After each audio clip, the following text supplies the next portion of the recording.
I guess it would probably be nice if I actually went to the main show instead of jamming out to the tunes, right?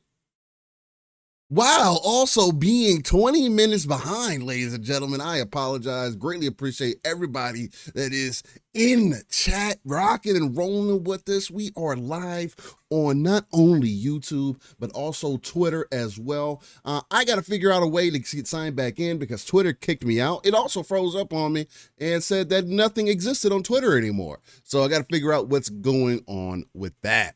Also, for those who are live, I want to say again, welcome, and you will have some additional Wuthering Waves gameplay for you all in the background. This is going to be gameplay that I'm carrying over from my episode 4 of my Wuthering Waves series that I've been kind of doing. I haven't done any other live episodes recently, but we might do something tonight. We'll see. But nonetheless, I'm one of your hosts, Steel Rain. That's I. Steel Rain, I. That T is a 7 everywhere. And this is Living Split Screen, ladies and gentlemen. It's the home of the RTS view, also that ECP, that educated consumer perspective, because we don't work in the industry. We're just two gamers bringing a lot of our professional knowledge to the table and putting it into our hobby, our passion, and something we thoroughly enjoy and love. Not only that, we are also the place to keep it live, raw, and uncut in this golden age of gaming. Shout out to Dragon Haryobi, who probably has still the one of one hoodie that has that saying on the back. Again, we're gonna get those working. Decado says, I hit 60 Steel and I'm going slow. You said you hit 60 in Wuthering Wave, like you hit your characters at 60? That is fire. I've been taking my time too. But Living Split Screen is a non-console centric platform talking about everything going on within the gaming industry, and I think we got some juicy things to get into today because next week, well, before we go live next week, we'll have Jeff Keighley's show, which we will probably more than likely be on the with the Fun Speculation family, as we have in previous years. But and with that, I think it's going to be extremely exciting because when we come back Saturday, we're going to have more of a streamlined thought process. Hopefully nothing leaks out. But once the things are shown at Jeff Keighley's show, there's only going to be so many other things that are going to be on the table, right? Because that's something that people got to consider. Hey, what they're going to show at Jeff's show, Summer Game Fest, and then what they're going to do at their own showcase. The showcase is supposed to be about 2.5 hours long, probably, but we'll talk about it and we'll get into more details about those things. I have to introduce you guys. I know you have been waiting for the uncanny gentleman himself, the one and only guy who is not, he's not really an X-Men, but no, it's okay.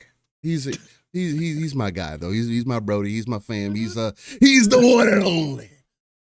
So what's going on, Brody?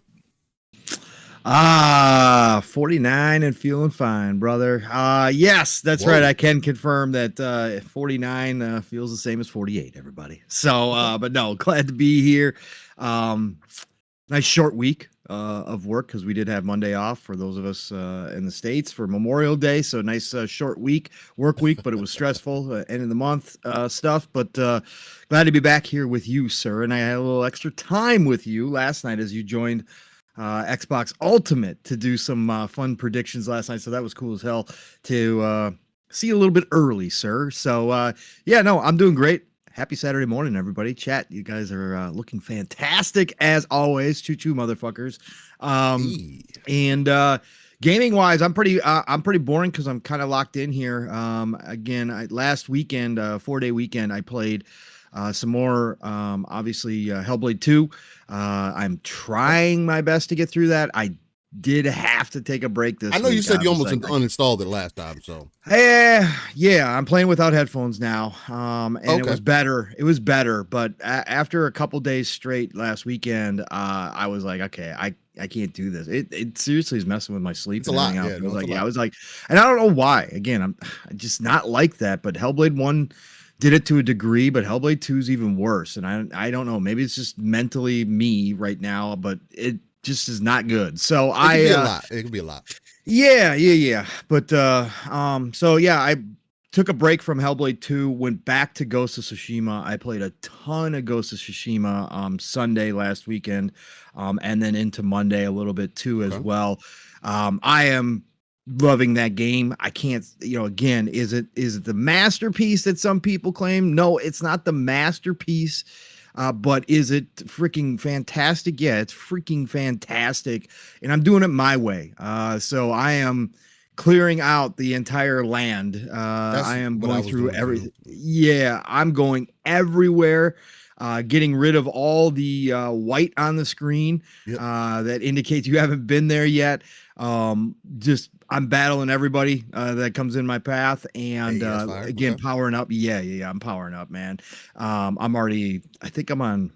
God, I forget the rankings that you when you level up, but I'm already to like. I can't remember which one it is. I can't remember which legend it is. Anyways, I'm pretty high already, and I haven't really done a whole lot of the main stories or anything like that. I've done some of the side stuff. So, what? Do I got smoke? No, you said you're pretty high already. I was like, pretty high. Oh, okay. Sorry. Yeah, my brain's not there this morning. No, my brain's not there this morning. So yeah, no. Loving Ghost of Tsushima. Still, again, fantastic game. Really so happy that it came to PC and I'm finally playing it. And then this week, because of time and everything else, I was like, I said I wasn't gonna go back to Diablo for a while. I said I might hop into season 4, maybe, I don't know, halfway through the season, sometime in there. Yeah, I lied. I lied. Mother called me back. I saw everybody posting about it on X. I've seen all the people talking about how good the season loot is. Mm-hmm. So I was like, well, I need a palate cleanser. I need something I pop out of. So I popped back into Diablo. And yes, it is as good as everybody is saying that it is right now. The changes that they've made are pretty damn impressive and fun. I am back on my Blight Necro build again. Made another Blight Necro. And man, they got a cosmetic for it, Steel. They got a pretty dope looking cosmetic. I almost pulled the trigger, bro. It's called like Love and Blood or something like that. Can't remember what it is. It's like a necro outfit that looks almost like a wedding dress, but she's got blood spots everywhere, like bleeding everywhere. Yeah. It's pure white, so it shows up like it shines, like it's like pure white. So yeah, I almost pulled the trigger, but yeah, no, I'm having a blast in Diablo. The loot system is changed, and it's definitely more in line with what we saw after their first change, where they made it like just loot Christmas. It's not quite to that degree with the uniques, but you do get a bunch. And now they got the master crafting in there, which has changed some things. I haven't gotten to the point of master crafting. I am in tier 3, world tier 3. I'm at level 66 already. I've only put in probably there's a huge difference. There's a huge difference in XP game. And you can add a different you can add a secondary aspect to your equipment now too, instead of removing an aspect you don't like, you can actually add one. So that is different as well. So you got like 2 of the special aspects. So yeah, there's a lot of different changes here, but man, Blight Necro, man, walking around with my army. I got 11 skeletons total with me at all times now, and that Blight just good? all over the screen. Yeah, it's crazy good, man. It's crazy good. I gotta get her armor up a little bit. I gotta figure out the armor situation because I am still a little squishy. But Loving it. So that's all I've been doing, man. Oh, I should say this too. I tried out Humanity, which dropped into Game Pass. That is that little puzzle game. It was VR, that was as well. No, I it might have been VR over on PlayStation. I think that's when they showed it originally. It was on for VR too. It could have been. I thought. I know it was both. It was both because it was a console exclusive for PlayStation. Okay. It just dropped into Game Pass though, and basically you're like a little dog, and you got just hordes of people, basically like lemon. Yeah, basically like lemmings, right? Just basically like lemons, but they come out different levels set up, and you've got a goal to get them to a doorway that basically is a stairway to heaven, I guess is the best way to describe it, because they float up all exude, like it gives me that vibe. But your job is, as the dog, to direct them through these levels, which are kind of like cube levels, and they got multiple levels, and you get like jump pads that you can use for them. And so it's basically just getting it so that you get them to the doorway, and then you got to wait until so many get there. But it's just masses of people, these little people on the screen that you're directing everywhere, and it's challenging. I love puzzle games. I like them before I go to bed. I like those right before bed. It does, and it still makes you think. And so, I played through the first few levels. I'm almost done with the prologue of the kind of learning the basics of each one. And I got to a level the other night, and I was tired. So on Thursday, I think it was Thursday night. Yeah, it was Thursday night. I got to a point, and man, I sat there for like, I don't know, 10, 15 minutes, because I'm pretty good at kind of back solving puzzles and kind of figuring things out when I because you can view the whole map, you can scroll around and view the whole map. So I'm pretty good at planning out things like, okay, this is what I need to do to get him here to this point, do this. That last one, man, like I said, maybe it was because I was tired, but there's four different towers that they come out of, and you got to get them across, and they've got these pools of water, these boxes of water that you somehow have to get them across, and they just come out they come out the doors when they first start, and they just fall off the cliff. So your job is to figure out how to get them over to the stairways to heaven. Right. And I could not figure it out for the fucking life of me what I was like, man, I tried putting down jump pads, everything else. I could not get them to the other side. So I'm gonna have to go back and revisit that one. But Humanity's on Game Pass, so no risk. If you're into puzzle games, go check it out. It's pretty dope. The music is chill. It is so good. It kind of fits the narrative, and as you get your people moving in the right direction or the wrong direction, the music kind of changes. With the tone, it's got that kind of the feel. It morphs. It morphs, and you can hear it. Like the beats change, or if you get them to a point where like the people are all just walking off the cliff in one area or whatever else, like the beat stays the same. Right? It never changes. So it's just like, oh, your people are just your people are just walking off the cliff. Like it just stays. And then the minute you move them in a new direction, the beat picks up again and changes out again. Yeah, it's pretty dope, man. Cool. So go check out Humanity, everybody. Definitely a good one. But yeah, that's pretty much been it this week. Again, boring. But thanks all for joining us on Living Split Screen this morning. We're gonna have a good show. We got a lot to talk about here, man. We got Christmas is coming up here. Some exciting stuff to talk about there. We of course had the State of Play as well. Yes, which Mav and I co-streamed the other night on Thursday, State of PM. That's one way to put it. I mean, I don't generally give shows sixes very often or in the sixes very often, but I gave it for this one. I judge each one individually. There were some things that I really loved. Again, I look at these showcases. I don't care if it's all exclusive or it's all third party. It doesn't matter to me. What matters is am I interested in the games that they showed? And there was a few in there that are pretty dope, and we're going to talk about that. But first things first, Steele. You got yourself a new addiction, sir.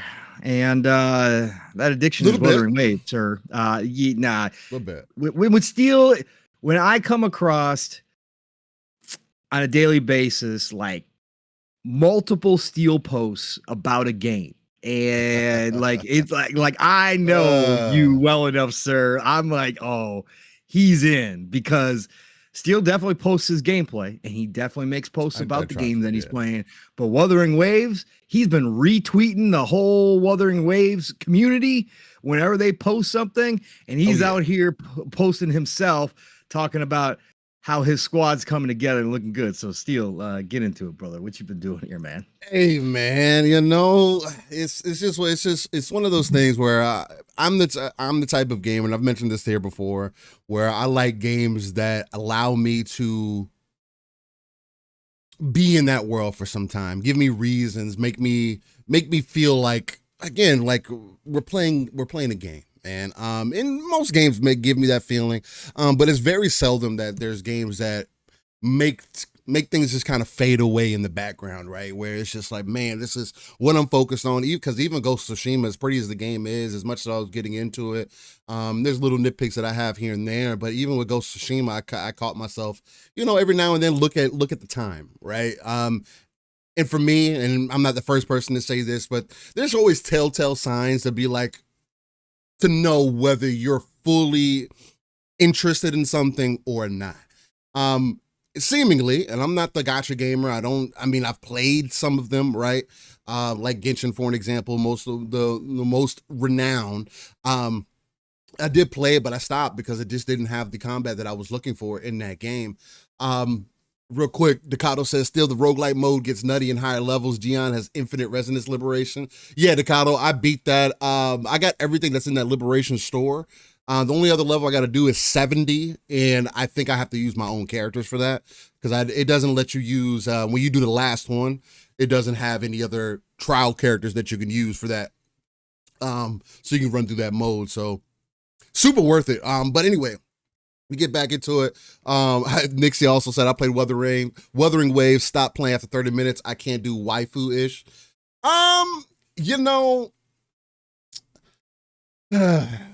feel I kind of feel up and down about that, just because attractive looking characters should be in all games, right? It's kind of I'm all for having different kinds of people and everything else in other games, is right, but there should be a good amount, or a decent amount of games that also have really good looking characters, iconic looking characters that you want to run with and everything. And for me, it's like, I had interest in some of the characters before the game even came out, more so because of the combat style and everything, and that's what speaks to me first. How these characters play before their looks do. Now, do the looks play into it? Sure. Do I consider it a waifu simulator? Not necessarily to me, but I am also not the guy that's like, again, I've made the videos that I have so far, the ones that I have commentary for.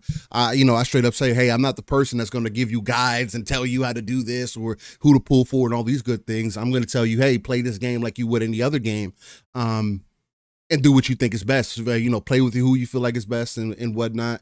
And Wuthering Waves has done all those things. It's the best gacha game just in that category on its own. But I honestly think it's probably one of the better action adventure games that we've gotten in recent years as well. Especially on the open world standpoint, the way that the game makes you feel exploring it. I think it's pulled me more than even Breath of the Wild did. In my playtime that I had in there. It's just much more interesting. The combat is leagues above what I was expecting for it, at least in the feeling department, and I think that's what's really pulling me in. And then along with building up your characters and being free to play, which I'm not technically free to play anymore because I got their battle pass or whatever. And honestly, it's not even like it's some astronomical thing or whatever, but you get some additional coins and whatnot. And it really feels like this is one of those instances where you get the battle pass because you feel like your time was worth it. Like I had already put maybe 40, 50 hours into the game, and I was like, oh man, well, I'm really liking what I'm getting here. What am I getting in the battle pass? And it's like, oh, well, you get maybe a purple weapon, or maybe you get this, or it didn't seem like anything too like crazy. So let me go from free to play to go to a battle pass. I do the same thing in Warzone, along with getting cosmetics and stuff. So it was that same approach that I took into it, and man, I don't regret any bit of my choices so far. My experience has definitely been. It's probably my favorite game that I've played this year so far. So that's the other thing to consider. Even though it's a gacha game, I mean, take it for what you want. Not all gacha games got to be bad, but just like we had a conversation a little bit last night, is it a game that I would recommend to people? Goddamn right I would. I would definitely recommend it to you. But if you wanted a game that doesn't have that gotcha system, and you were more in a place where you want to know exactly what you're going to get, what characters, and build them out and everything else, I'm definitely going to still suggest Grand Blue Fantasy Relink for people to jump into if you're kind of weary about the gotcha game kind of thing. So yeah, man, Wuthering Waves has been super dope. Continue to love playing through it. Continue to put more time into it as well. And yeah, I want to create some content for it at least. Maybe put some videos up, see how people are feeling. I've been just kind of in my head about the moments when I have some time to like just make a video. I've been considering doing more reactionary content as well, just reacting to people's different shit. And some people may consider it lazy. I don't care because there's just opinions that I have. And I think we'll get into it as well. And this is not pertaining to Wuthering Waves, but there's been some opinions about Gears this week that I've been seen put on the forefront. And shout out to Air Cuts. I mean, she's super dope as an individual, and nothing against her. I just have some disagreements, and it's more so. Again, this is something I've always ran into as far as being a Gears vet. There's a reason why in my bio it says I've been wall bouncing on pussy since 06. There's a cat there, but that's what it means. There's a reason that's there, right? As somebody who did play Gears competitively, and somebody who is I won't lie to you, I'm a Gears stan. Although I acknowledge its faults and whatnot, much more than anybody else in the community feeling like. But nonetheless, I think we're gonna end up having some interesting conversation today. But yeah, that's been the main thing that I've been playing. Call of Duty, I believe, released their Gundam pack as well, so that's gonna be another thing I'm gonna have to look into acquiring and have on my side when I jump back into COD. But yeah, I mean, honestly, Wuthering Waves has been the only thing that has my attention right now. I've put down everything else to really spend my time jumping in there and having fun with it, man. Nixie says, when these characters look like kids and when he sees the girl after dropping down from that cliff, he's in his feeling looking at her. I forgot what he said, but that's some anime waifu-ish for me.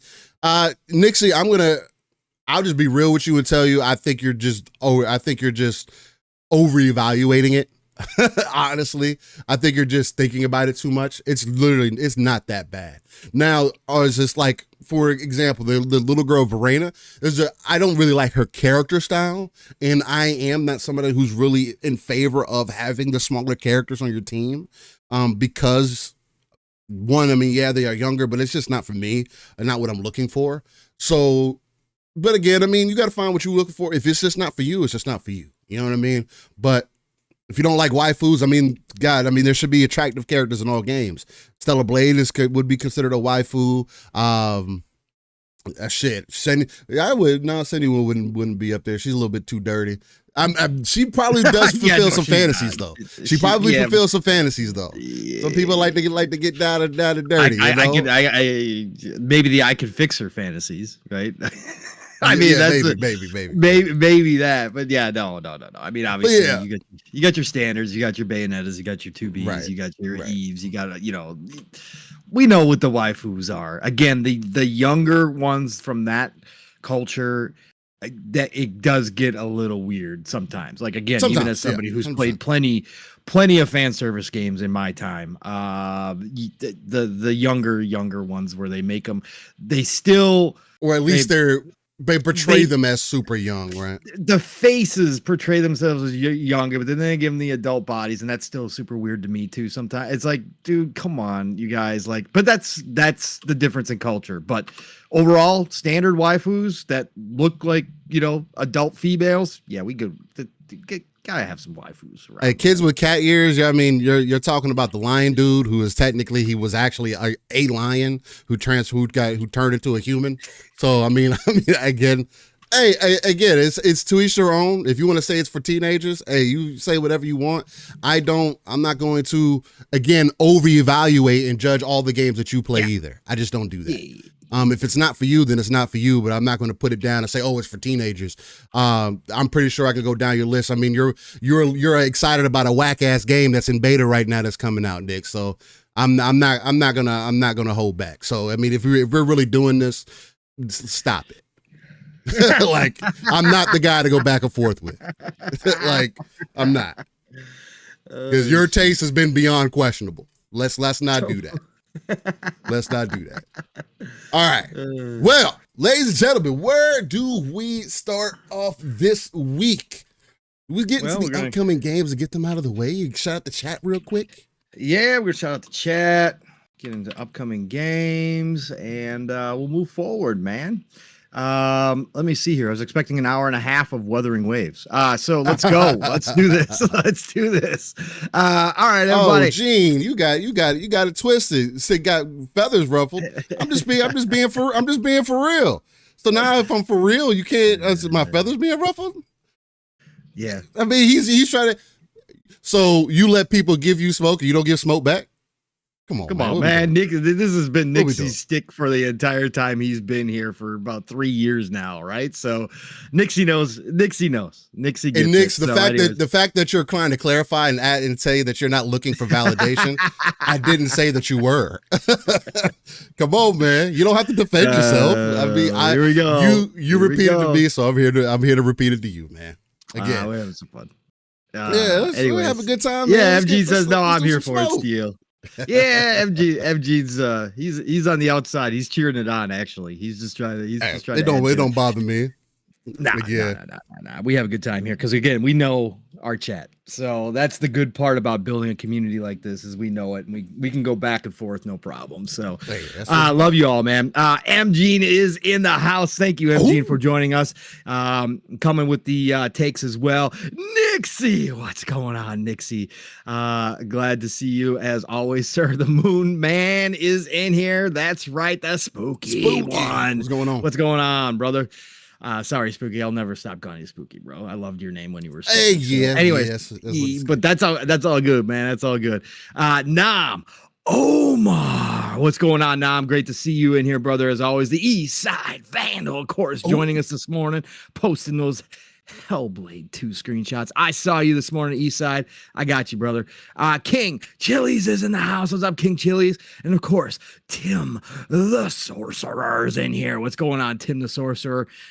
Tim says, but Senua has mental issues and a sword. Bad combination for a date. Again, I could fix her. That's I appreciate that. Line. It's Timmy. What's going on? It's Timmy. What's going on, brother? Thank you for being here.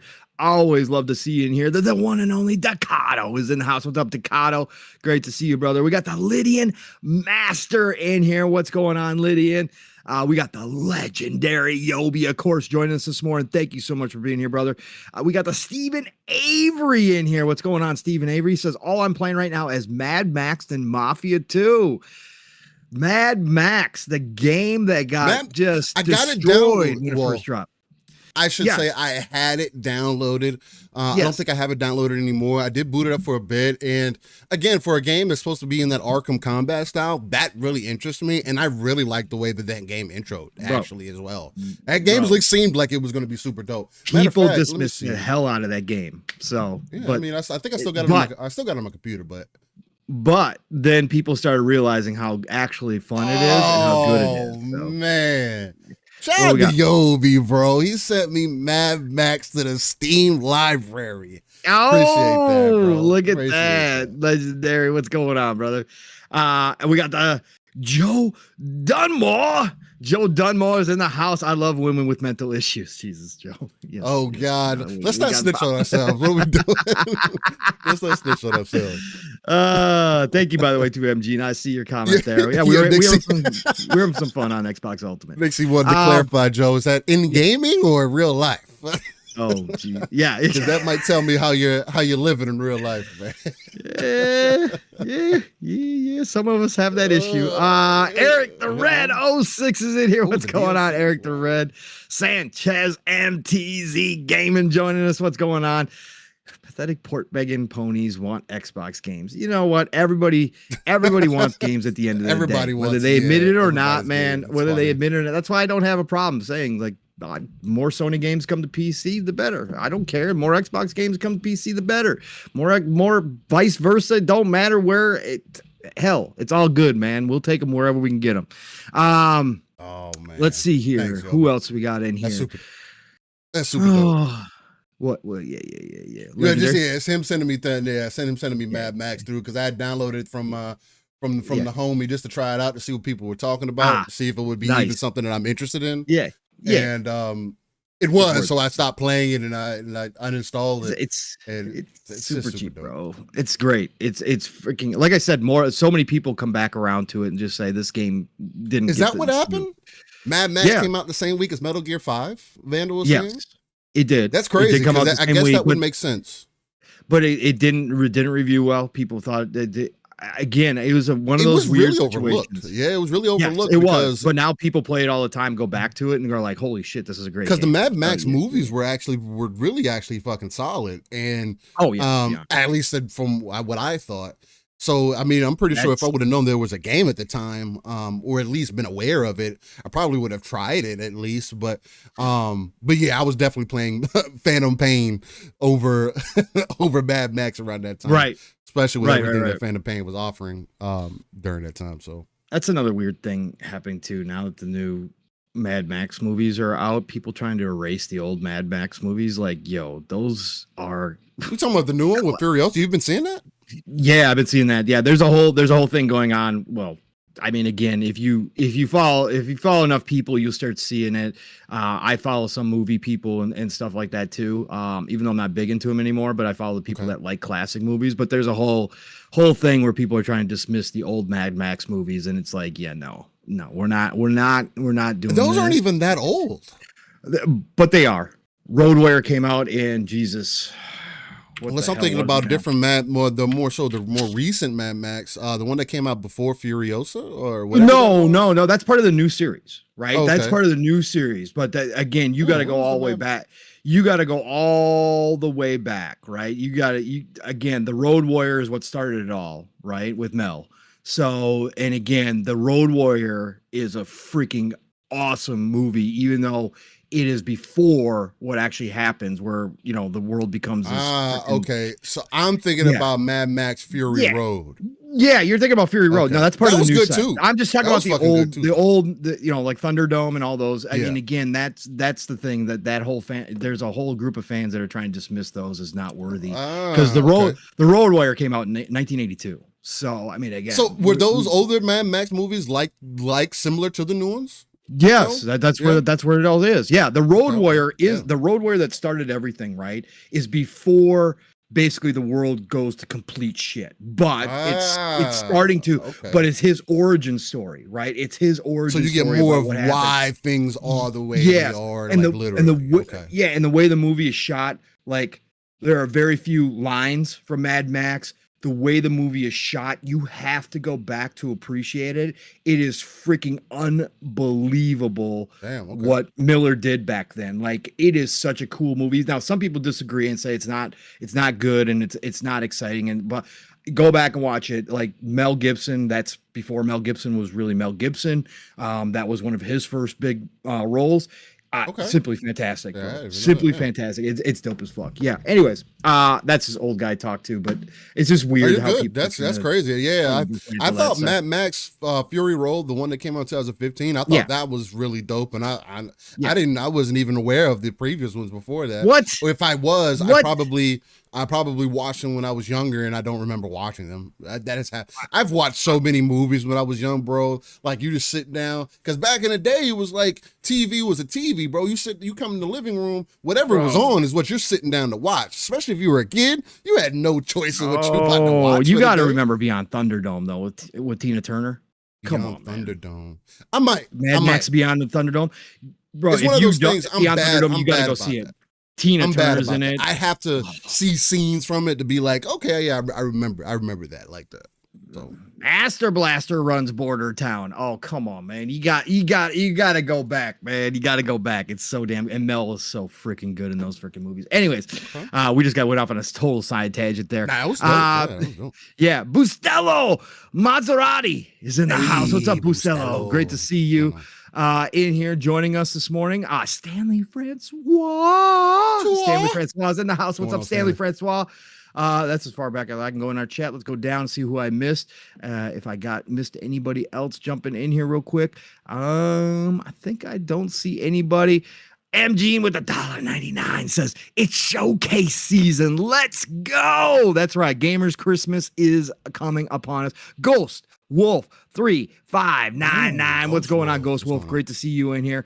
Anybody who is lurking, again, appreciate you the same. If we didn't get you shouted out, it's all the same. No worries. But love you all. So again, whether you join us for 5 minutes or the entire time, all the same. The Toe Cutter, in my opinion, has the best Mad Max villain. Has been the best Mad Max.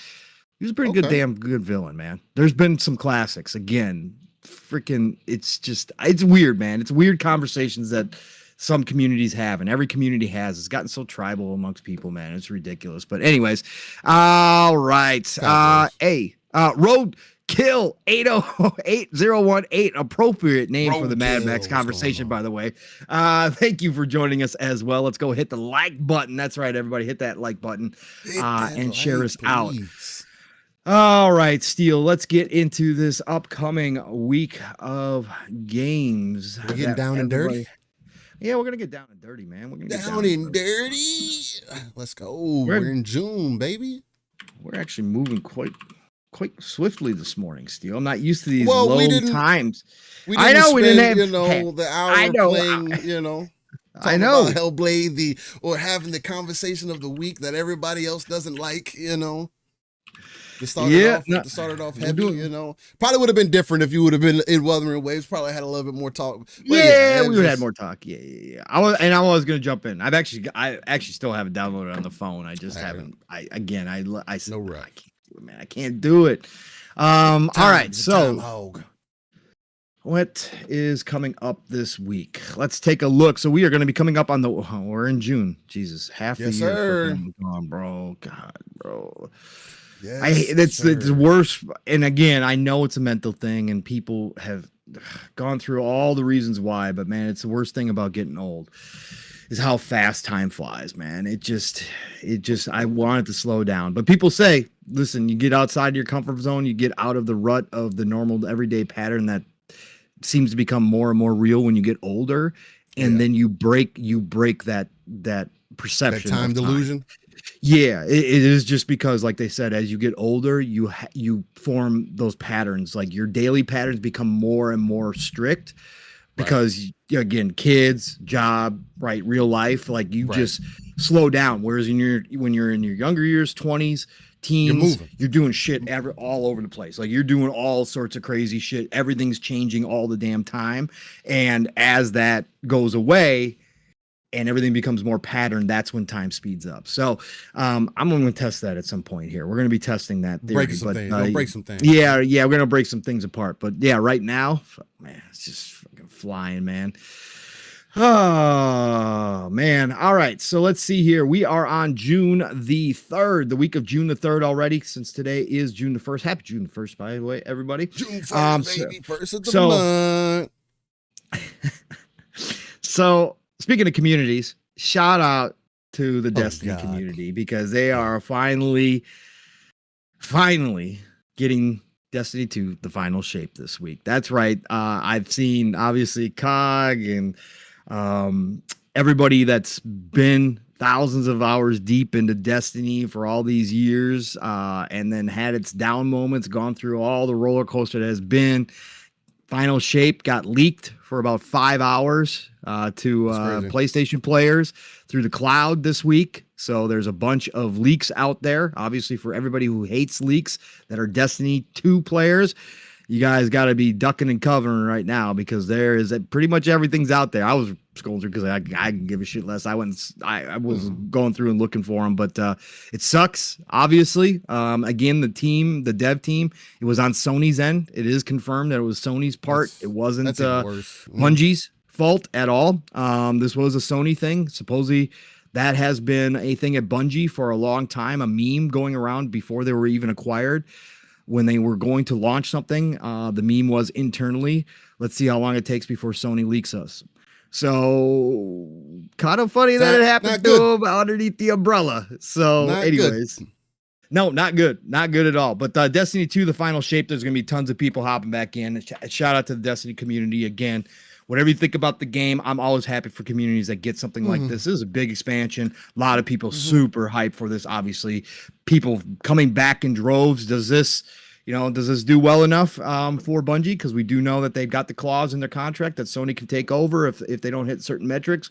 We'll find out. But overall, as a gamer, I'm happy for a community that gets something like this. So Destiny 2, the final shape, June the 4th. Anybody in the chat going to go enjoy it? Please do so. Have fun, man.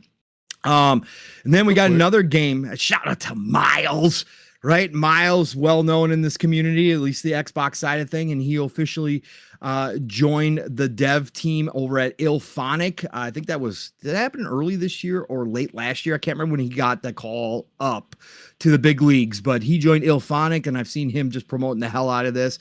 Killer Clowns from Outer Space, the game. That's right. That comes out this week. Reviews have been pretty mixed on it, but obviously there's a ton of fans. I like the old movies. Again, I'm not the horror dude, but the old Killer Clown movies are freaking hilarious to me, bro. I watched them as a teenager, and I can still go watch them. They're cheesy as hell. They're funny as hell.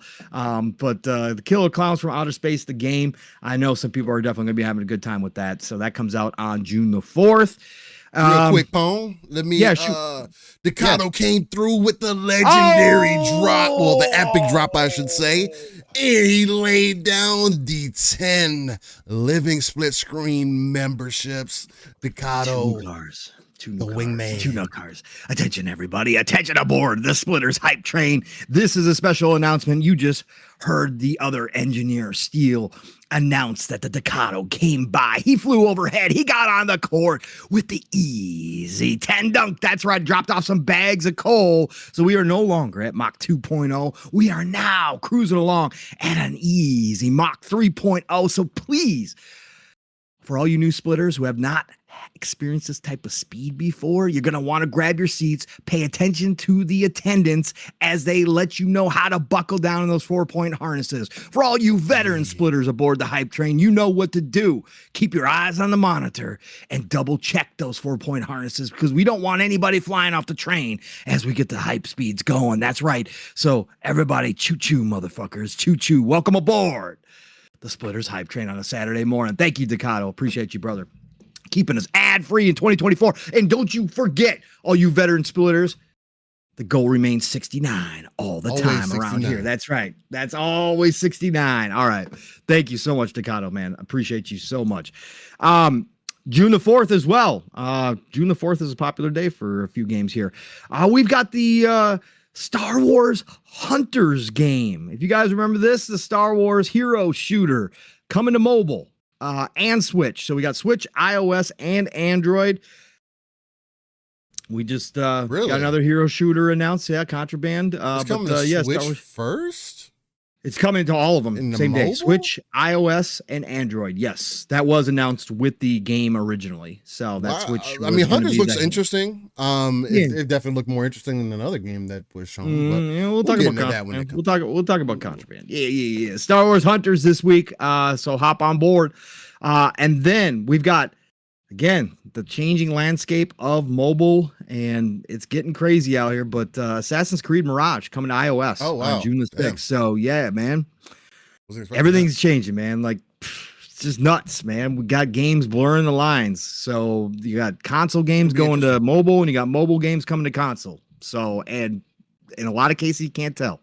So, different landscape these days, but Assassin's Creed Mirage, iOS, June the 6th. So be ready for that. And I think that's pretty much it this week. That's all we got? Is it? That's all we got, man. So if anybody knows anything we missed, please shout it out in the chat. We'll give a late shout out to it. But yeah, that's it on the Game Informer list. Shout out to that. Shout out to Destiny 2, the final shape, and Killer Clowns from Outer Space for sure. Star Wars Hunters, whatever. To me, whatever. But anyways, it is cool. So more games, the better. At the end of the day, no matter what. So, all right. So, and Gene says Ubisoft. Yeah, I'm good. I love Ubisoft. I make, again, it depends on they're my fast food of devs, right? No, not every game. Of course, not every game. I haven't played Skull and Bones yet. But again, I know what I'm going to get out of Ubisoft, and I know I'm going to get some hours of a good time. So, attention, ladies and gentlemen, before we move on to our first topic of this Saturday morning. That's right, the one and only legendary Yobi. He said, I see you, Ducato. I see what you're doing out here. We got up to Mach 3.0. Let's bump it up a little bit. So the legendary Yobi flew overhead and came on the court with an easy 10 dunk himself, adding 2 more cars of splitters. Welcome aboard, all you new splitters, because we are now at a Mach 4.0. So again, I just got done warning y'all, keep your eyes on the monitor because we go ahead and post the new speeds there as necessary. We have not shuttered the windows yet, folks. That's right. We have not shuttered the windows yet, so please enjoy the view while you can. But I got to let everybody know we are now at a Mach 4.0. So make sure you, again, are checking those 4-point harnesses. Make sure you are comfortable in your seats. The attendants will be reminding you as well. But that's right, legendary Yobi with the easy 10 dunk, Mach 4.0, choo-choo, choo-choo, motherfuckers, choo-choo. Thank you, legendary Yobi. Appreciate you so much, brother. Right, Kumi asked, have you played X Defiant? I'd say Ubisoft is killing it right now. I haven't played X Defiant. I don't currently have any real interest in playing X Defiant, especially with what Call of Duty just did with the Gundam pack. That's a me thing. The other thing too as well is just I have to be very picky and choosy, and if skill-based matchmaking is the only thing, it not having skill-based matchmaking is the only thing that's really being attractive for people. That's not enough, right? Especially, I just find it really interesting that the people who skill-based matchmaking is not supposed to be for, so the sweats, right, are the main ones like kind of are like complaining about it, right? Because they're like, oh, skill-based matchmaking, I gotta sweat every match, and I definitely understand that, and I get it. I don't want to have to get online and sweat every match just because I'm decent at the game or whatever the case. Now, that can be an argument and say, well, you're much more than just decent, and putting you in regular ass lobbies is a very frustrating thing. And I made a post about that this week. Is just, what is the balance? Because when you don't have skill-based matchmaking, now you have squads of teams that will purposely stack and then run through lobbies of normal people. That because there's no skill-based matchmaking, you'll be very unlikely that you'll end up running against another team that is like you, or like that team that you're fighting against. Now, games have done a little bit better with that, with stacked teams and whatnot.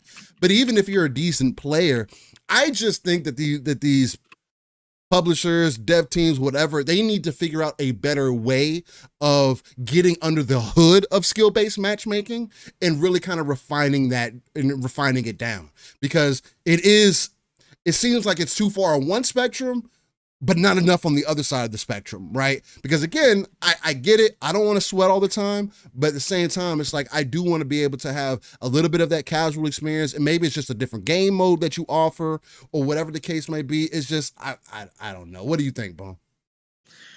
No, I haven't downloaded it yet. I'm planning on checking it out because it's free to play. And again, I check out free to play games just to see if there's something there. I've seen some people saying that it's getting better. I've seen some people, obviously still complaining about it and saying it's not great and it's got a lot of work to get done. But I'm down for trying anything. And again, I don't take that shit seriously. I've never understood. Listen, I don't do it. Can I get frustrated? Of course. When we play Call of Duty and we've got Steel and we've got Jasper on our team. Oh, it's a completely different experience, and I get Can it get annoying as somebody who is not like that, like not built that way?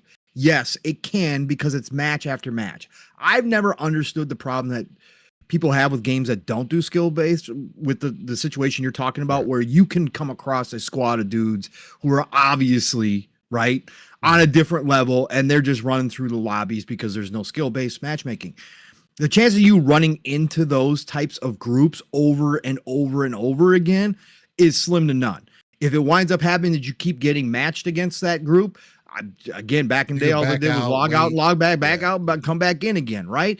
Exactly. So I've never had a problem with that, because honestly, it takes a lot for me to get frustrated, because I've always looked at it, even as somebody who's not competitive like that I'm getting better playing against better players. Like I said, when we're running with Steel and Jasper, it can get annoying because after about 10 rounds, 15 rounds in, like, it's like, okay, like, listen, guys, like, this would, yeah. Like, there's a point of, like, you know, of just banging your head against the wall over and over again that I don't appreciate, right?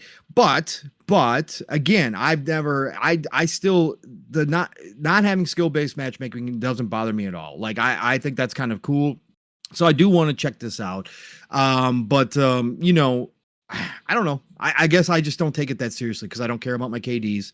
I don't give a shit about any of that stuff. I care more about the team play. I care more about, again, that's the thing that's always bothered me. That's always been me too, yeah. Battlefield, that's the bigger frustration for me is people that go for like KD in Battlefield and don't play objectives. Like, I hate that. That's my frustration level. When we got squads running out there just doing KD, I'm like, yo, that's not what it's about. Like, I don't care, you know, how many times I die as long as we win the match.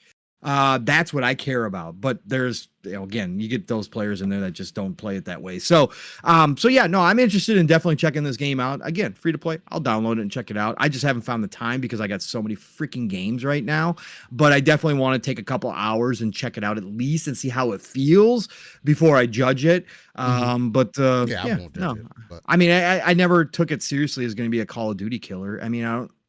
Like, okay. Yeah, another game in the field that could offer some competition at least. Yes. Like do some things differently that Activision might look at down the road. You know, if there is something to take from it, yes, great. That's what I love about these games coming into play. But was it honestly going to challenge Call of? No, it's not going to challenge Call of Duty. Come on, man. Anyways, Kumi says skill-based matchmaking doesn't just affect elite play, and I get that. I definitely get that, Kumi. But I'm just saying that there is somewhat of a balance that you got to have there, and it's going to be an ongoing issue for the future. And again, if not having skill-based matchmaking is the way to go, I mean, I'm all about, look, I'm the last person to have that conversation with because I'm going to be the guy that tells you, hey, man, either get good, back out, join a different lobby, whatever you need to do so you can have the experience. I came up in competitive multiplayer, so it's like my thought process on that is already going to be different. It doesn't matter whether they're skill-based matchmaking or not. I just want there to be good multiplayer that matches you with people that are of similar skill to you, however they base that with that, whatever the algorithm is, so that it's not, and it doesn't have to be like that all the time, like with Call of Duty, where people can throw matches on purpose so they get easier lobbies, right? Like, that's not the answer either. Like, there has to be some form of a balance. I don't know what the answer is, as far as that goes, right?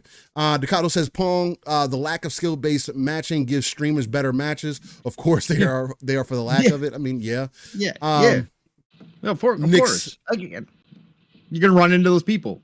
But again, it doesn't happen on a consistent basis. Like, I just never found that to be the case, but whatever. Ducato's, Nick says X-Defined is the good shooter, Pong. If you don't care about KD, then X-Defined is for you just for that reason. Yeah, because I don't play. I've never played that in any of them. Like, I just don't care about that. Like, I've never. I haven't.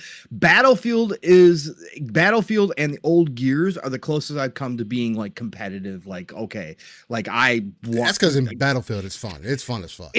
But Battlefield, like, and again, of course, I was naturally better at Battlefield just because of how it's set up. That's why I love Battlefield. That's why again, because the way I play, like, I made my mark in Battlefield by being the field medic, right? That people hated playing because everybody wants to KD. But I love being the field medic in Battlefield. Yeah. I'm that dude like running through bullets to go pick you up. Like, I'm that dude. Yeah, I'm like that. Yeah, I'm that dude running in the middle of everything. Up. Get up. Stop. Get behind cover. I just got your ass up and you just got taken down again. I hate that shit too. Those dudes that makes you want to download that shit just cause. I know, man. I know. But yeah, no, I can't wait to try X-Defiant then. I mean, because again, it doesn't, I would like to see, you know, how it plays. So yeah, cool. Awesome. Tim, I feel that too. Unreal Tournament, bro. There was nothing like Unreal Tournament 2000, and Unreal Tournament was it 2003, bro. Unreal Tournament that shit was different online with the vehicles, the combat, like everything. Like, that game was way ahead of its time, and I think Bulletstorm kind of made it kind of go down because when the Bulletstorm first came out, it wasn't like the greatest thing, and I think it got better over time when it got updates and whatnot. So, but I definitely get it. All right. Well, where do we go from here? Do we want to start with the state of play? Get into that. Yeah, we could talk about X-Defined and some of these other games that are coming out. We were talking about Star Wars. Yeah, I mean, we definitely do it, man. Let's get into state of play because there was definitely some things to talk about there. Some cool games, a lot of multi-plat games we've come out to find out later on as well after the show. So yeah, no, there's a lot of interesting stuff to get into there, man, for sure. The state of play definitely was mostly multi-plat games, but nonetheless, I think there were some interesting things there. This happened this week, and the article was coming from Polygon from Michael McWhorter, and this happened on May 30th. So, they go with every big announcement from PlayStation's new state of play. So, appreciate you, McWhorter, for putting this together, whether you're a great guy or not. So, Sony's latest State of Play live stream was full of new game announcements and updates. Oh, wait, hold on, Steel. Hold on. Before we get into this, we better get this one out of the way. What? Because we see in red. We see in red here. Everybody listen up. Attention, ladies and gentlemen aboard. The Saturday morning living split screen hype train. All you splitters out there, we need to pay special attention. As you've noticed, as you may have noticed, the windows are now closed. That's right, because we don't discriminate here. It's not just about subs. That's right. We don't discriminate. So, the one and only Decado. That's right. He got us to a Mach 10 instantaneously. We went from Mach 4 to Mach 10. When this happens, you probably all were a little jarred by that sense of speed. That's right. The flight attendants were in full panic mode, making sure everybody was seated and tightened down. The windows have now been closed. We've got that for your protection at Mach 10. We cannot risk it because of Decado. He flew overhead and he said, folks, we got so much coal. We got to clear some new road for some new track because, again, it can't handle this speed. We don't have enough track, so I got to nuke the land ahead. That's right. He came overhead and nuked everybody. That's right. With the 120 super chat and says, it's all about the games and belated birthday games on me, Decado. With the 120 nuke, there ain't nothing like it when this happened, folks. Mach 10, choo-choo motherfuckers. He just blew everything up. Thank you, Decado. Thank you so much, brother, for the Saturday morning and the birthday wish. I appreciate you, man. I appreciate you so much. And again, it's all love here for everybody that joins us and gives us your time and does this extra stuff as well. It's just, it's cherries on top. All it is to us. Yo, we're running it back.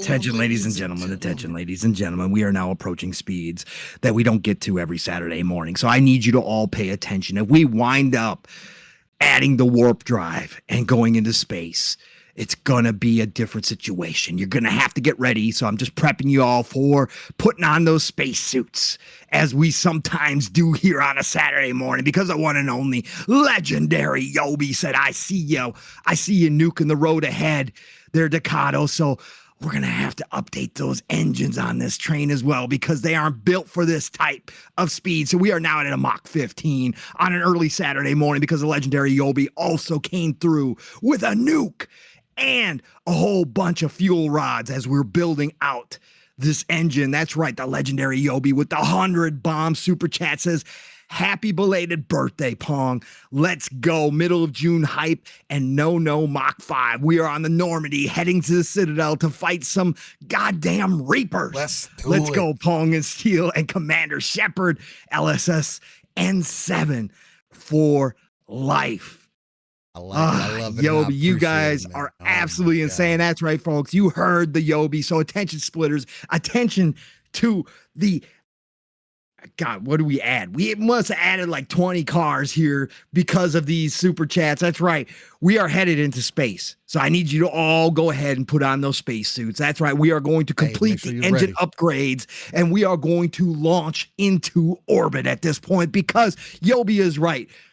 We cannot maintain these speeds on a land track. So we are headed into space, everybody. Gotta go to Keeping space, it ad-free in 2024. Hashtag no beans on Living Split Screen. Your goal still remains 69, so don't think you're getting anything different 69. There. It's still 69, but legendary Yobi with the 100, Takata with the 120. Thank you, brothers. Thank you, brothers. It means the world to us. And again, it's just cherries on top of you all just joining us to give us your time on a Saturday morning. Whether you're here for 5 minutes, whether you're here for 4 hours, it don't matter to us. We love you all. But thank you, Yobi, for that. And thank you for the birthday wishes, man. I appreciate you so much. 1,000%. And he also follows up and says, I can't wait for reactions, Pong. Let's go. Yeah, man. Yobi's done something more behind the scenes. I don't know yet. He's got something being shipped to me for my birthday. Okay. He's got something cooking.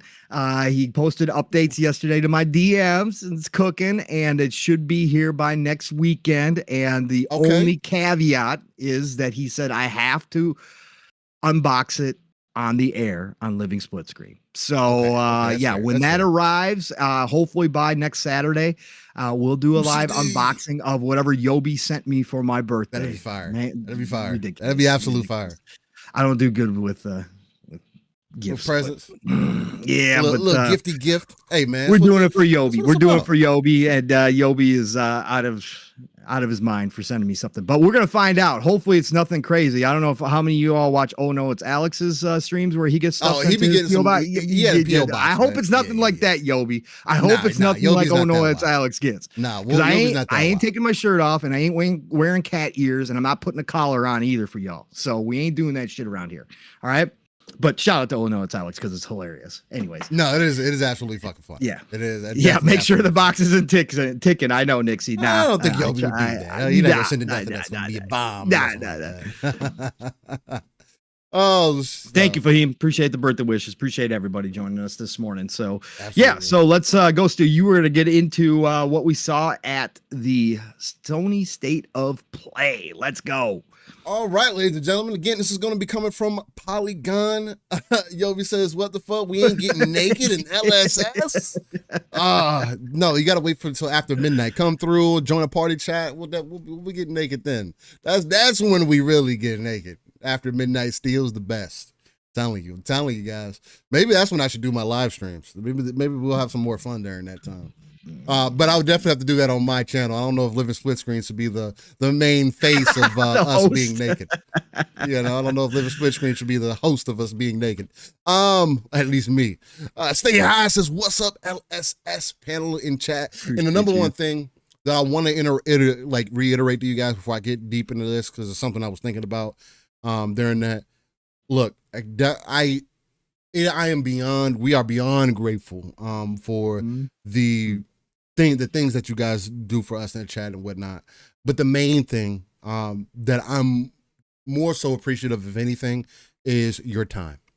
Right. Even if there was nothing being donated, bro, like it's all about y'all being here because the time matters more than anything else.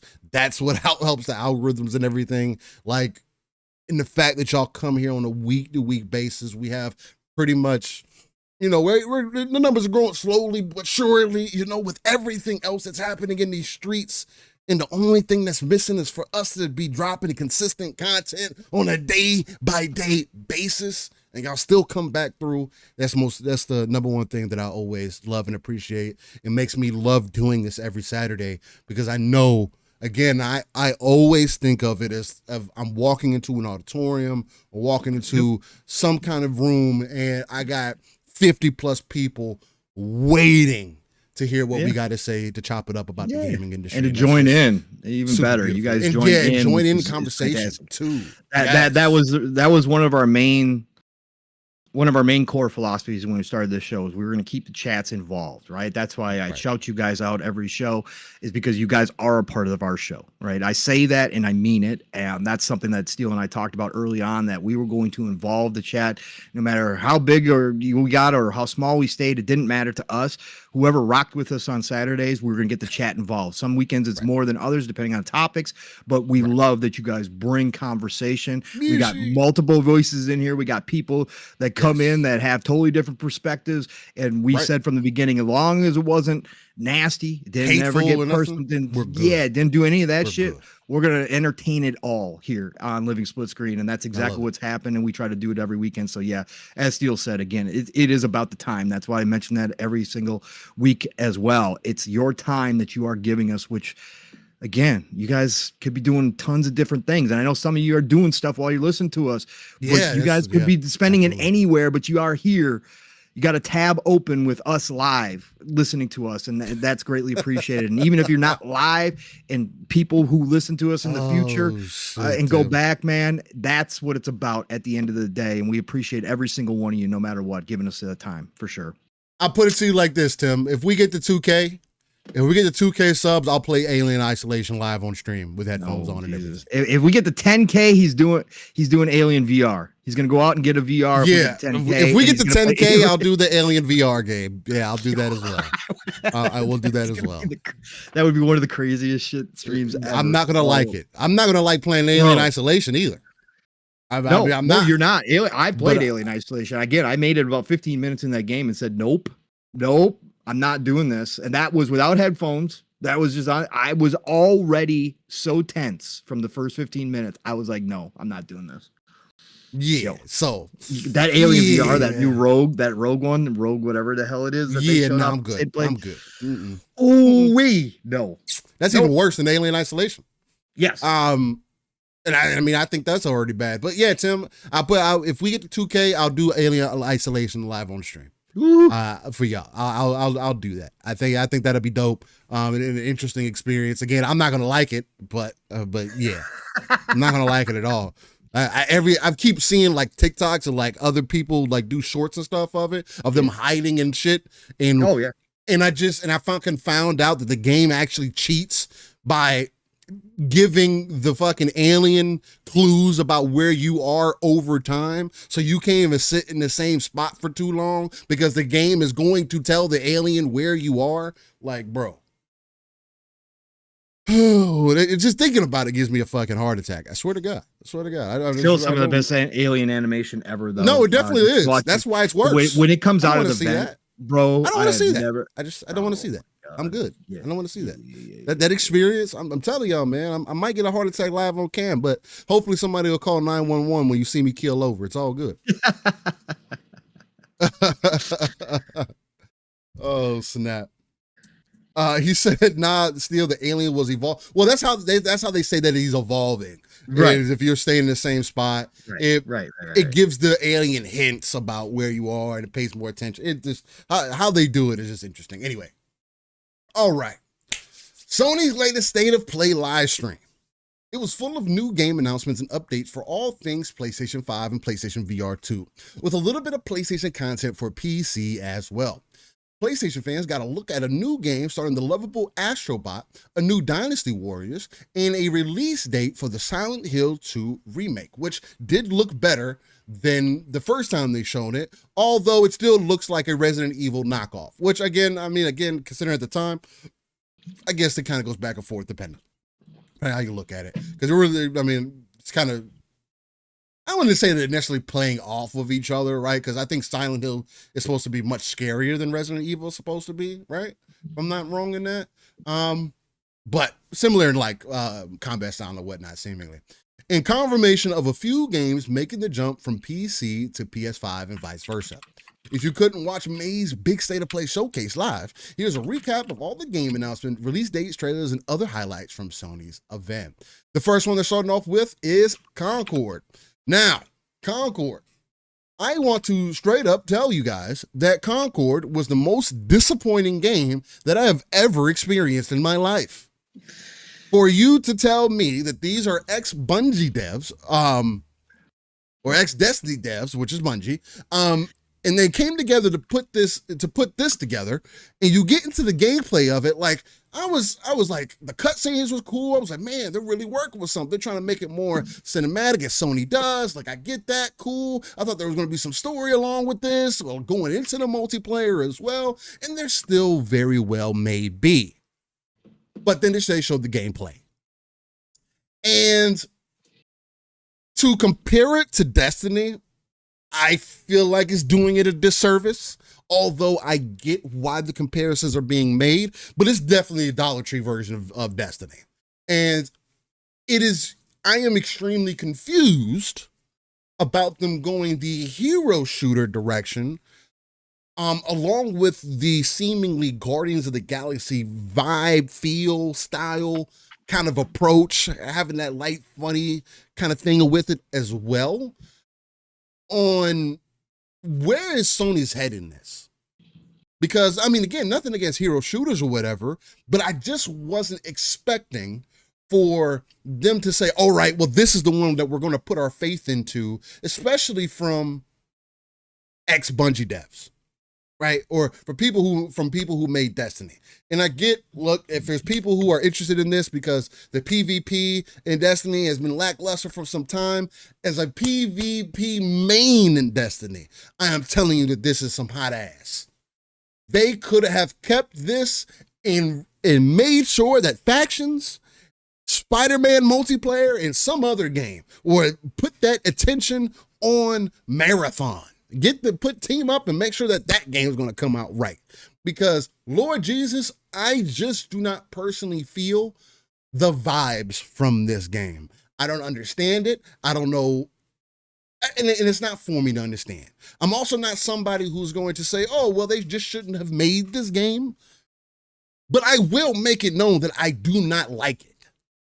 From what I thought CONCORD was going to be to what they ended up showing me, I would have rather just not seen the trailer.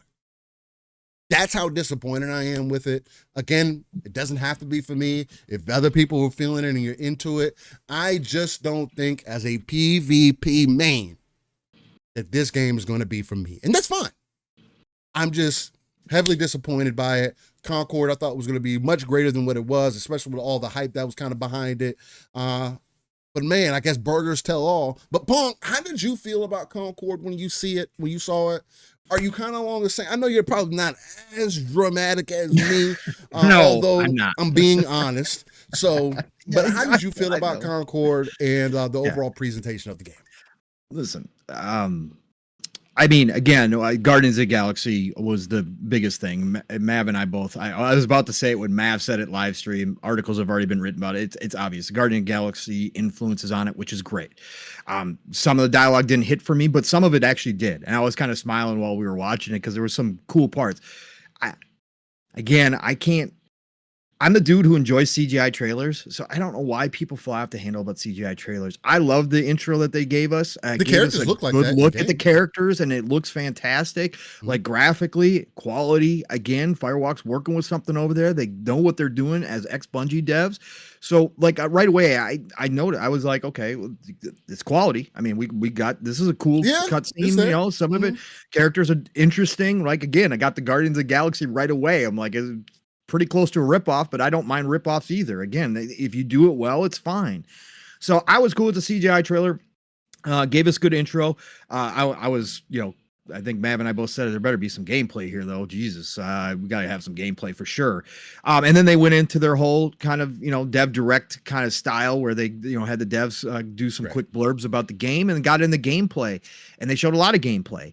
And it's exactly what I expected. Again, when we knew this was going to be a, PvP, type of game, hero shooter, whatever you want to call it. Like, I was like, okay, this is, extraction hero, whatever. I was like, okay, this is what they're giving us. Did it blow my mind, or did it set itself apart just from what we could see? No, it didn't. Mav and I talked about this extensively. Again, you're entering a field. We knew this was going to happen, but Sony's got to give it a go. I've said it all along. Now we can have the conversation about whether or not we think a Spider-Man or a Factions would have been better greenlit projects.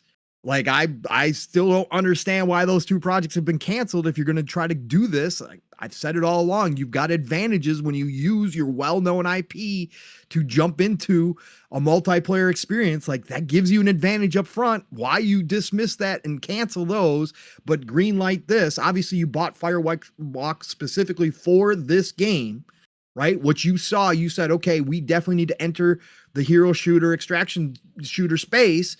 And Firewalk gave you those kind of vibes, Sony. Like, okay, all right, cool, rock with it. They need to do this. That we've been saying it all along. I want Sony to go back to diversifying their lineup. I want them to try things like they used to. But does this one stand apart just from what I saw? No, it doesn't stand apart. It blends in with everything else that we've been playing for about the past 5-10 years now.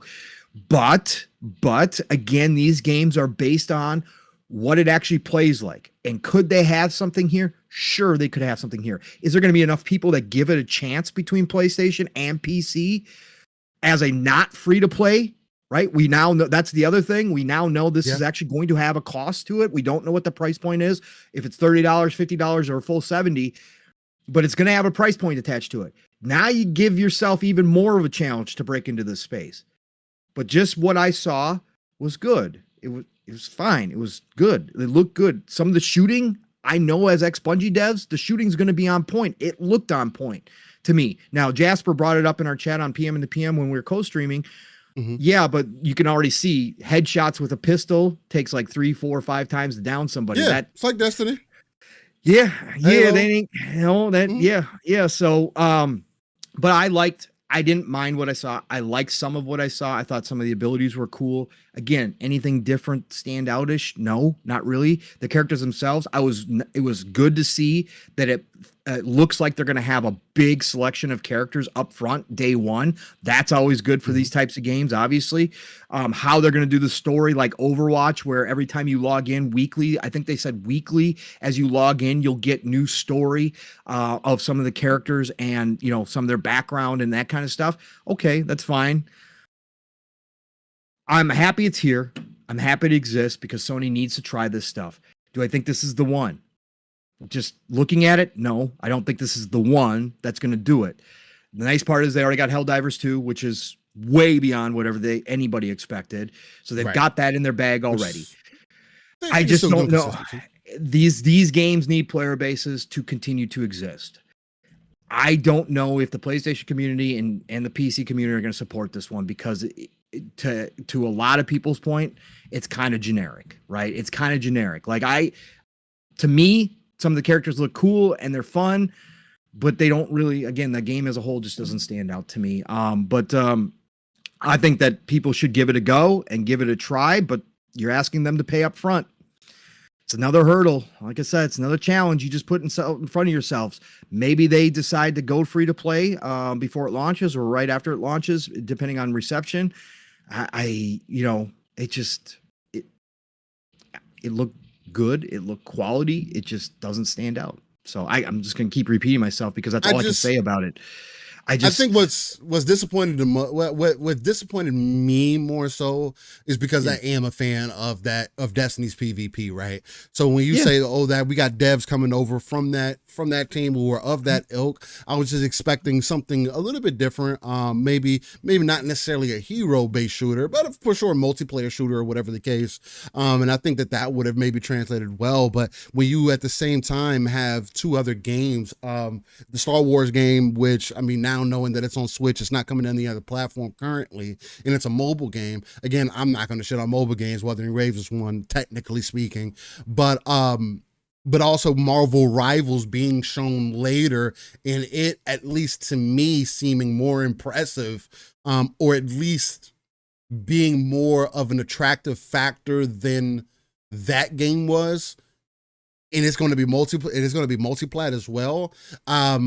I'm just trying to look at things at face value, right? Again, people find interest in it, great.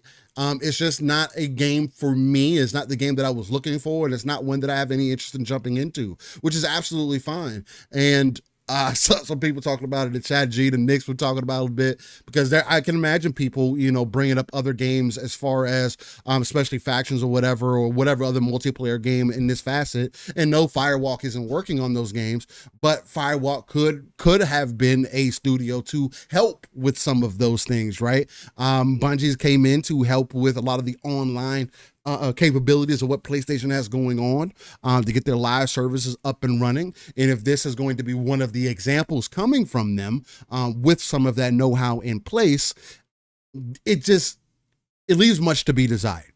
We'll see when the game comes out.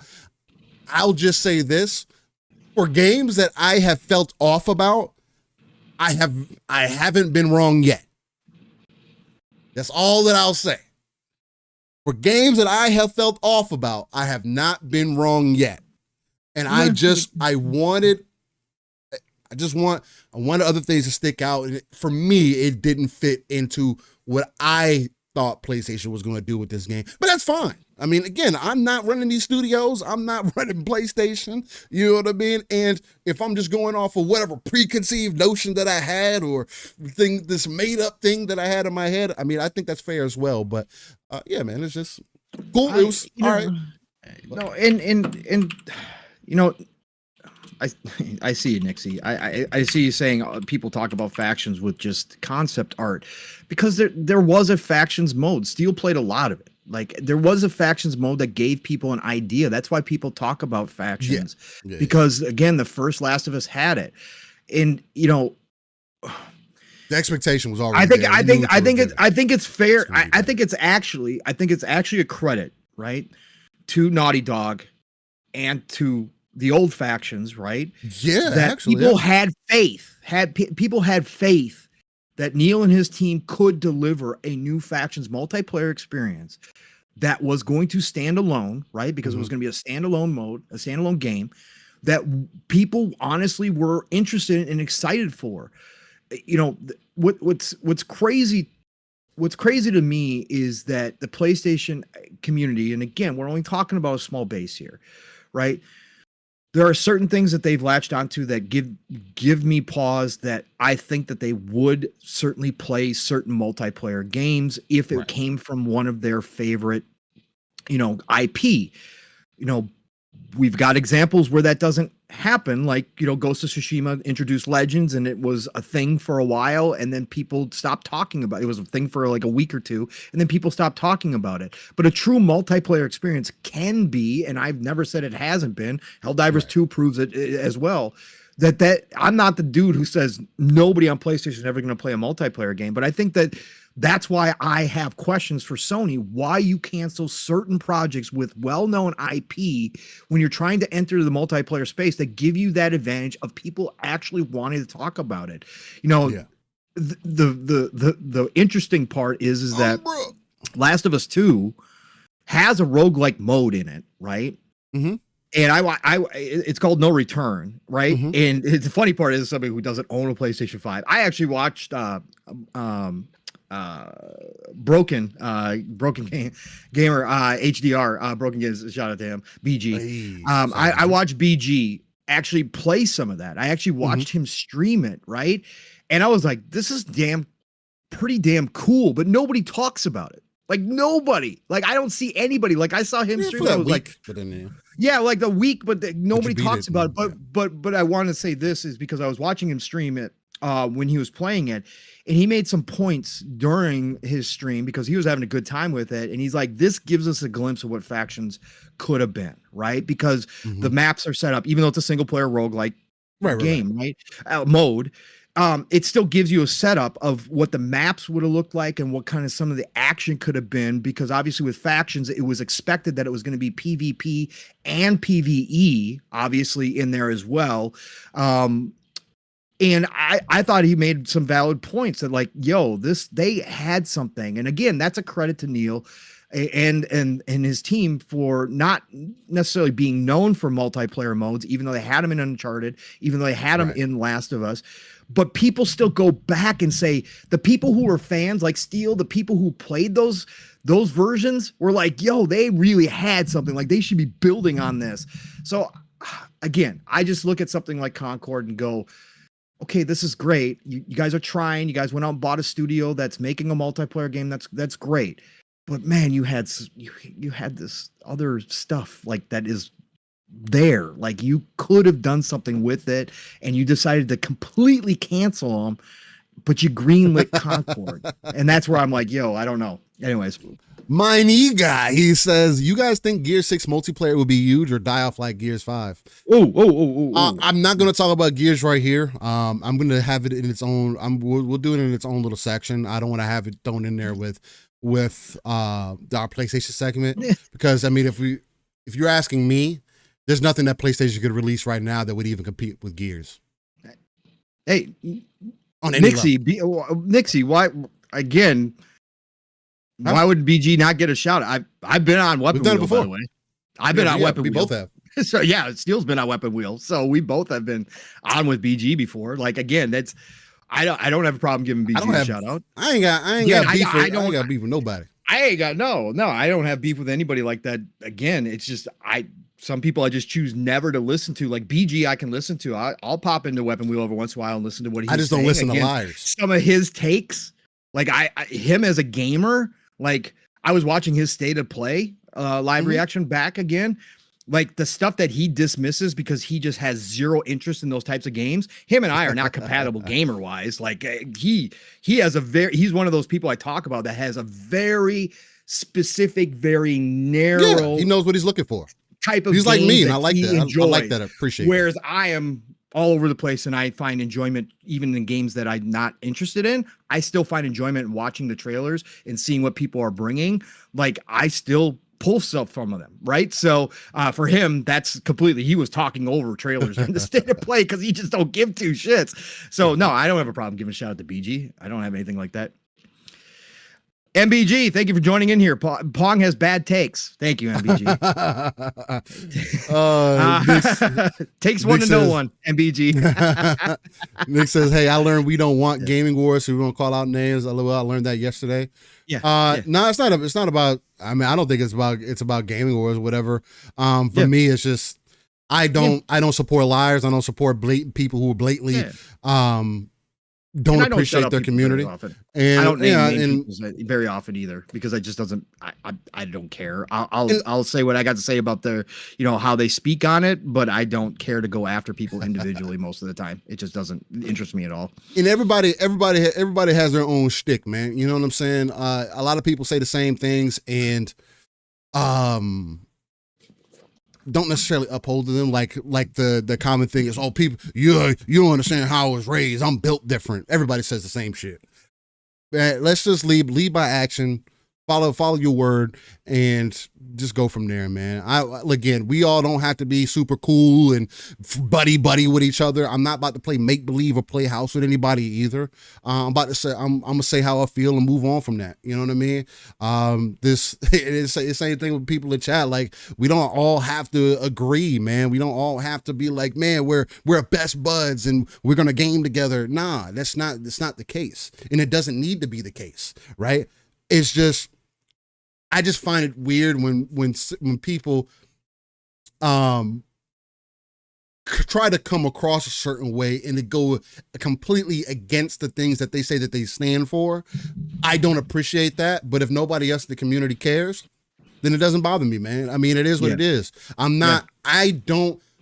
Guys, you can go down my timeline on X, on Twitter, on whatever, and you can see what I am about. You see how I engage. You don't see me in any of these other neighborhoods. Every time that I pop up in a chat, it's, yo, what's up, beautiful people, much love, all of that. That is what I do. I don't give a fuck. And if people have a problem with me to come and holler at me, point blank, period. There's nothing that I ever said that's a lie. Point blank, period. And I can be upfront with that.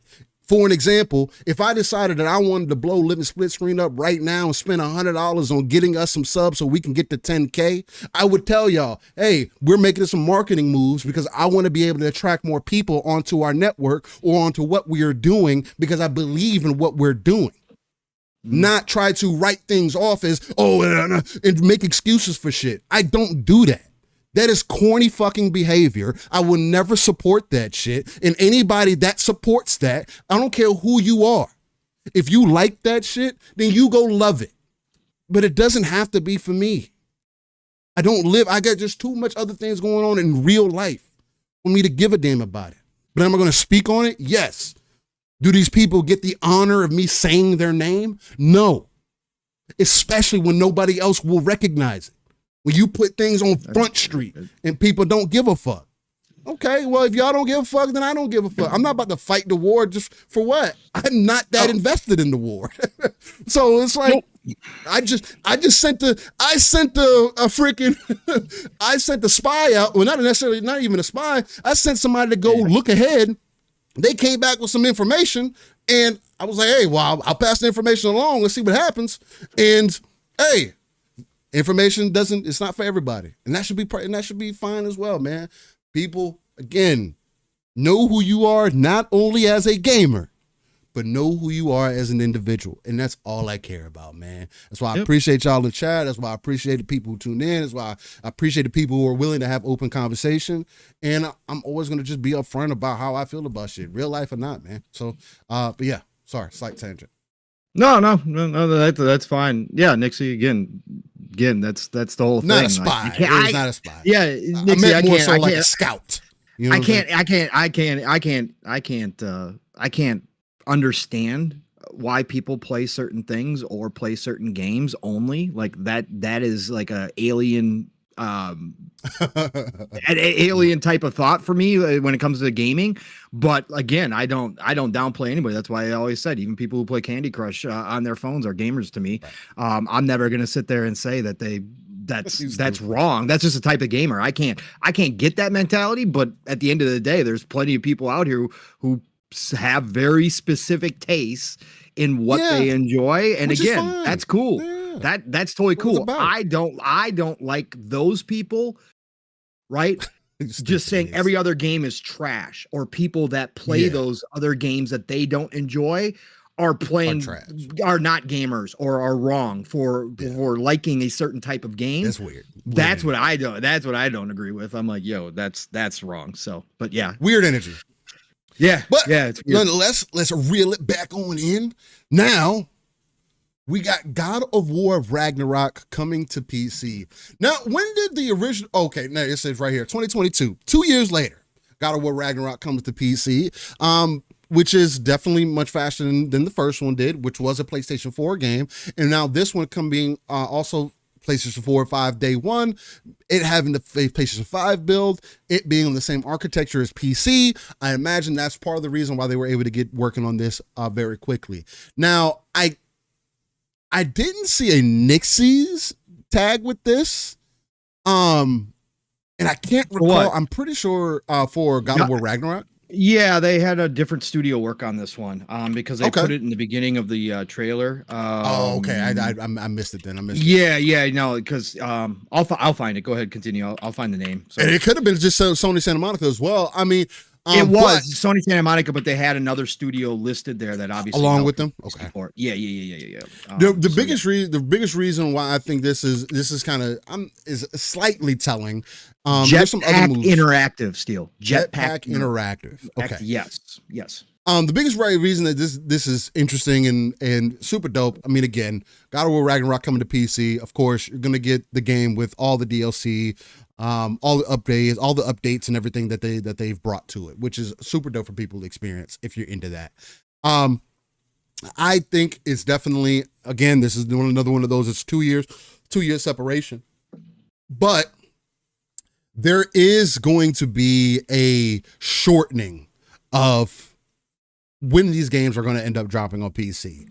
And the signs are them building up teams, right? Because Nixies can't do everything, right? Especially if you want a certain cadence of how you release these games. But they're definitely working on things in the background, man. The PlayStation launcher, for those, I don't know if everybody experienced, but it on PC, for Ghost of Tsushima, the launcher, it's not a PlayStation launcher per se, but they do come up kind of like Xbox does, where you have like this application that essentially pops up, gets you to log into their into PlayStation or whatever, and those are the first signs that it's coming. And it's going to come much sooner than it is later. Ghost of Tsushima also came with trophy support day one on PC. So all those things are really interesting. And I like the fact that they are seeing some of the engagement and are willing to put in the work and the effort to make sure we get some good PC ports coming over. Again, you want to make sure that you maintain that quality bar. So there's another, that is part of that. G says they say they're not all coming day and date. Again, let's just go with what he said for verbatim, word for word, and take it for what it is. He said live service games were going to be more of the games that are coming day to day. Shout out to Herman Hulse. And that their single player games wouldn't be. I do think that that's going to be an up and down thing, because I'm sure that they have looked at the numbers as well. And if you have half your base on PlayStation 4 and half your base on PlayStation 5, and Spider-Man 2 just recently sold 11 million copies. I mean, again, yes, that is good for sure. But it doesn't devalue their brand, their console, especially if they can continue and be consistent with that quality bar of bringing games to PC. Why wouldn't you? Again, we've talked about this previously, last week, the week before that. Why wouldn't you more so get to a point to where you can get games day and date that people can talk about, so you can get work off of people's FOMO? That's business, man. Waiting 2 years later, yeah, people are going to buy it, but it's not going to be the same as many people that would buy it day one if it was available. And I think that's the point that we're getting to. I don't believe in that whole, exclusive. We need to make sure that shit does not matter. If people are going to say, oh, well, games sell over everything. Games sell consoles. Then games can sell hardware, right? And if you're able to get that conversation really ramped up day one, especially with PC having the mods and everything else, you would have the timelines of all the social media flooded when these games drop, especially with how passionate people are about the Sony brand. Day one, I would have loved it. It would have been dope to see everybody on God of War Ragnarok tearing it up on both platforms, right? Able to have access to whatever they can get access to it at. That's the vision that I believe in. Sony is also seeing that vision. They are going to be they're going to be more reluctant to blatantly make it seem that is the direction that they're going to go. But it's the only direction that makes sense. You can't pull away from how things are today. This is not previous console generations, right? Things are being made on the same architecture with PC now. I don't see that changing, because then you're inherently just going to make your game development take longer or continue to make it more expensive. And they're trying to find ways to make it less expensive. So Nick says, simple. While we think about that one game for Sony that went along, others tie into the overall health of an ecosystem on console, which in turn can impact revenue there. I mean, I feel you on that, but I don't. Again, if you end up buying a PlayStation, then you end up buying a PlayStation. If you don't, then you don't. He continues to say, putting day and day on PC obviously wouldn't make up for the lost revenue. I don't think that there's lost revenue, because all PlayStation owners don't have a PC. So there is no lost revenue there. There's additional revenue. You're going to get people that weren't invested in playing the game before, or felt like they had to wait, and get them invested day one. Again, like, business-wise, it doesn't do anything to hurt the console. People are expecting, for the people who are willing to spend more, or more so willing to spend $500 on a console box or less, are not the same people who are just going to go buy a PC and say, oh, well, I'm just going to play it. Like, those aren't the same people. They're two different crowds. Sure, they may mix. There's going to be people like us in chat, like me, who own multiple platforms. You got a PC, you got an Xbox, you get a PlayStation, you got this, you got that. It doesn't hurt them.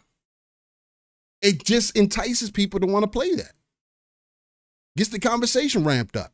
And if y'all don't agree, then that's perfectly fine. There has been no proof that this hurts the console. I mean, unless we want to say that, Xbox has proved that it hurts the console. I don't think so. Outside of Play Anywhere, but Xbox was forced to change their method anyway. So no matter what they did, it was going to hurt the console. But like I've brought up the point before, what matters more? The plastic that you're playing it on or the game? And making your game available to more people day one does not devalue any brand or any console, especially PlayStation. Point blank, period. If people truly have that much faith in PlayStation, if y'all really love it that much, if the audience is that invested into it, it doesn't matter if it goes to play PC day one. Because those same people are still going to buy it on their preferred platform. And like Gene says, I'd rather spend more for higher end than Game Pass, which is dollar menu gaming, but to each their own. I agree. I disagree with that, Gene. And I mean, that mentality, I don't agree with either, right? Because Game Pass isn't dollar menu gaming. You can still buy the game. It's an option. It's one way to do it. Which we still need more proof for whether that is the true way that Microsoft is going to go forward. And I don't think spending more for games, God of War Ragnarok is not worth $70 to me. God of War wasn't worth the $70 to me. So at the end of the day, it's always going to be subjective. You know what I'm saying? So it is always going to be to each their own. But obviously things aren't adding up, right? So that's the only point that I was making as far as that goes. But it is awesome to see PlayStation continue to bring these games to PC. It just adds more people to the pool, willing to talk about the game, getting into the experience for those who are interested, and then going from there. How do you feel about God of War Ragnarok coming to PC, Pong? Nope.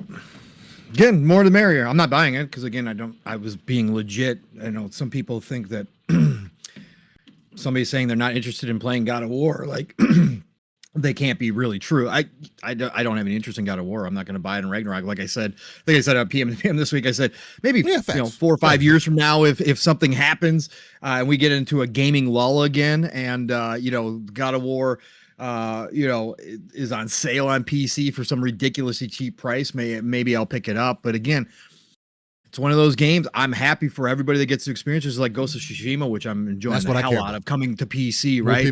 More people get to experience it, and it's freaking fantastic. It's going to have, it's got widescreen support. It's got all the bells and whistles that PC only players get to enjoy. And so more people get to experience God of War Ragnarok. I mean, that's freaking awesome. I think that's dope. It is. That's what I care about more than anything. Yeah, and we'll see how this new, because it isn't Nixxes doing it right now. We know Nixxes now has a track record, right? Very good at PC They've been porting. getting better.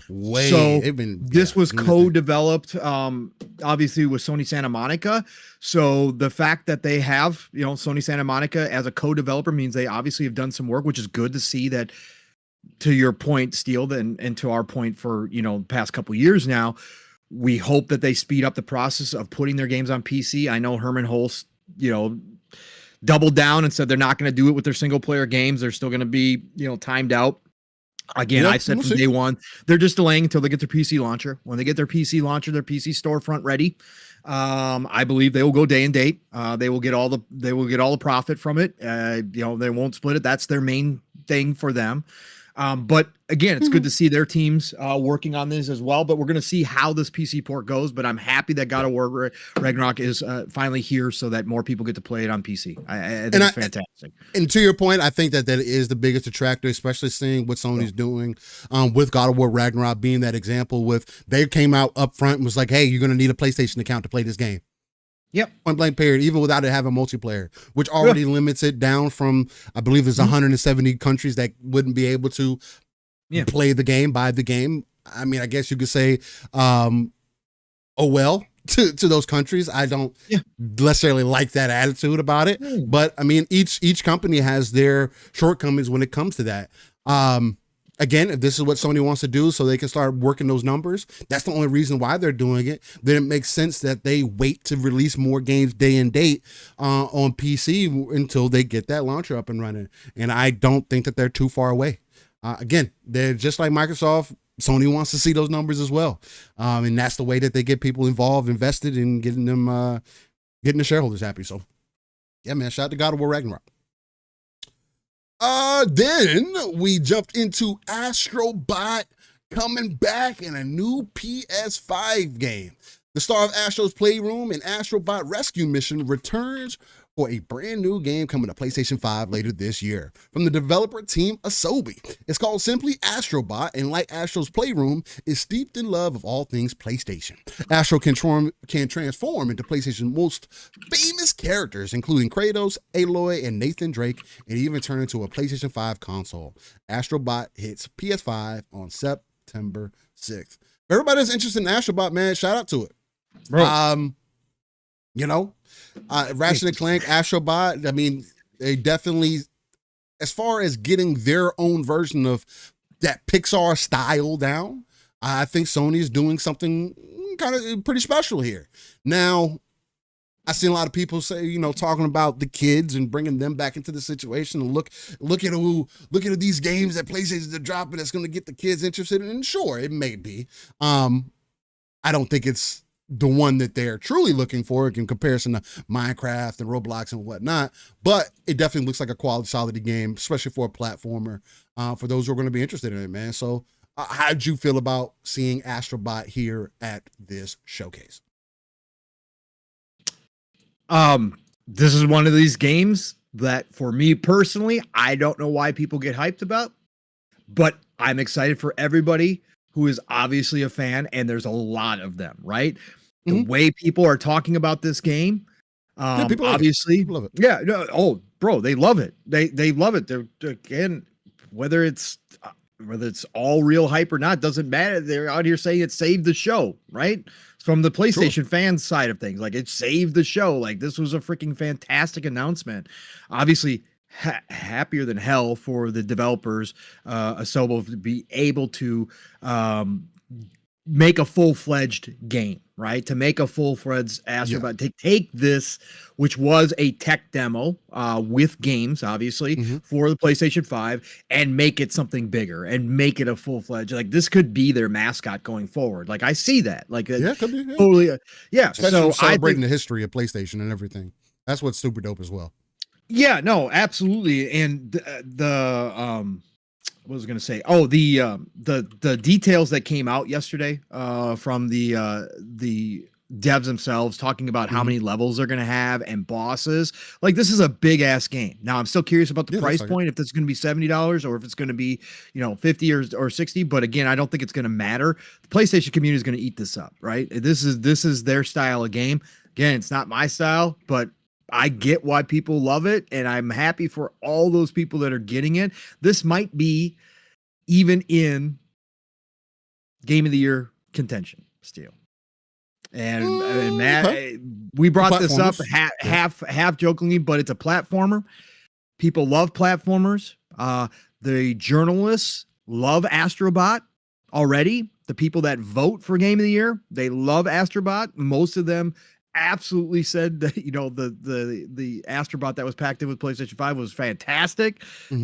So a full-fledged game like this, much like Nintendo, could certainly get the Game of the Year hype, right? I would not doubt it. I would not doubt that this rates, it comes out with a big Metacritic score, as long as obviously it all comes together, but I have faith that it's going to.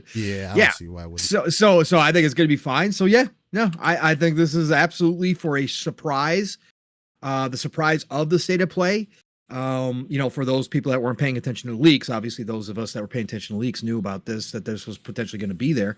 But Asobi does what they do, and they do it the best. And for them to get a full chance to do this, I think this was a big W for the state of play for Sony PlayStation fans that didn't think that they were going to have much this year. This is legit a game coming out this year. It's a full-fledged game. It's a platformer. It that could be for everybody, but hey, it's good. It's good. I like what I saw. I thought it was cool. The thing I appreciate about it the most is the celebration of the PlayStation history. I think all platforms should have a game that kind of goes through that. I kind of liked when Rare used to do that with their games as well. playing those older games in one game, like a kind of arcade style. I always thought that was super dope, and just going through the history and experiencing different things. Yeah, man. So shout out to PlayStation, shout out to Sony for, having the chance to work on something else that seems extremely creative, man. So shout out to Astrobot. All right. Then they went into show Marvel Rivals. Again, PlayStation does really well with showing games as if it is theirs only. And Marvel Rivals came out afterwards. I should say Xbox came out afterwards and said, hey, Marvel Rivals will be on Xbox as well. So definitely check us out there. Although that was the Spider-Man skin. The Spider-Man skin was exclusive to PlayStation, though, I believe, for Spider-Man. The alternate skin, yes, yes, that's PlayStation exclusive, correct? Okay. Yep. It's slow-mo Baxter. I am so fucking glad that you just came in here and said that from out of nowhere. Yeah, because that's exactly. I think that's what made it worse for me is because when I saw CONCORD, and I've already seen gameplay of Marvel Rivals, and I've played Overwatch as well, right? I am the PvP gamer, so it's like when I look at these games, and if Marvel Rivals looks like the more appealing game, this game even has destruction in it. Like, what are we talking about, ladies and gentlemen? Like, this game gives me more interest than even Overwatch itself does, right? Like, if I'm going to jump back into an IP that is a hero shooter, hero type gameplay, it's going to be a Marvel Rivals type game. I can't wait to play with Storm. I can't wait to play with Iron Man. I can't wait to play with Venom, right? You're talking all the right language, and the art style, that's the main thing for me as well. The art style for Marvel Rivals is fucking outstanding, right? It looks unique. It looks like it's going to be a fucking great and fun time. So it's like when people say, oh, well, these games are just reskins of these. Sure. But there's going to be certain things that are going to pull people in versus others. So Marvel Rivals has my attention. I'm not going to play any betas. I want to wait for it to come out the full release. There's supposed to be a beta that's coming out in July that will be available on PlayStation 5 and Xbox Series X for those who kind of want to touch it, see what's going on, and go from there. But how'd you feel about Marvel Rivals, man? Is it one of the more attractive hero type games that you've seen for you that you might jump into, or what did you think? Yeah. First of all, Nick's someday, I don't know how you've been here too long. Oh, don't care about first party, second party, or third party. I am speaking to the PlayStation only fans that legit only think that PlayStation first party are the good games. And for a fact, Nixie, that those loud, boisterous people do exist in this community, right? You do know that there's a whole part of this community that honestly believes that if it isn't Sony first party, it's already a second, third, or lesser tier game. Just like Nintendo fans treat the Nintendo first party games. That's what I was speaking to. And this because we talk about what's going on around the community. The PlayStation only fans look for those first party titles. I could care two shits, and that. I don't care. When Xbox had their 2022 year, Steele and I were out here talking. We got plenty to play. I don't have any problems with it. Sure, it's unacceptable that first party isn't showing up, but we got plenty to play. So you already know where I come from. I don't know why you make these comments sometimes. And Chris says, why is a PvP shooter hero action game being compared to a hero PvP first person? Because it's still the same type of game. Just because there's two different perspectives, and yes, they're going to play a little bit differently from each other. It's still in the same genre. It fits in the Overwatch genre. Like if that's what it fits into. It's a hero based game. And if that's the case, it's fair to compare them to each other. And again, it's also fair to say that, hey, one is giving me more interest than others are. Like, you can talk about two different things and something in the middle can be true, or you can be more excited about CONCORD and what it's presenting to you. And I can be more excited about Marvel Rivals because of the type of game that it is. Yes, Marvel Rivals is also third person, which of course is going to pull me in as well. But even outside of that, I can also, just like anybody else, if you felt like that game's for you and I say that this game's for me, then that can be great as well, because there's a reason why there's so many of these fucking games on the market. Right? And that's why there's a reason why people look at it and be like, oh man, another Overwatch clone, right? Like, there's a reason people do that. They want something that's going to give it competition. Yeah. As long as you're it's disingenuous to compare games that are two different combat styles. It's like you're comparing, you can't compare, for an example, Factions multiplayer to Gears of War. If they play completely different from each other, right? You can't compare Halo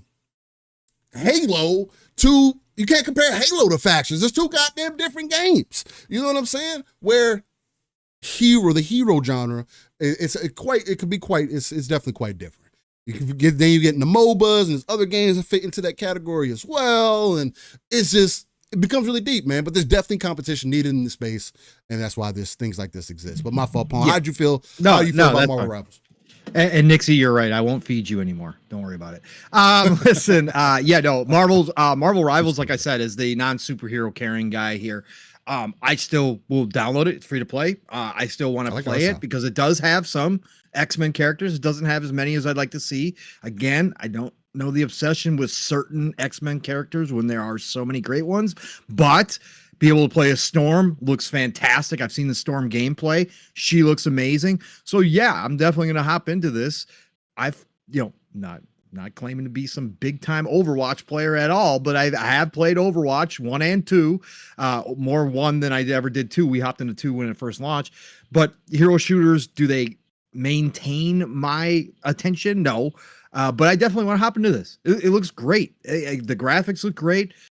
Everything about it. I don't care if it's the reskin of Overwatch. Doesn't matter to me. I like the level of destructibility they showed in this trailer too, Steel. I don't know if you noticed that, but there was some level destructibility and stuff.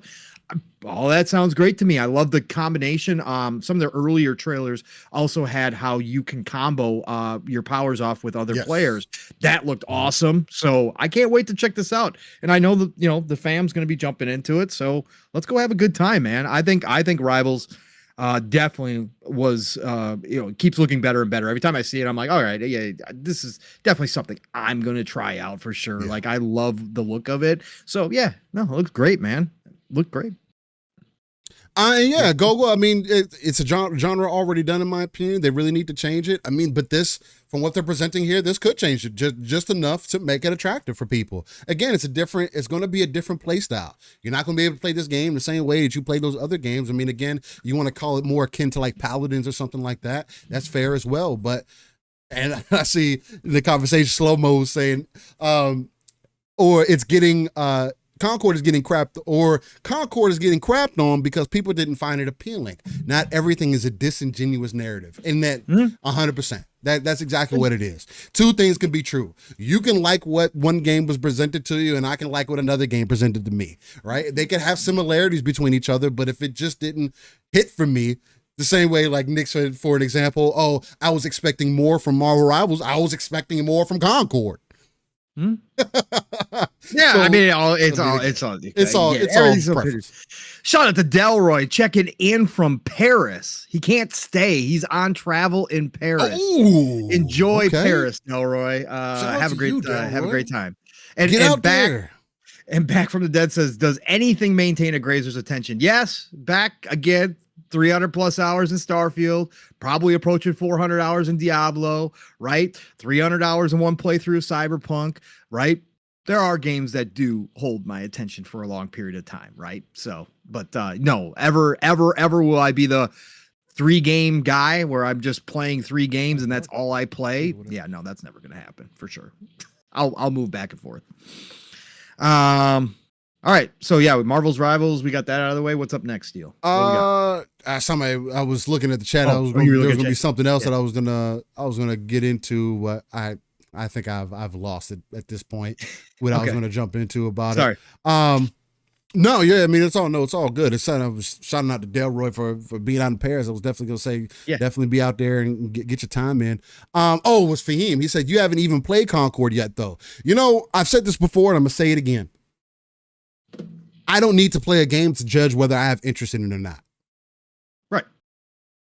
I don't. I can look at it. Yeah, sure. I can look at what's presented to me and decide for myself whether I have interest in it or not.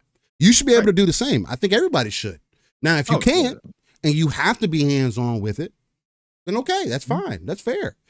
I'm not that way. I've been gaming for long enough, and this is how I just feel about it overall. Anybody that has been gaming for long enough, and this is what I mean by know who you are as a gamer, and this is why I say it all the time.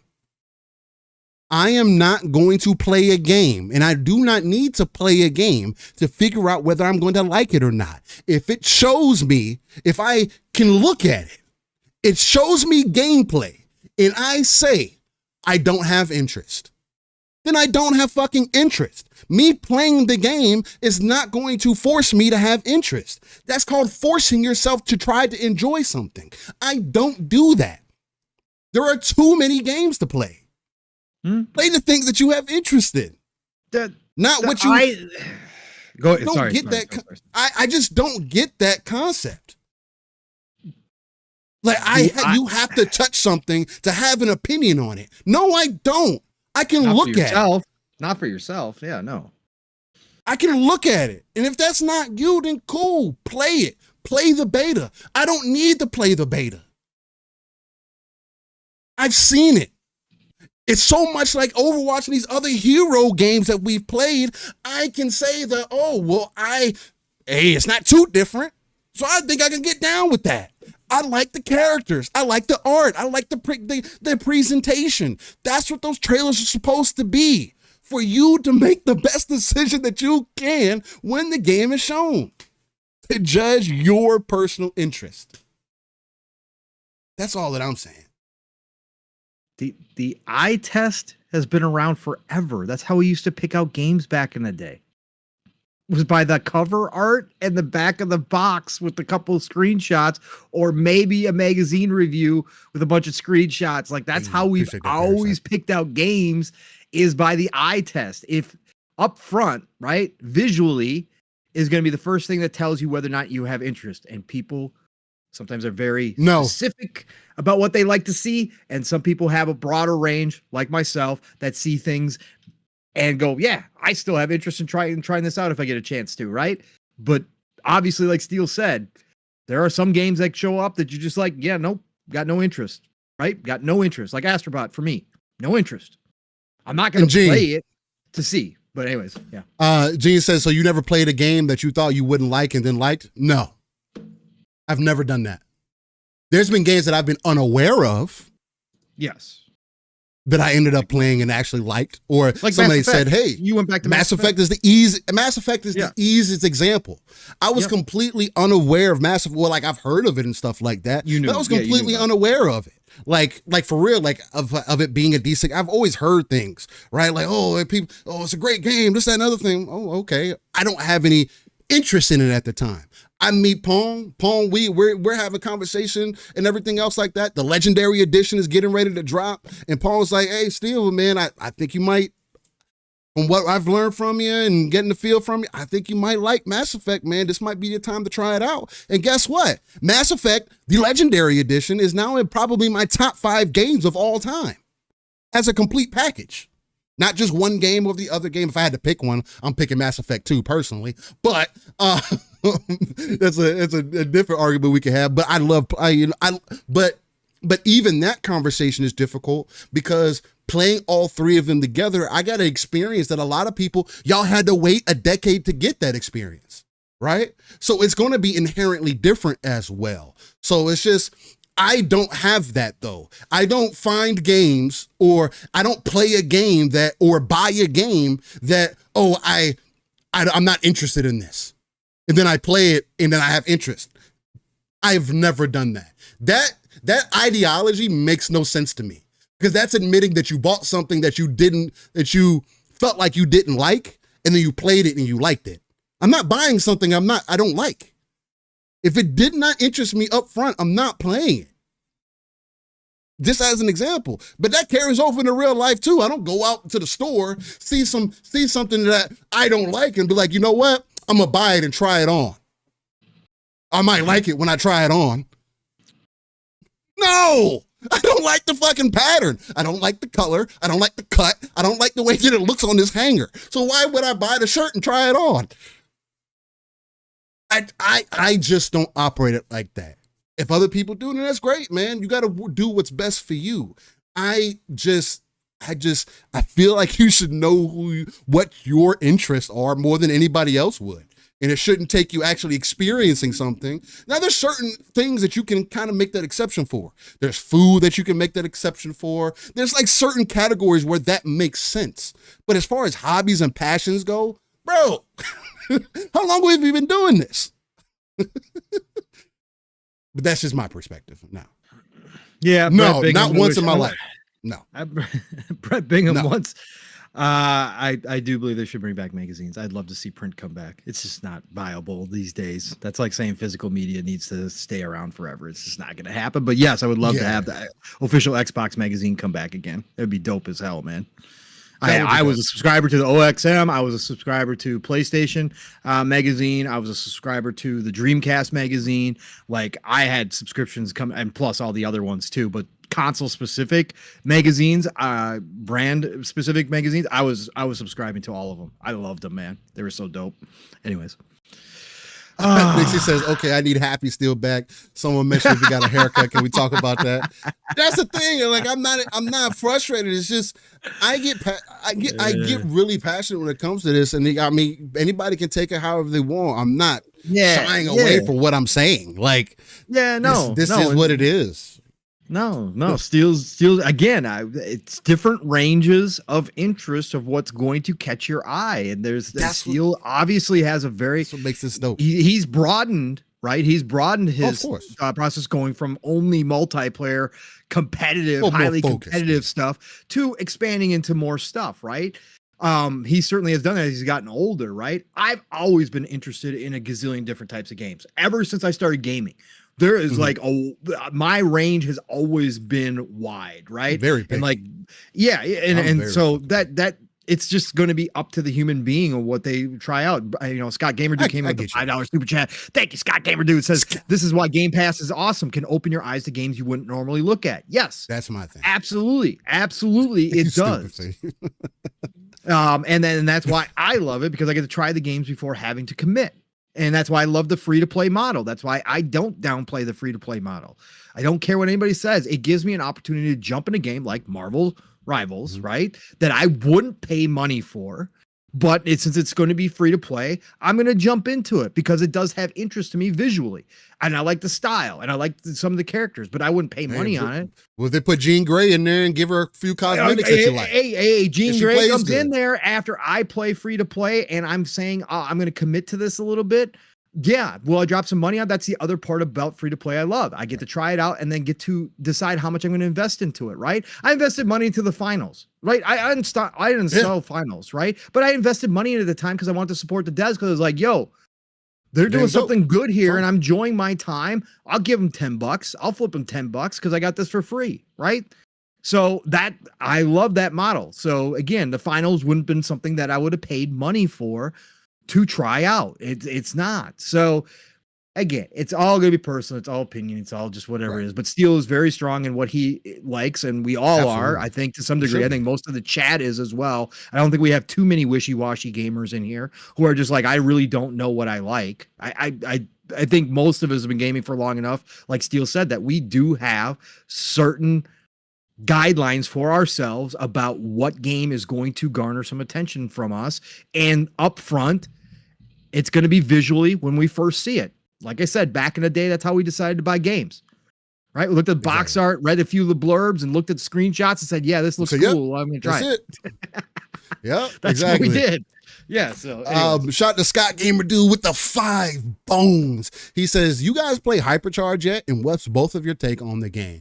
I have not played Hypercharge yet. It's one of those games that I'm playing other games that have my attention right now. I am planning on getting it at some point, though it does come with some stipulations for me. One, I was trying to find out whether multiplayer is full third person or whether it's just a mode. I also wanted to see how active the multiplayer is, because that would be my only real reason to play Hypercharge. is for the multiplayer. I don't really care about the story and stuff like that. I get that it's cool and it's dope and people are having fun with it. Like if I got the game and people decided to run the campaign or whatever with me, or even if it's solo and I decided to play it, then that would be one thing. But I'm going into Hypercharge more so expecting a good multiplayer experience. And if it does have a good multiplayer experience, then great. I just don't want to play that game in first person. Point blank period. I don't. I've seen the first person gameplay.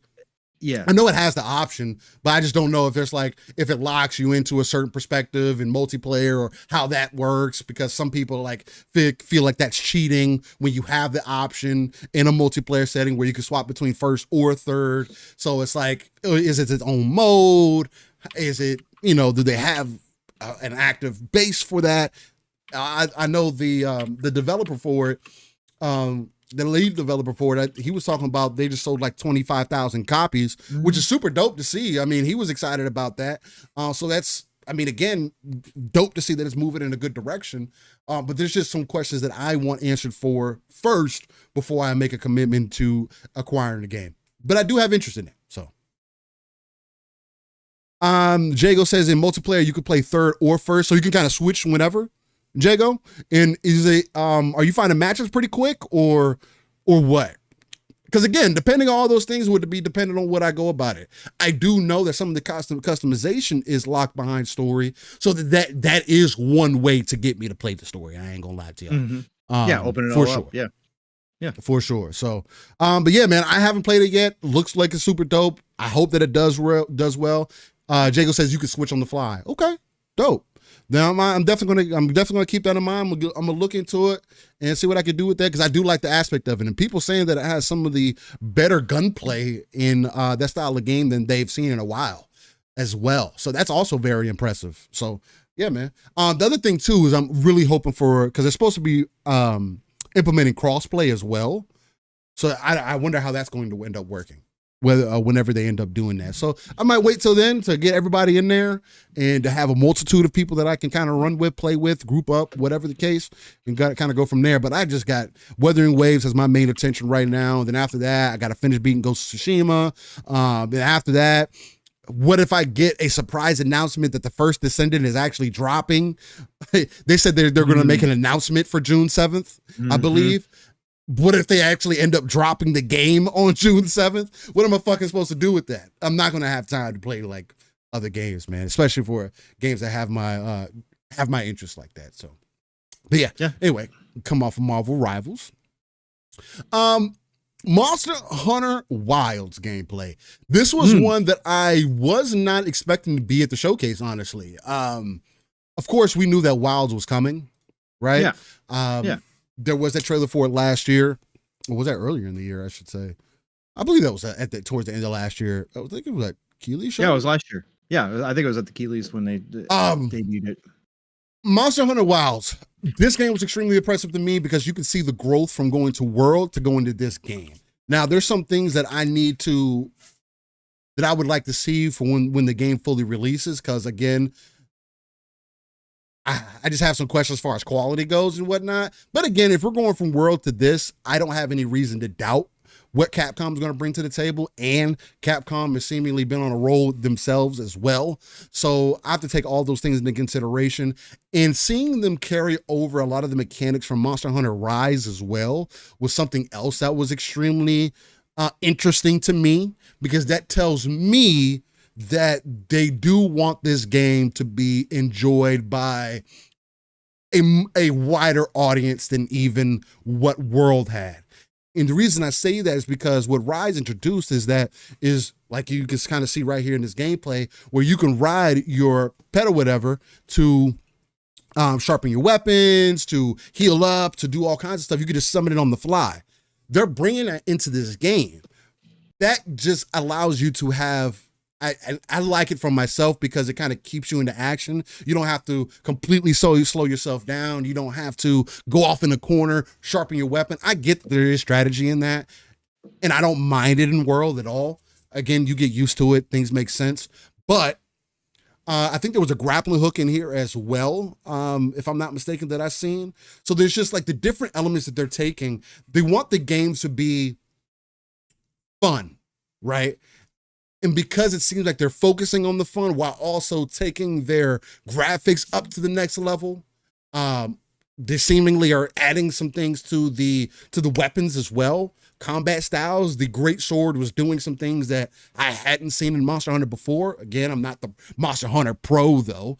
But the other thing about this Monster Hunter as well is that apparently you're going to be able to have 2 weapons. This is the first and ever in Monster Hunter from what I know. Correct me if I'm wrong, chat. Or anybody that ends up watching this afterwards, let me know what the first Monster Hunter that has dual weapons in the comments below. But even that idea is super dope. So you can go from a great sword to, let's say, dual blades, which would be my play style, right? Because I favor both of those. And I think that adds another level of uniqueness to Monster Hunter that people have been looking for. That got me extremely excited about this game. Also seeing that it's coming out in 2025. This game is coming everywhere as well. My main hope for Monster Hunter Wilds, after watching this trailer, is just hoping that they're going to have cross play and cross progression, because that's the only thing Monster Hunter is missing. If you add cross play and cross progression, this is going to be one of the biggest games that released that year.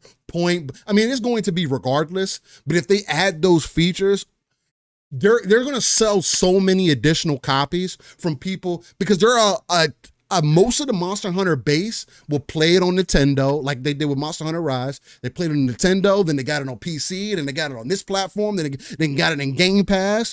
And the biggest negative is that none of your progress kind of carries over from one platform to the next. I would love to see them handle that problem, and it would just take this game freaking to above the fucking moon, man.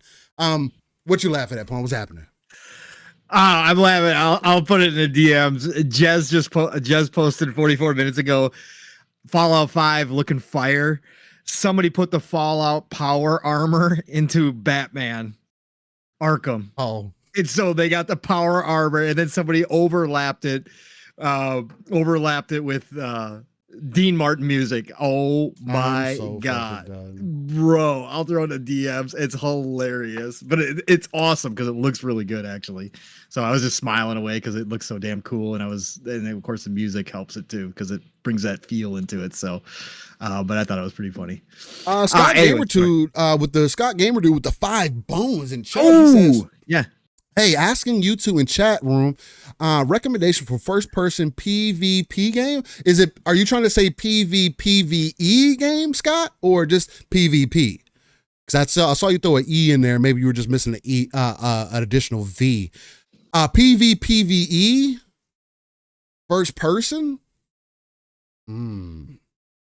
PvPvE. So player versus everything. So you got bots involved and whatnot in the open in open gameplay.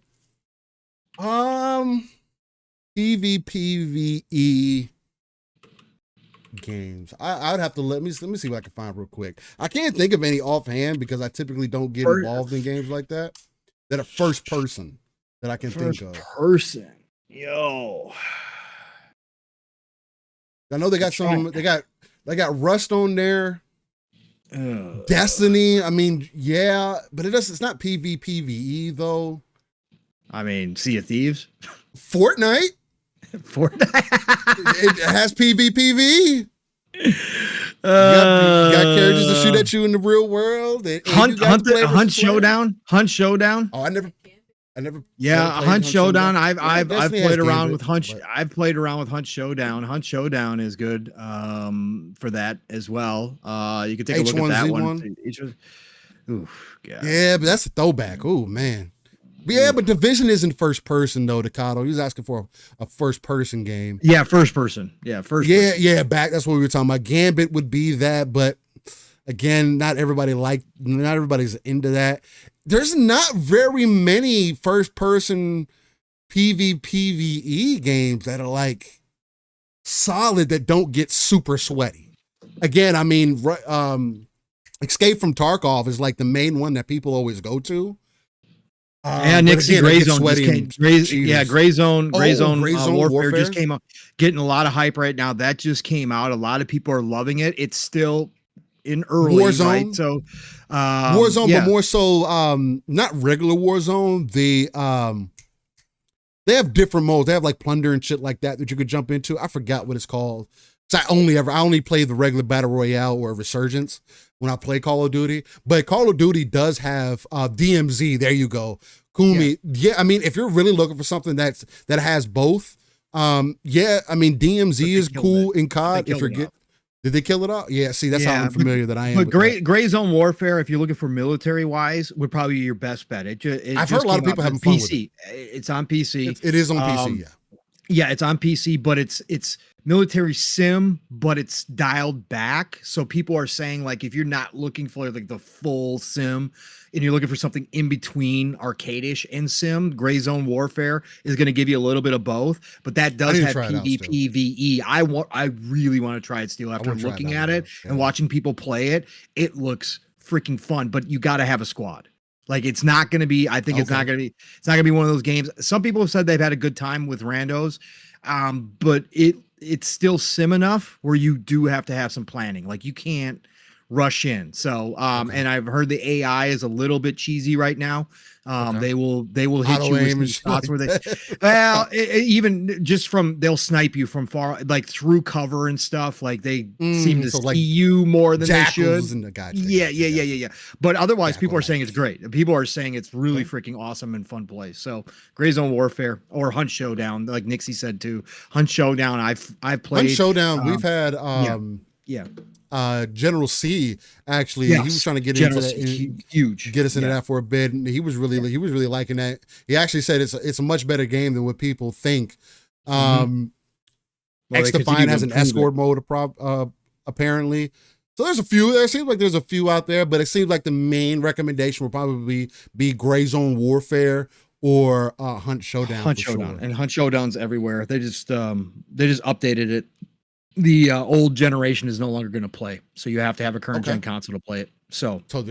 But it is a good looking game too. It's a very good looking game. So yeah, those that's a tough one to come across. It's funny once you start thinking about it. You're like PvP VE first person. That's very tough to come across. But even in third person, there's not many really many in that category either.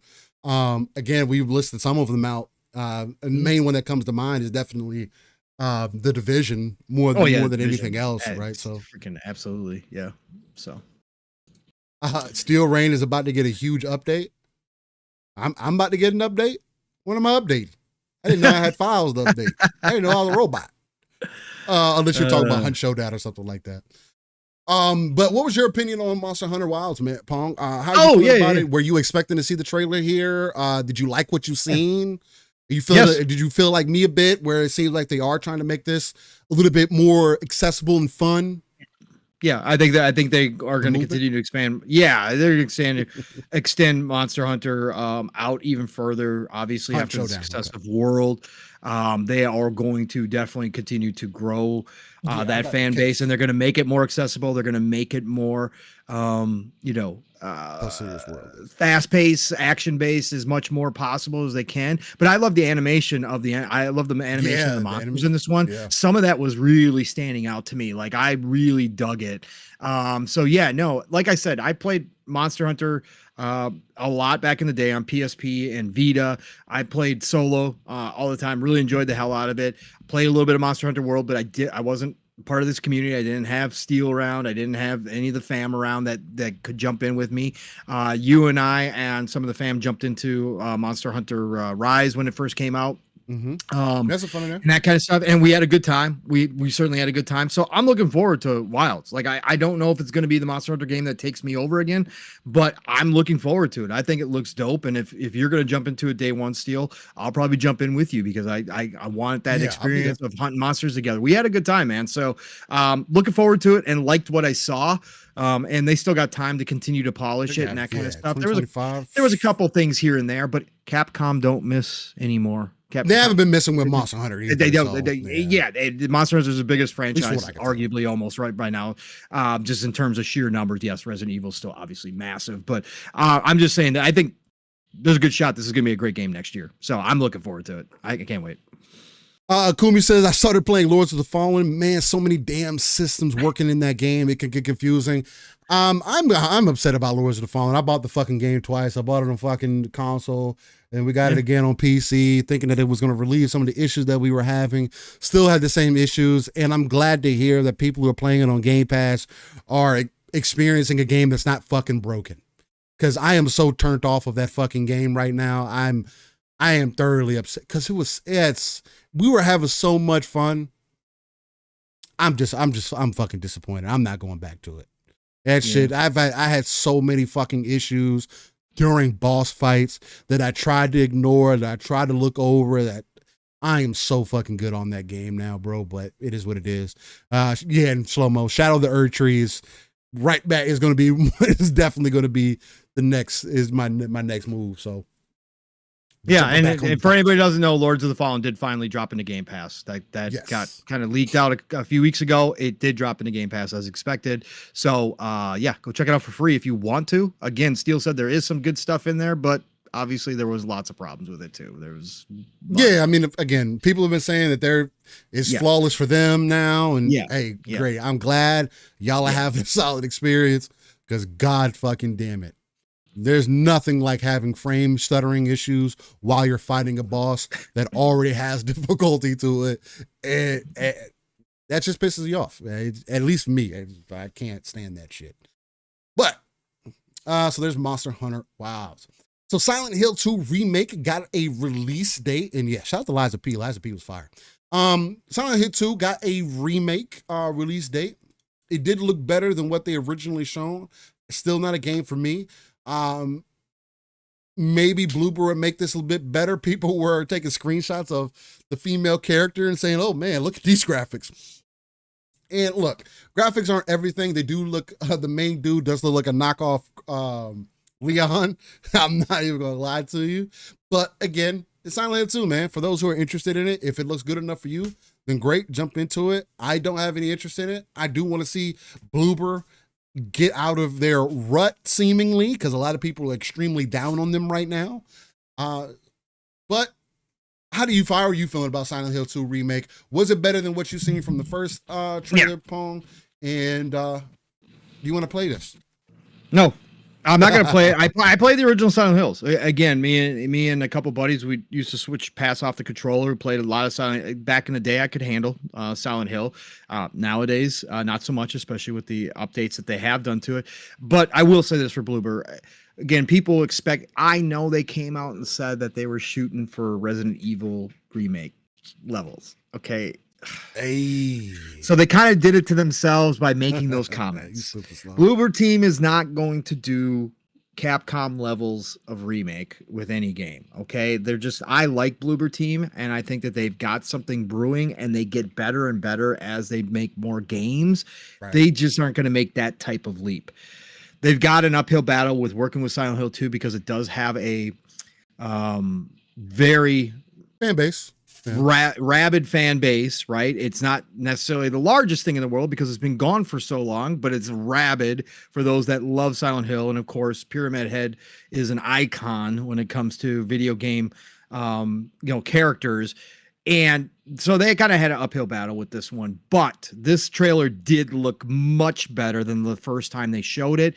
If you remember the first time it was shown last year at one of the Sony State of Plays, they came out afterwards because people were so criticizing not just the animation work, which is still obviously not up to par for these days.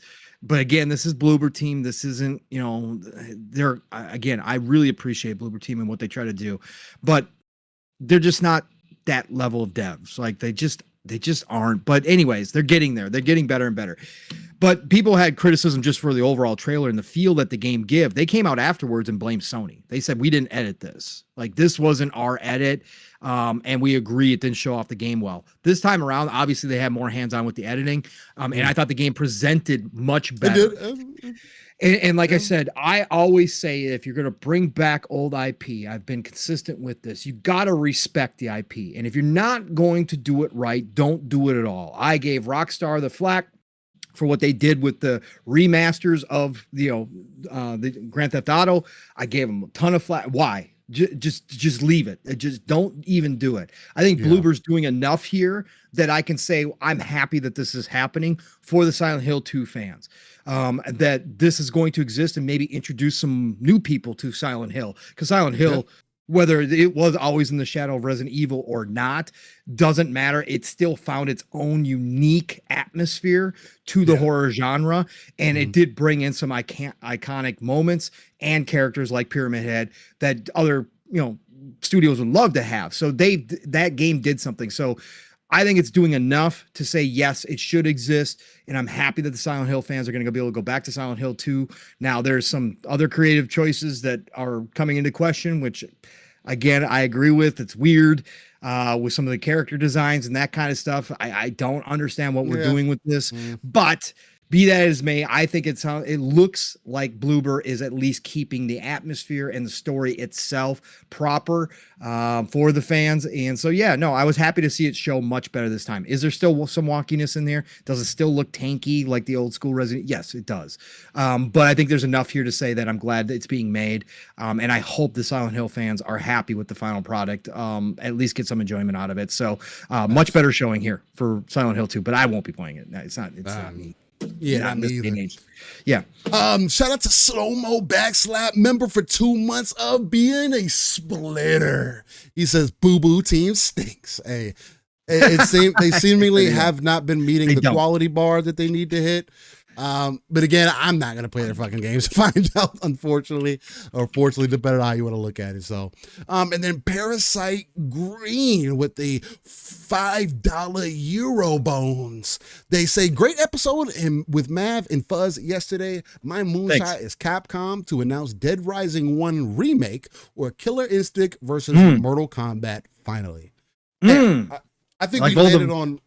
I think we landed on Marvel versus DC being the one that they need to do. Yeah. That's kind of where I'm at right now. If there's one game that I would like to see Ed Boon do, it's that. Yeah. Yeah, I feel like that could be one of his last games that he does in that kind of thing before maybe he sticks with going back to Mortal Kombat, give him some new ideas before he jumps back in, because the next Mortal Kombat is gonna have to step it up. So Dead Rising coming back would be absolutely amazing. So, Dead Rising deserves to come back too. So, we'll see. Awesome. Pause some of these clips because I got them on loop. It'd be hogging up some bandwidth. All right. Then we got Dynasty Warriors Origins. This was another one out of left field. I was expecting a standard like Dynasty Warriors game. This one seems to be more focused around your character, maybe? Character? Yeah. Go ahead, Steel. I mean, I don't have any genuine feel about this. I haven't played a Dynasty Warrior game in fucking Jesus Christ. I probably haven't played a Dynasty Warriors game since 360, honestly. Like a true Dynasty Warriors game. I went back and played some of the Gundam Dynasty Warriors game through emulation or whatnot. So I guess there's that. So, I mean, I don't know what to expect here. I know there's one that just came to Steam recently. That seems really dope. Or DX. Samurai Warriors. Yep. Again, same ilk. So, no, it's same. It's Omega Force. It's just split off. Yeah. So, same ilk, different game. Different set of characters, different set of stories. That's all it is. Right. But the characters cross over between them all, so it is what it is. But creating a game that's centered around a central character that you're going to, because Dynasty Warriors had always been more so traditionally about unlocking multiple characters, different play styles, and everything like that. Is this going to have a diverse enough play style for your character that it's going to be interesting, or allow the people who love Dynasty Warriors for what it brings to like this one as well? I mean, I guess it could, but I've always seen Dynasty Warriors as more of a like, it's just a fun horde type kind of game where you just go in there, do a bunch of crazy ass moves and kind of jump out, just kind of leave it at that. I mean, but again, I'm less up there with it. It did look interesting. Again, Eastern flavor. That style seems extremely interesting to me. Having the hordes of enemies, not necessarily my kind of thing, although it did look dope. But I mean, how do you feel about Dynasty Warriors returning and it seemingly being more so focused on a central character? Does this give you some worry? Does it give you some hope or interest? What you thinking? Yeah, Yeah, no, you guys know me. I like Musus. I always have liked Musus. I'm not like some hardcore Musu guy that puts thousands of hours into Musus, but I've owned a ton of Musu fighters, including Dynasty Warriors, through my life. And I continue to do so. And Decado, I agree. Warriors Orochi is the best of the bunch, for sure. Love Warriors Orochi. But Dynasty Warriors, this is an interesting take. I want to know if this is a create your character situation where you do get to customize your character and mold that character to certain styles that are, or be able to blend styles, because that was the thing. That's the thing with Dynasty Warriors, opening up all the other characters, because each character comes with a different weapon, completely different special moves, right? Sure, they can feel similar. Of course, you can't have 100 different freaking characters and not have them feel similar at some point, but they did give different flares depending on what team of characters you ran with in these games. So focusing on a single character, are you going to have other characters with you that you can switch to on the fly? Because that's the other thing, you can switch on the fly in these games to your team members, two or three. Yeah, no, it's just switch on the fly. Yeah, you can call them in mid action, right? Mid battle, and they'll come in and do moves right out the gate. That's always been that's been kind of a thing. So are they going to allow you to do that in this one? Because I thought I did see one split second of gameplay where it did look like you were fighting with one of the classic Dynasty Warrior characters. So I'm wondering if that's the case. If this is a create your own character mode, I'm down for it. I'll certainly want to play it. If you're limited to that one character through the entire game, could that turn off a lot of the fan base? Yes, absolutely. Outside of that, what I saw expanding out to even, there's always been hundreds of characters on the screen at one time. Okay. That's what you're fighting. That's what Musu's about. But they showed some very large scale battles in this one, like like battlefield like size, essentially leading the army and all that stuff. Yeah. So archers. if that's the expansion of this, then cool. I'm down. That's the core of Musu fighting. It's just going through waves and hordes of enemies at all freaking times and just laying them out. Right. There's always objectives, of course. But so, yeah, no, I'm interested in this one. Love to see it. I like, like what Omega Force does, obviously. Again, bought a ton of their games. And can't wait to see where this one goes. Why in 2024, though, do we have devs coming out saying that we're leveraging the power of the PS5 to do things we can never do? And we come to find out this game is multi-plat. Come on. Can we stop, devs? Can we stop with the BS? I know they gave you money. I know they got the marketing rights, but come on, Stop with this lying bullshit, okay?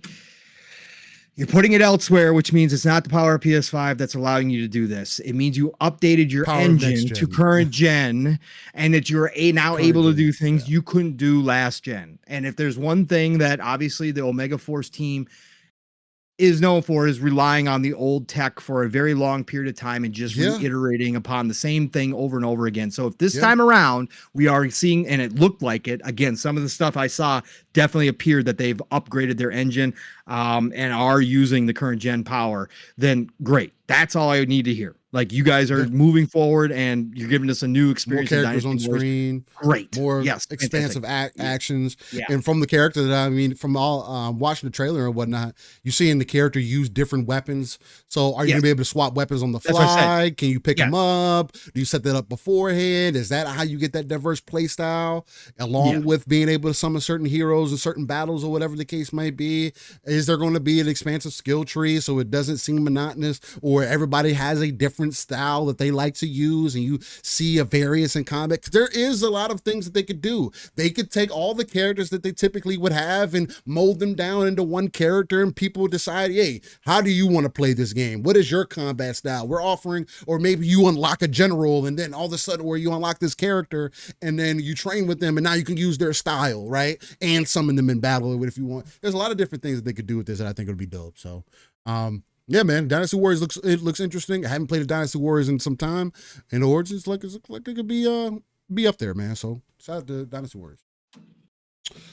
Then next on that list, this one does not have a gameplay clip for it, at least on this site. I know they got plenty of gameplay for it overall, but Path of Exile 2 coming to PlayStation 5. This is also coming to Xbox. So something to keep in mind. I know a lot of people were trying to use this for console war and say, "Oh, look, Xbox, we got the better ARPG game. Path of Exile 2 is coming in." Look, these are from people who've never played Path of Exile 1. Yeah, I saw. Oh no, it's Alex. Kind of. Oh, bro, he was on fire, man. I thought it was absolutely hilarious because, again, if there's anybody that I would definitely consider as far as being of that I know of, is definitely, it's Alex. And anybody that is thinking that Path of Exile is like a Diablo, sure, it's similar in game styles, 1000%, of course, but it is not as easy to understand. It is much more diverse than Diablo is on a gameplay level, and much more complicated, it's definitely much more complex. It is.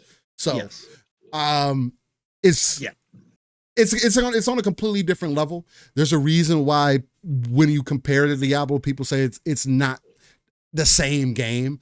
I would consider Diablo at this point being it's the more accessible ARPG if you were going to play one out of all of them. Even Last Epoch, Diablo also has the better story. You can tell that the production is there, but it is the easier game to play out of all of them. So that's something to keep in mind for those who have interest in it. I don't know if I'm gonna end up playing Path of Exile 2. I tried to jump into the first one. I played about 10 hours of it, and I liked what it was presenting to me. But the games that I'm playing, it's just going to depend on what's out, what I'm into at that time, and kind of go from there. So, how are you feeling about Path of Exile 2? Awesome. I mean, again, and it is free to play. Path of Exile is free to play as well. So it's not, which is again, love the devs with Path of Exile. They set out with a goal to make their version of Diablo because they liked Diablo 1 and 2. They set out on a path to make their own, pun intended, Diablo the way that they felt that the franchise should have gone, because they had different ideas than what Blizzard was doing. So they just started as a group of guys with a passion to go make a game similar to Diablo. They turned this into an actual competitor for Diablo. Now you can say on console it hasn't come close to reaching Diablo levels, and you'd probably be right. On PC, however, it's pretty damn close. Like, there is a whole PC big giant community around Path of Exile, and again, it offers a different experience. Yes, it's very similar. Some of it looks like it could be ripped right out of Diablo. Like this Path of Exile 2 trailer, if you squinted real hard and didn't know that was Path of Exile 2, and somebody said, "Hey, this is a new expansion for Diablo 4," could I believe it? Yeah, I could believe it.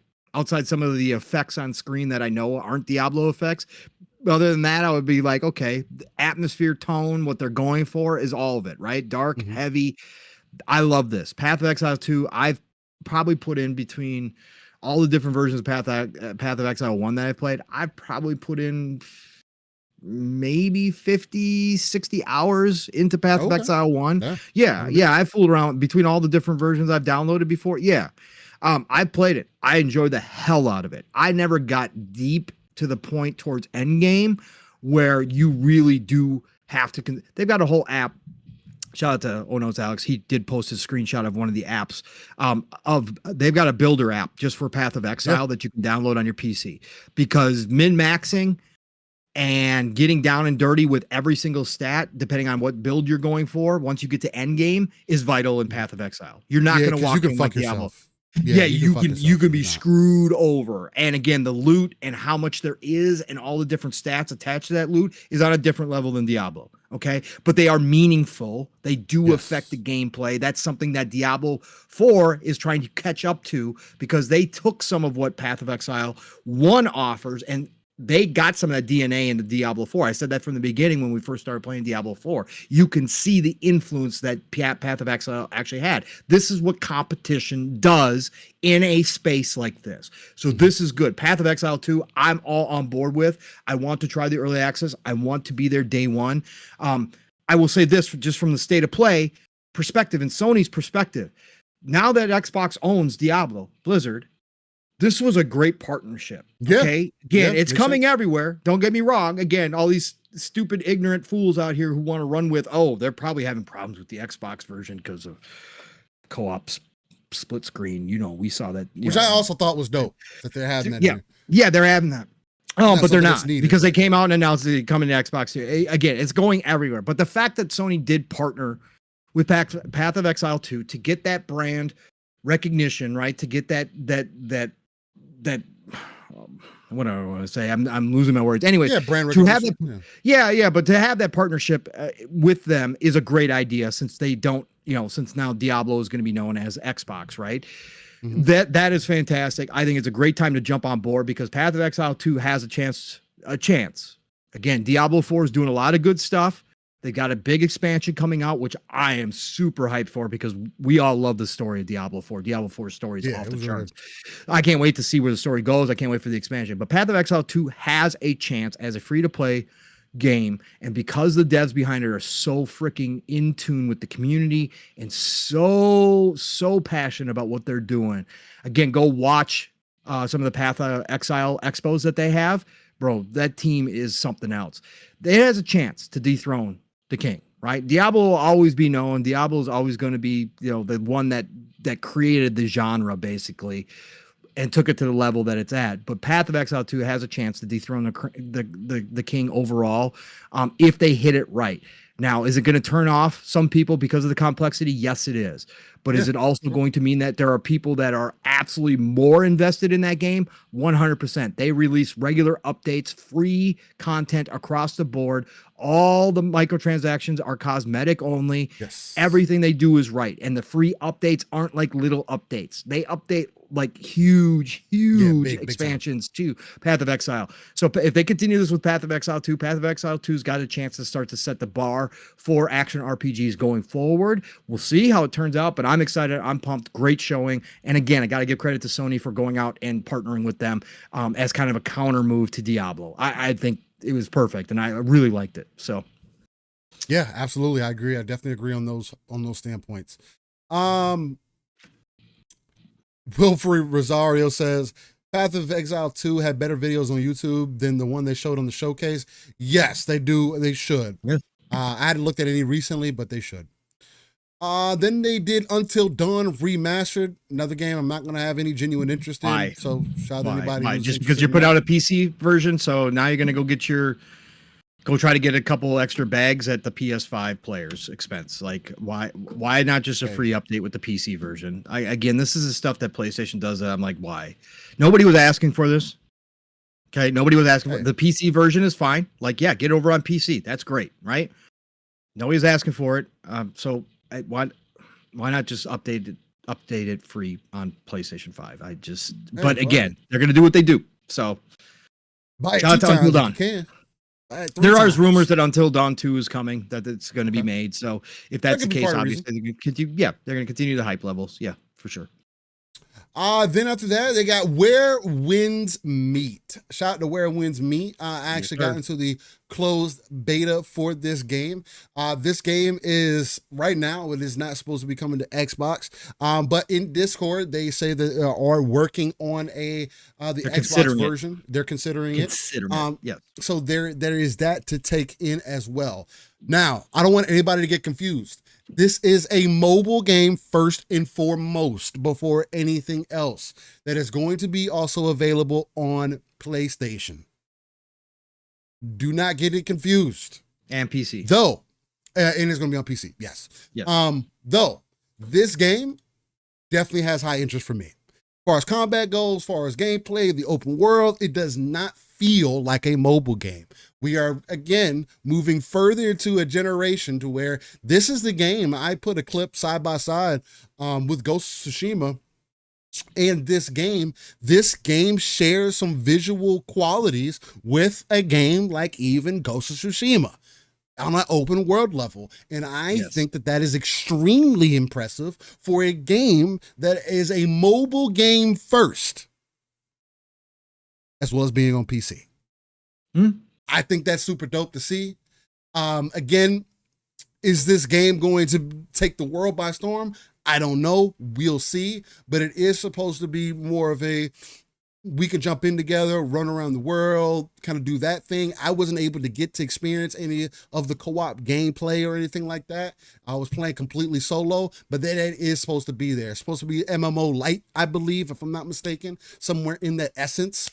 But again, we'll see how things play out. I really do love the combat in here. It is more, I would say probably it's more action oriented than a Souls game would be, right? So more along the lines of, let's say the most recent game would be Stellar Blade.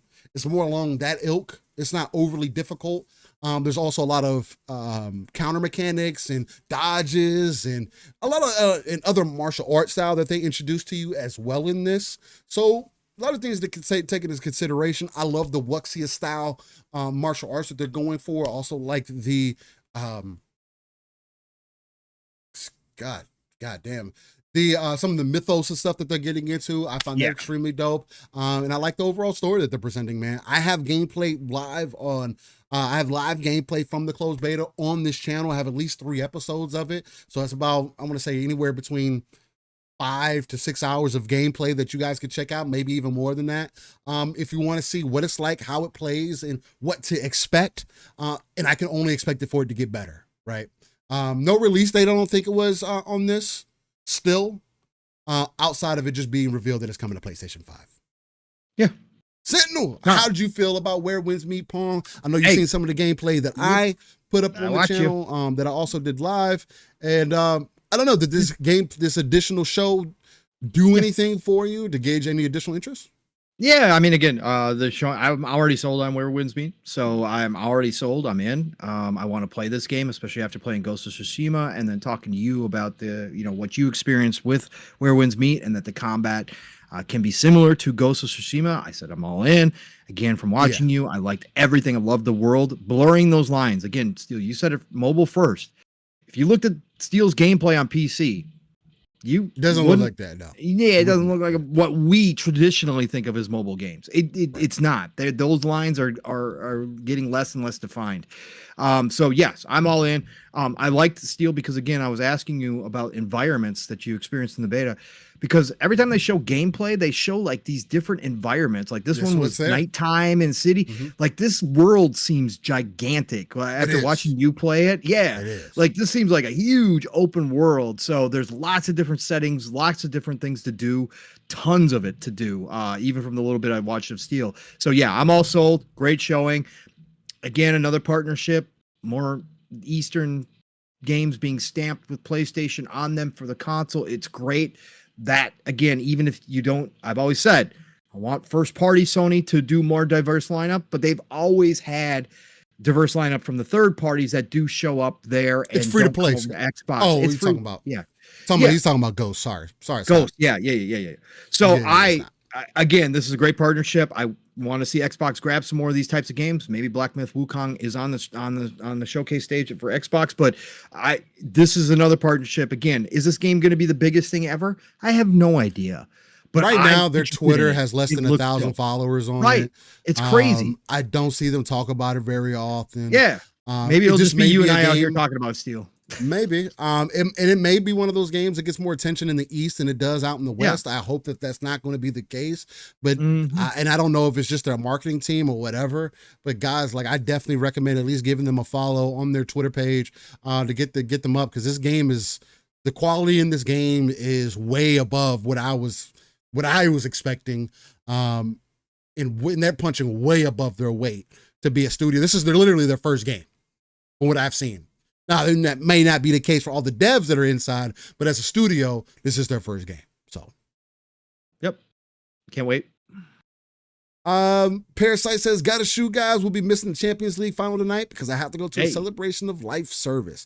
Well, happy wife, happy life. Take care, gamer homies. Peace. Hey, much love to you, Parasite. Appreciate you coming through, and show some love to everybody that you end up being around, man. Appreciate you. All right, I think we'll move from there. Infinity Nikki. I am confused by this game. I don't know what to feel or to think because it was strange. This is supposed to be an open world dress up adventure Infinity Nikki is coming to PlayStation 5 with a beta test expected soon, letting players explore a bucolic fantasy world with their furry friend Momo. Think Breath of the Wild, but with really cute outfits. One of the designers was part of Zelda. Really? Yeah, I looked that up. Yeah, well, Mav and I were talking about this. So this is a dude who worked on Zelda back in the day. Yeah, when you first see this trailer and how they presented it, Steele, I didn't get any of that. I completely thought this was a princess dress-up game, like farm life sim, right? That's what I thought this was a classic like life sim, right? Yeah. Dress up princess, take pictures, right? Yeah. Go do some stuff around your little area that you're making, and like that's what.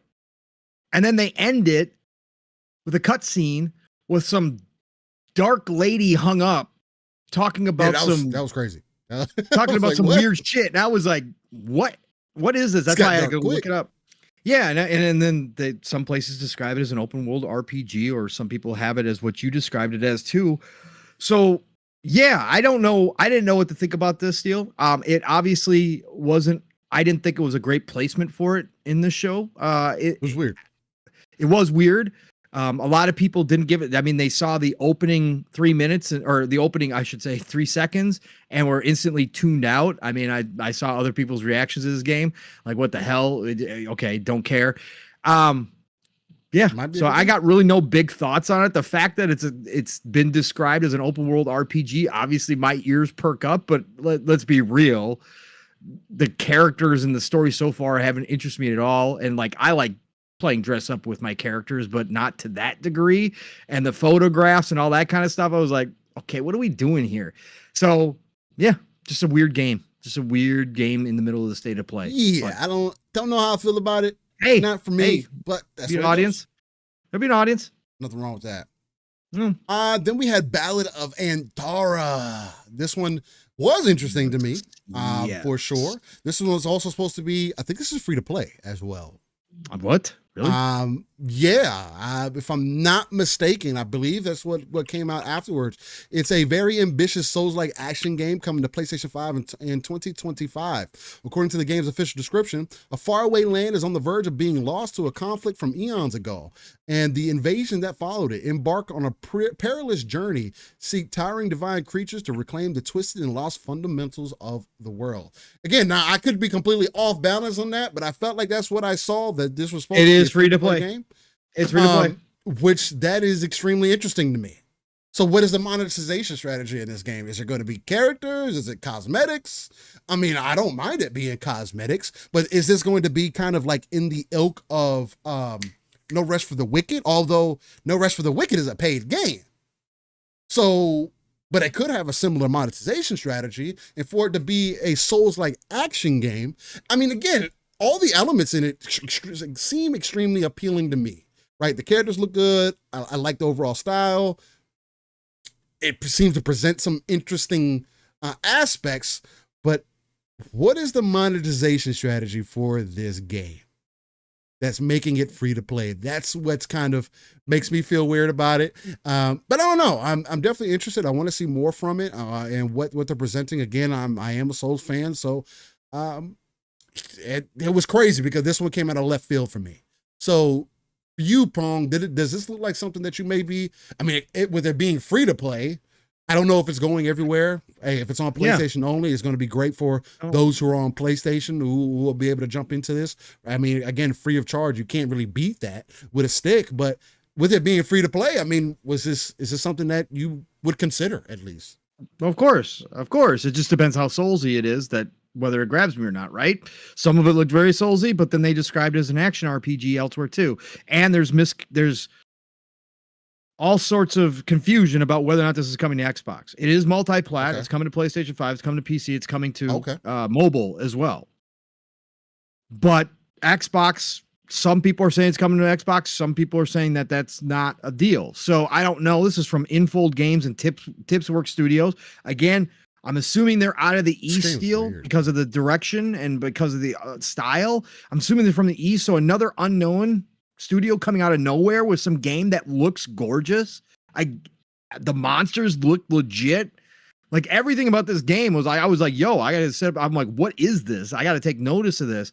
So yeah, this was a great showing. This was one of the games that really piqued my interest. And again, it's just gonna for me personally, it's whether how soulsy it is. If it's too soulsy, you know I'm out. No matter if it's free to play, I'll try it, but I won't stick with it. But otherwise, yeah, this game looks like it's got something. It's got a cool aesthetic. I want to know about like what I'm assuming is the main character with the kid on the back. And what's this veil that you walk through where it looks like it takes your soul away as your soul flies behind you as you walk through it. Like, yeah, I want to know all about this world. But yeah, gorgeous art design. Gorgeous art design. Really some of those levels look really dope. And again, some of the bosses looked amazing. So yeah, interested in this game. This was a cool showing out of nowhere. Again, there's so much talent in the world right now still developing games. Yeah, it's crazy. Yeah. Kind of style of games, what's being put out there. It's really dope to see. Then they moved into Alien Rogue Incursion. We're not going to have a lot to say about this. Again, we get to 10K. Hey, we might get to see me play it live on air. It is a VR game for those who are interested. But yeah, not for me. But shout out to Aliens. Definitely capturing the Aliens feel though. For the Aliens fans who do like VR, you guys getting something probably pretty dope because it definitely caught that. Like, I mean, yes. Oh God, it's so good, man. Anyways, but yeah, no. Then they had Behemoth gameplay. That was also on VR too. I think this is what they ended the show with. Yep, looks like. This one again, also not for me. Although it is moving in the right direction as far as when I talk about the quality bar being there for VR. In us not regressing, let's continue to move forward. This, I will give it that credit. From what I've seen out of the Behemoth gameplay, it does seem to be, again, I think the Horizon game for VR did some of the same as well, proving that we're still getting quality games in VR. For those who are interested in that, have that device handy. I mean, again, this is not a game that says, oh, I need to get a VR device, but for those who do have it, I can see people having some fun with this, especially with the scale that they present everything at. I can see it being very, providing some fear in the heart for some people. It's some really realistic kind of scenarios and whatnot. So there is that aspect of it. How'd you feel about the Behemoth gameplay, Pong? Kind of average, whatever, or? No. Again, keep pushing forward, guys. You don't have me, and I have zero interest. Looks cool. Looks kind of got some, Elder Scrolls to it with the swords and the fighting and all that kind of stuff, and that's all cool and it kind of looks cool, but not enough for me yet. I just don't have any interest in VR, but I'm happy for the VR space that they're getting quality games from third-party developers who are still pushing the medium forward and still trying. Again, even though it's a small genre, because again, like I said, I'm not stupid enough to say that VR isn't the future in some form or fashion. So we need people in the space to continue to make things. And so I'm happy to see it.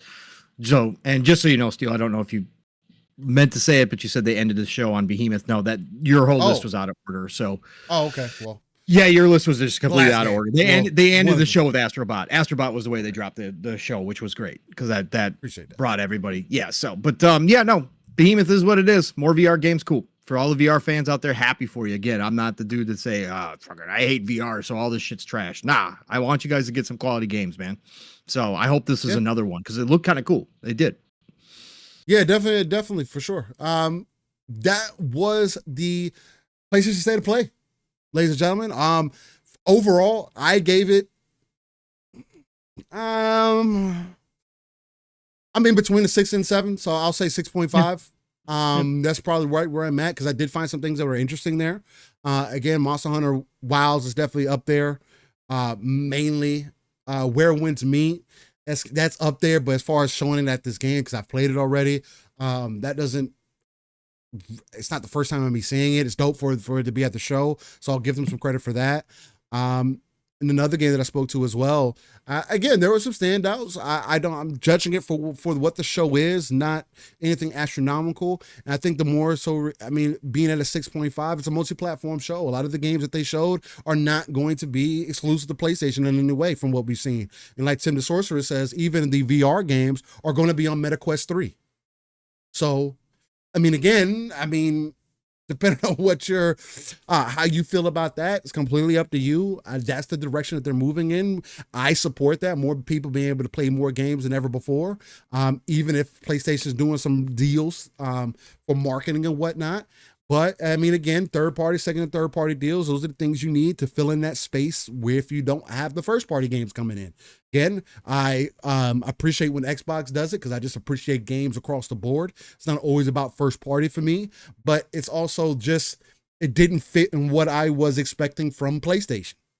Again, I still don't get the state of play to their actual showcase, what their actual point or what they're trying to convey with that. It does seemingly go against some of the things they did previously as far as standing on their square for PlayStation games, or more so PlayStation and console exclusive games, I guess, or you could say. So I guess that's part of it. But yeah, I'm right around 6.5, 7. I can give or take. I don't think it was inherently terrible. But it wasn't the greatest thing either. So that's kind of where I'm at. Found some things that I liked in there. How do you feel about it, and where you sitting? Same seal. I graded a 6.75 right after PM and the PM, during PM and the PM after we watched it. Okay. Going back and rewatching it, because I did rewatch it, as I usually do. It's probably still the same, maybe a 6.5, just because I felt the pacing was a little bit. There's just a couple of the games that we talked about that just didn't seem to fit in there. But anyways, but again, it's a state of play. I wasn't expecting a showcase. I don't know why people continue to do this. I don't know why. Again, I'm the hype dude. Like, I get excited for all these shows because I just want to see games. I don't care what it is. But there's, all these people that say, oh, you should, temper your expectations, and these state of plays, people are just going nuts. And I'm like, then they come out and they're the ones who actually do come out and go, oh, trash, 2 out of 10, 4 out of 10. It was. Why you guys? What were you guys expecting? Like, again, it was a state of play showing. Yeah, I mean, Sony needs. It was fine. It was fine. Concord didn't hit the way that obviously Sony probably would have loved to hit if you just go by the reactions online. That was my main comments. The YouTube comments were like, Jesus, man, they were I mean, these a lot of Sony fans in there absolutely trashing it. But for me, it was a fine showing. We got a little bit, they showed some games for this year. They confirmed Concord's coming out this year, which was in question because they said that they had pushed their games as a service out to 2025 at least to improve quality, but the Concord's hitting this year, which is great. They surprised with Astrobot, a full-fledged Astrobot game out of the blue, right? Coming this year as well, right? And then they got a bunch of multi-plat games, right? Which is fine. And some of them showed really well. Some of them were like, okay, why? But some of them showed well. It was a good state of play, man. It was what it was. I'm still waiting for the Hopes and Dreams show. I still want to see how they're going to advertise the PS5 Pro, but that's obviously going to come later this year. The smoke is August, September now, for the PS5 Pro reveal and big showcase. I hope that happens because, again, even though I don't own a PlayStation, I'm excited to see new shit, and I want to see what they're doing. I want to see how they're going to push it. So bring it on, Sony. But this was a state of play. It was good. It was fine. So that's where I'm at. Yeah, and bro, man, came in and says Concord will feel no excitement. Again, to each their own. For people that are excited about it, they're excited about it. Again, I think that's definitely my most attracting factor for sure. Why I'm feeling about a 6.5. It just wasn't what I was expecting. But again, everybody has their own thing. I still think a 6.57 is solid for the show. It wasn't, again, I think giving it a 4 or a 2 is kind of on an extreme level personally. But if that's how you felt, I mean, again, you gotta decide what's good for you. So, shout out to that. And shout out to the state of play. There was some additional Sony news that ended up happening this week. One of the stronger ones is going to be Sony is certifying an adapter for PSVR 2 hardware to work on PC. Now, this is really strange. And I don't know if it was Slow Mo that brought this point up or somebody else that I heard in the middle of the week at some point when this information came out.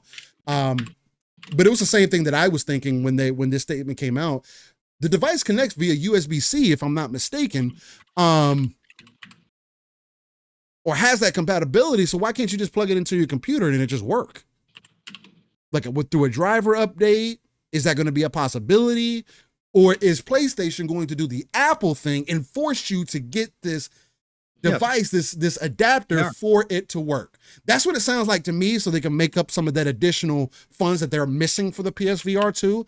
That would also give people an additional reason. Supposedly, they may also come down further on the price of PSVR 2. So if they can do the PSVR 2 and the adapter, maybe keep and be around the same price as it was before, maybe $100 less, $150 less, maybe that could be a huge benefit for them. But it's just really weird seeing them make that play, right? Again, telling them they're not trying to make it friendly for the user. But again, I guess that's dependent on how you want to take it, because if they're making their own adapter, then of course it's going to be easier for the user. But at the same point, it's like, that's also telling you we want you to spend more money if you have this already. So it's like, you already have ways to connect it. This should be easier to connect to the PC than the last one even was. I'm pretty sure people on PC, once that is enabled, where they're going to figure it out to where you're not going to need the adapter, or maybe Sony locks it so regardless you're going to have to use the adapter and it's not going to recognize it. They could do that. So a lot of different possibilities happening with this. I mean, does them doing this, Pong, signify to you that they are not satisfied with what PSVR has done this far? I mean, and I know they said as much. They've brought the numbers down from their expectation. They keep changing their expectation. They haven't directly said that, oh, it's not successful or anything like that, but it is coming across that way that they're not happy with it. How you feeling? I mean, again, even kind of funny, Game Over Greggy came out and said it's dead. Listen, I've been saying this for a long time. This feels like, to me, sell through stock. We're gonna launch it on PC, try to sell through some more stock. This feels like the wind down. There seems to be, again, could they surprise us with a showcase and all of a sudden have a bunch of first party VR2 lineup? Sure, they could. But when you've got kind of funny even saying it's dead, like Sony's not supporting this thing anymore. I said this 2 years ago when they were launching this, that this could be the next Vita for PlayStation. And again, it is what it is. They got themselves spread very thin across a lot of different things. And again, they're selling great. Profits are up. That's all great. But when you're Hiroki Totoki and you're looking at it, is PSVR 2 producing? No. Are you going to actually take your first party teams? This was my question all along when they committed to PSVR 2. You're honestly going to take some of your best teams. We just get done talking about factions being canceled, Spider-Man multiplayer being canceled. You're not going to commit to games as a service from your first party teams, your big first party teams, but you're going to commit to VR 2 with your first party teams. You're going to have some of your best teams work on VR 2 games, or split the teams up, even if they're smaller teams, to take away from your main bread and butter, which is your single player games that you just doubled and tripled down on this week as well. Well, no, to me, that makes zero sense. Could they surprise? Absolutely. But I feel like the PSVR 2 is in its end stages. I think that, again, I was happy. I said it all along. The more companies pushing VR, the better the tech gets. Down the road, I eventually get something that I'll be interested in playing within VR, or we get the holodeck eventually, because these companies push VR forward. I was all for Sony doing it. I'm just saying the position Sony's in with all the other stuff that they're trying to do right now, that PlayStation's trying to get into with mobile, PC, resources from VR2 could have been put a lot of different places, right? Could have been used in a lot of different areas to help out. I just think this is the wind down. I think this support should have been there from the beginning in the first place. Everybody said that does like VR. Why not have it work on the PC? Making it, exclusive versatile to your console doesn't make sense when VR is already niche. Maybe, again, that's why I feel like they were serious. They had massive plans that they were going to have their big first party studios working on VR games. So they thought they could do the same thing that they do with the console and have that stuff exclusive to their VR. And they were going to get VR players from other places to come over and buy a PlayStation 5 and a VR2 headset. That obviously didn't work out. And they're obviously in a different spot now, in a lot of ways, with the transition of the industry and what's happening with the industry and having to make cuts and all that kind of stuff, as we've seen, making big decisions. Hiroki Totoki now in charge. I think this is the end run. I think this is going to go the way of the Vita. They'll try to sell through as much stock as possible, getting it out to PC. Maybe they see a little bump there. Third parties can continue to support and put games in, just like we saw with the Vita. But Sony themselves, first party wise, there's not going to be any more support, game wise, content wise. That's exactly what happened with the Vita eventually. So, yeah, that's the way it seems to be going, man. It's unfortunate. I guess we'll continue to see how things play out for them. And we'll go from there. Continue to keep it updated, man. It's just weird. It's just weird to see things play out the way they have. It's very similar to the first VR that they had. So, yeah, I just don't understand. Again, VR was not. Again, VR's got to continue to be pushed to grow, but it's not big enough to support all these different devices, especially an exclusive device to one ecosystem. Yeah, I think that's the biggest problem, honestly. That's that's what I always question, why they were doing it that way. But hey, whatever. Again, we'll try see. to get people to buy a PlayStation, man. So yeah, whatever you could do for business sake. Yeah. I mean, Nick's kind of brought that up. For your personal business, I guess that makes sense. But again, high ground that you're asking the people to go for. But yeah, JB 1521. Real quick. As far as a rating shows, people do it all different ways when they give a subjective rating to a show. Steele and I both are in the same mindset that we judge each one individually. We don't compare it to anything else. So it's just, what did you present me? And was I interested in it? Did give me that? That's how we look at it. So the Xbox showcases, we're expecting to be massively big. But again, when we give it the PlayStation a show of 6 or 7, it's on its own. It's in its own black hole, right? We're not looking at anything else they've done. Not looking at other state of plays and going, oh, that state of play was so much better, and I gave that one an 8, so this one is a 4. No. It's just by itself here right now. So that's how we do it. But again, it's all subjective. It's just a random number, just like review processes these days. So whatever, just make it your own. Sony isn't trying to get into mobile. They've been there. This is from Chris Coleman. They have FGO, which is popular, and have Crunchyroll games. PS will still support VR. It's been 1.5 years. What games do you want so fast? I think the main perspective that we're coming from more so is their own perspective, from what they're saying. They had a certain number of hardware units that they wanted to sell, and they came down from that number almost 50%, if not more. And from also what PlayStation is saying, it's seemingly VR is not doing what they wanted it to do. So it's like, I'm not expecting anything from VR. I do want better games, but the games that I'm going to be looking for interest in me. I don't have any genuine interest in VR right now. And with console hardware being the way that it is, we're in a space right now where people are coming to a point where it's not making sense for them to want to get a console. There's going to take certain games to come out. It's just the accessibility of it, right?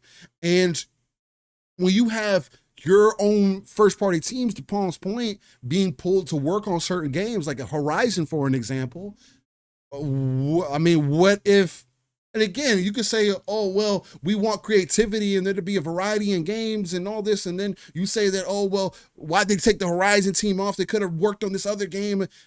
Look, hindsight is 2020, but it's just seemingly some of the things that we were talking about the type of support that we were expecting Sony to give this and the type of support that's actually happening. It ends up it feels like it's two different kind of things. Because I was hopeful that PSVR 2 was going to get more attention than VR 1 did because of it being seemingly a competitive device, right, in the market. But it does limit it down. It's only available on PlayStation 5, as it should be. You can't hook it up to PC. It's just so many other things that get still put wired in there.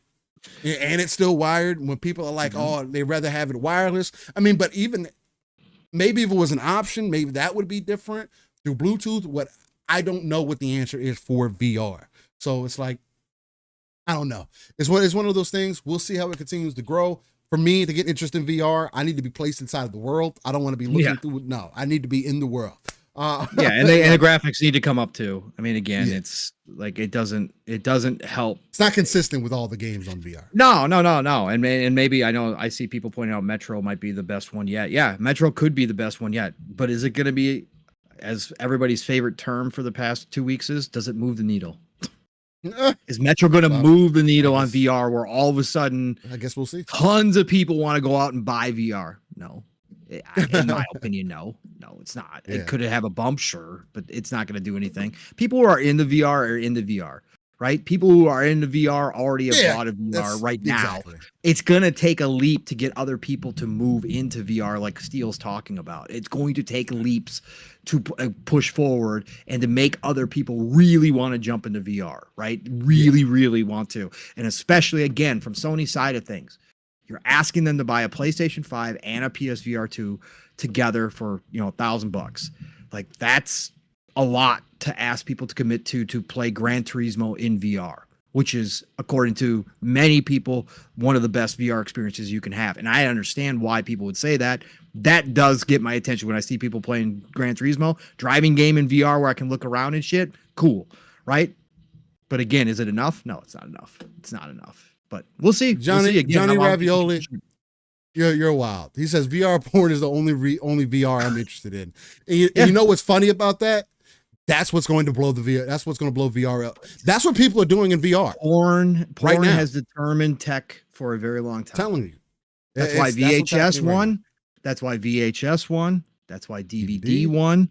When the format wars come, whoever captures the porn market is the winner. That has been a fact. That absolutely 1000% has been a fact. It has determined things.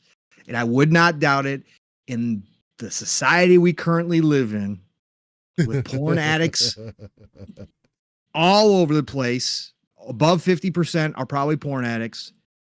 Listen, if somebody gets that correct and the porn industry jumps on board with one, VR maker or something to that, it will happen. It will happen. That's all. That's all it would take.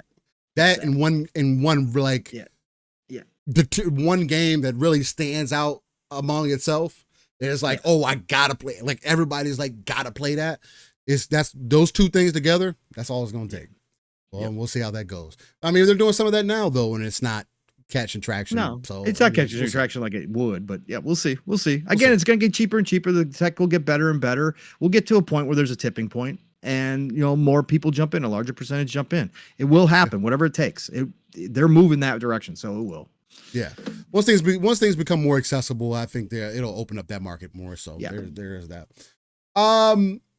We did mention a little bit about the apparently in the PlayStation business update that also happened this week. Half of the PlayStation monthly active users are on PlayStation 4. I believe it was right around 50-50. Essentially, it was like 50 something million on PlayStation 4 and another 50 something million on PlayStation 5. I thought the PlayStation 5 number was extremely impressive for monthly active users, because that means people are using the PlayStation 5. Again, you can't. Sure. I mean, that could be very well the case. I still think that's impressive because PlayStation has sold 50 million something consoles, and that means that their active users are using those consoles that are on. I think that that's impressive. If people want to downplay that and say, people aren't moving over for whatever reason, I mean, sure, but I think that PlayStation has a good problem here to where now you just need a game that's going to get people to move over. Again, I was having for me, I personally feel like GTA is going to be one of those games for both consoles. It's not going to be one versus the other, and I still don't think that Rockstar this time around is going to get into a marketing deal, because they don't have to. And I've been seeing people make comparisons and say, well, look at what they did previously. GTA was never as big as it is right now, ever. And you're talking about GTA 5 that released on an Xbox 360 and PlayStation 3. You can't compare anything else to this game. For GTA 6, there's no reason for them to do a marketing deal this time around. Literally zero. There's going to be a GTA Online. The game is going to sell itself. The only reason that they would enter a marketing deal is if it's only going to be to help whatever platform they choose to help. If that was the case, which I think will be a bit biased, but again, if you were trying to sell the most copies or whatever the case, but it's also part of the reason I think it's going to release on PC day and date as well.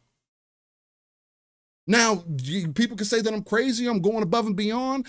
The only argument that I have people come to me say, well, when did the last game to come to PC? The last game released on the 360. What do you mean?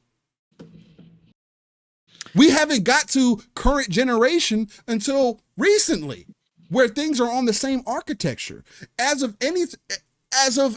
there is any developer where the expectation should be higher in comparison to somebody else, it should be Rockstar. GTA is as big as it is today because of GTA Online. Guess who blew up GTA Online? The PC community. Sure, it did well on console, but roleplay is the reason why GTA is as big as it is right now. Those RP servers. PC has made it what it is. So I just think knowing Rockstar wants to make that money, if they are truly as good as we say they are, there's no reason why the game couldn't release on everywhere day one. Because Zelnick just had comments though, Steel. And it doesn't sound like that, bro. I get that. And he can say whatever he wants. But I'm gonna say it's gonna come sooner. It'll come sooner than later. But it's the only reason that I could see it not releasing on PC is if they have some deal behind the scenes between both console manufacturers, because the only place this game is going, unless they magically get it working on Switch 2, the only place this game is really going to be going is Xbox and PlayStation. So who are you going to be talking to? Both companies are going to have to come sit down with you and say, hey, we're willing to cut this kind of a deal to have so that GTA can be as successful as it can be. Xbox might come in with some Game Pass stuff. Hey, you get into Game Pass, maybe you get a Shark card, you get % off on Shark cards or whatever the case may be. There's just so many different levels. And I don't think it's acceptable to allow a game that has been through 3 console generations. They have made billions of dollars off of this game. And you think, I just do not see it being acceptable that we just stand to the wayside and say that, oh, it's okay for it not to release on PC day and date. That's just the way that I look at it. We don't excuse anybody else for this, but we're excusing Rockstar for it. Slomo says a former Rockstar dev came out and explained their development process. PC comes later because they use PC as an unoptimized test bed for the console versions. And once they launch on console, they focus on the PC version. That's fair. But you also can't be one of the most profitable businesses in the industry. They have been making dumb amount of money off of GTA 5 since release. Spending a dumb amount of money on GTA 6. That's fine, but they're also making more money than anybody else in the industry, seemingly, from GTA 5, a game that they made 3 generations ago. Who else is doing that? 10 years ago, a decade ago, more, that GTA 5 came out. And it's just it's going to come to console. Well, that's it. That's all we can do. Again, that's just how I genuinely feel about it, right? That there should be a higher level of expectation for Rockstar day one. Again, Rockstar didn't release GTA 5 in a good state either. So it doesn't give me a lot of faith that GTA 6 is going to be released in the best place either. The only thing that worked in GTA 5 on release was the story. And even it had some bugs and issues and unoptimized things that needed to be changed. I don't care what the excuse was. You're one of the biggest publishers in the industry. I'm not going to excuse it. Again, if it only releases on console day one, I'm not buying the game. Point blank period. I will wait on the game. Why? Because just like GTA 5, GTA is a game, especially with the online, is a game that I will be in for some time. And if that is going to be the case, where they would rather see you wait, PC audience, whoever, because that's what they see is best for them, that's great. It's not going to be everybody. I'm not saying everybody's going to do this, but I will be one to wait. You can clip it, you can quote it, you can do whatever, you can hold my feet to the fire. There's nothing that GTA can do outside of releasing 60 FPS on console day one, which I don't think is going to happen. It should, but I don't think it will. I will not be purchasing the game day one because I have a higher level of expectation from Rockstar than seemingly anybody else does, which is fair. If that is what y'all find acceptable. I wasn't so up in the moon about Red Dead Redemption 2. So they don't have me by the balls to say, oh man, they're just so fucking great. Geez, Rockstar, Red Dead Redemption 2 can have all the fucking detail in the world. The game is fucking boring. GTA 5, the story was fucking lame. It is not the strong part of their game. GTA 6, I hope they fucking get it together this time around. But they haven't had it together since San Andreas and Vice City, like GTA 4.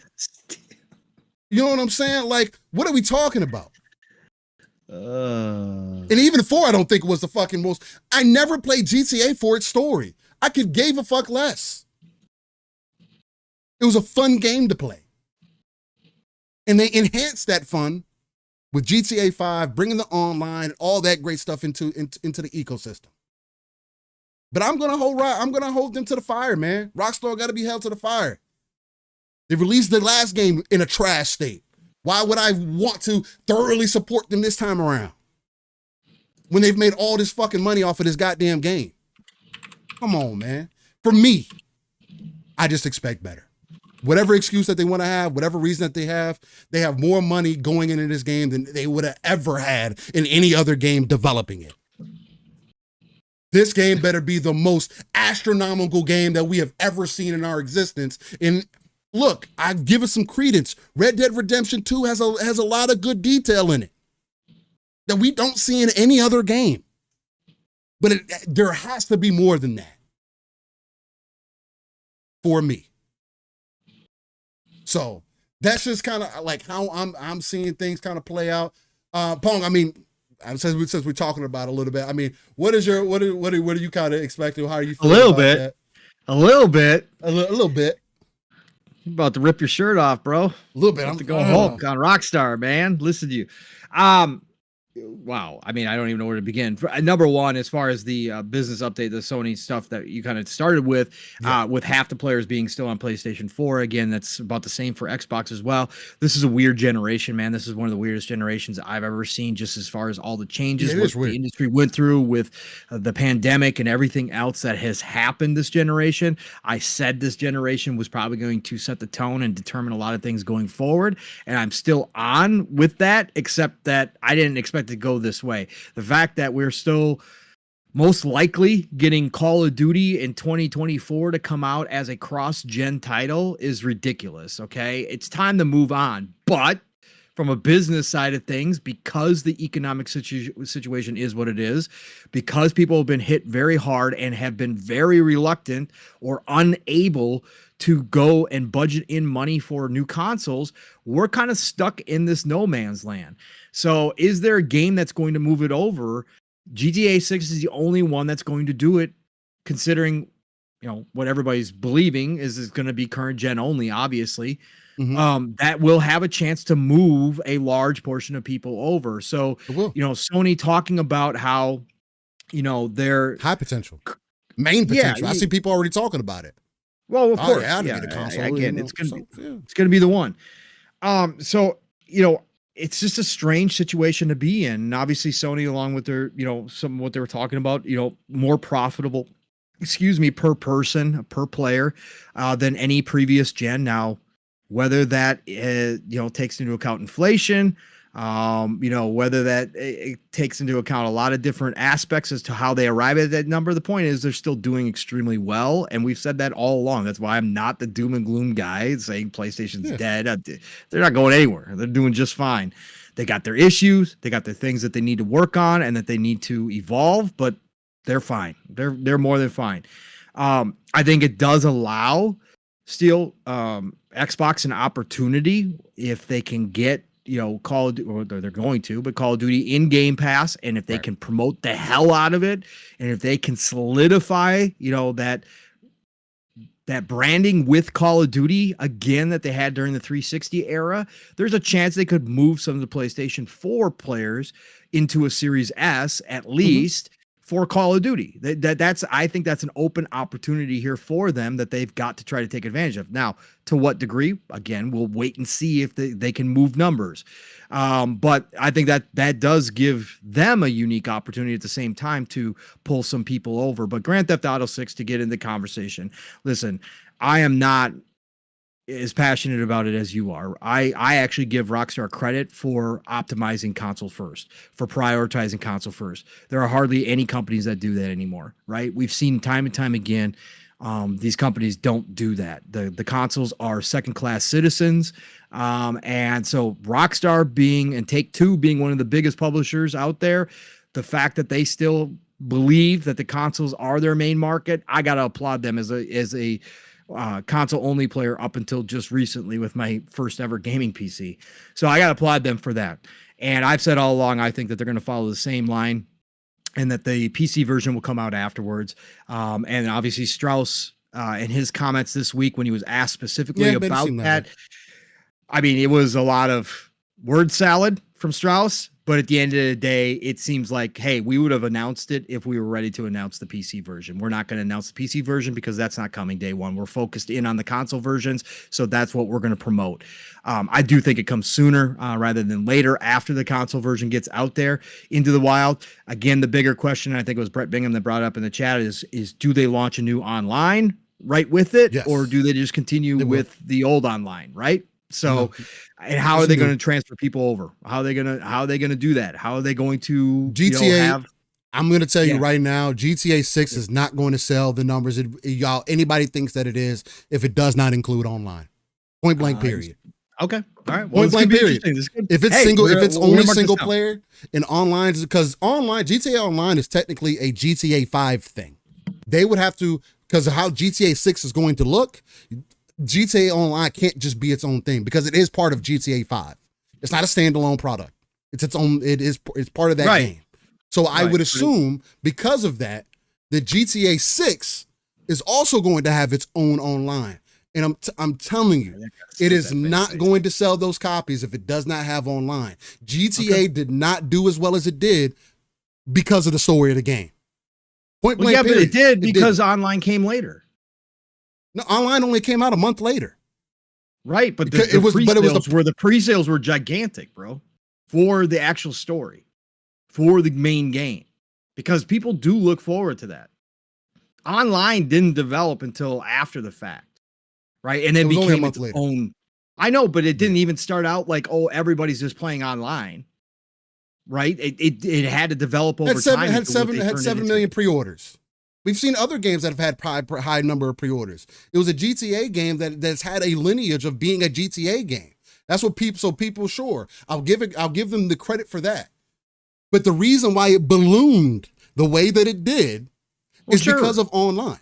Point blank. But the online wasn't the selling point out the gate, and the online wasn't all that to begin with. It was part of it. Developed the online was part of it. Online, because the online was supposed to be there the day of release. They came out a week beforehand and said that it's not ready yet, and we're going to have to release it a month later. I think they more so did it so people would play the story. Because if they had online available day one, nobody would have played that fucking story. Bullshit. Because people I'm guaranteed, bro. I guarantee you. No, Steel. People bought the original GTAs, all of them, for the stories. And they didn't sell that great. The previous GTAs didn't sell that great. Bro. I'm telling you, I've looked at the numbers recently. GTA 5 is the biggest standout out of GTA, period. Of course, I'm not saying that. GTA 4 sold 25 million copies still. Over how long? What do you mean? Over how long? 25 million copies were sold by 2013. And the game released when? Game released in 2008, so 5 years. Okay. And that was before this industry was anywhere as close to what it is right now. Right? So somewhat, for sure. Right. I mean, we're talking about a unicorn, Steel, in Grand Theft Auto, right? Grand Theft Auto sets apart itself because of how long GTA 5 has been around, right? It's a unicorn. Like, games aren't supposed to do this, right? We have Bethesda games that carry on, but GTA 5 has done something that no other video game outside of like Minecraft and that those types of games have done, right? This has become its own thing. And you're right. Again, I'm not denying you that the online is what exploded it,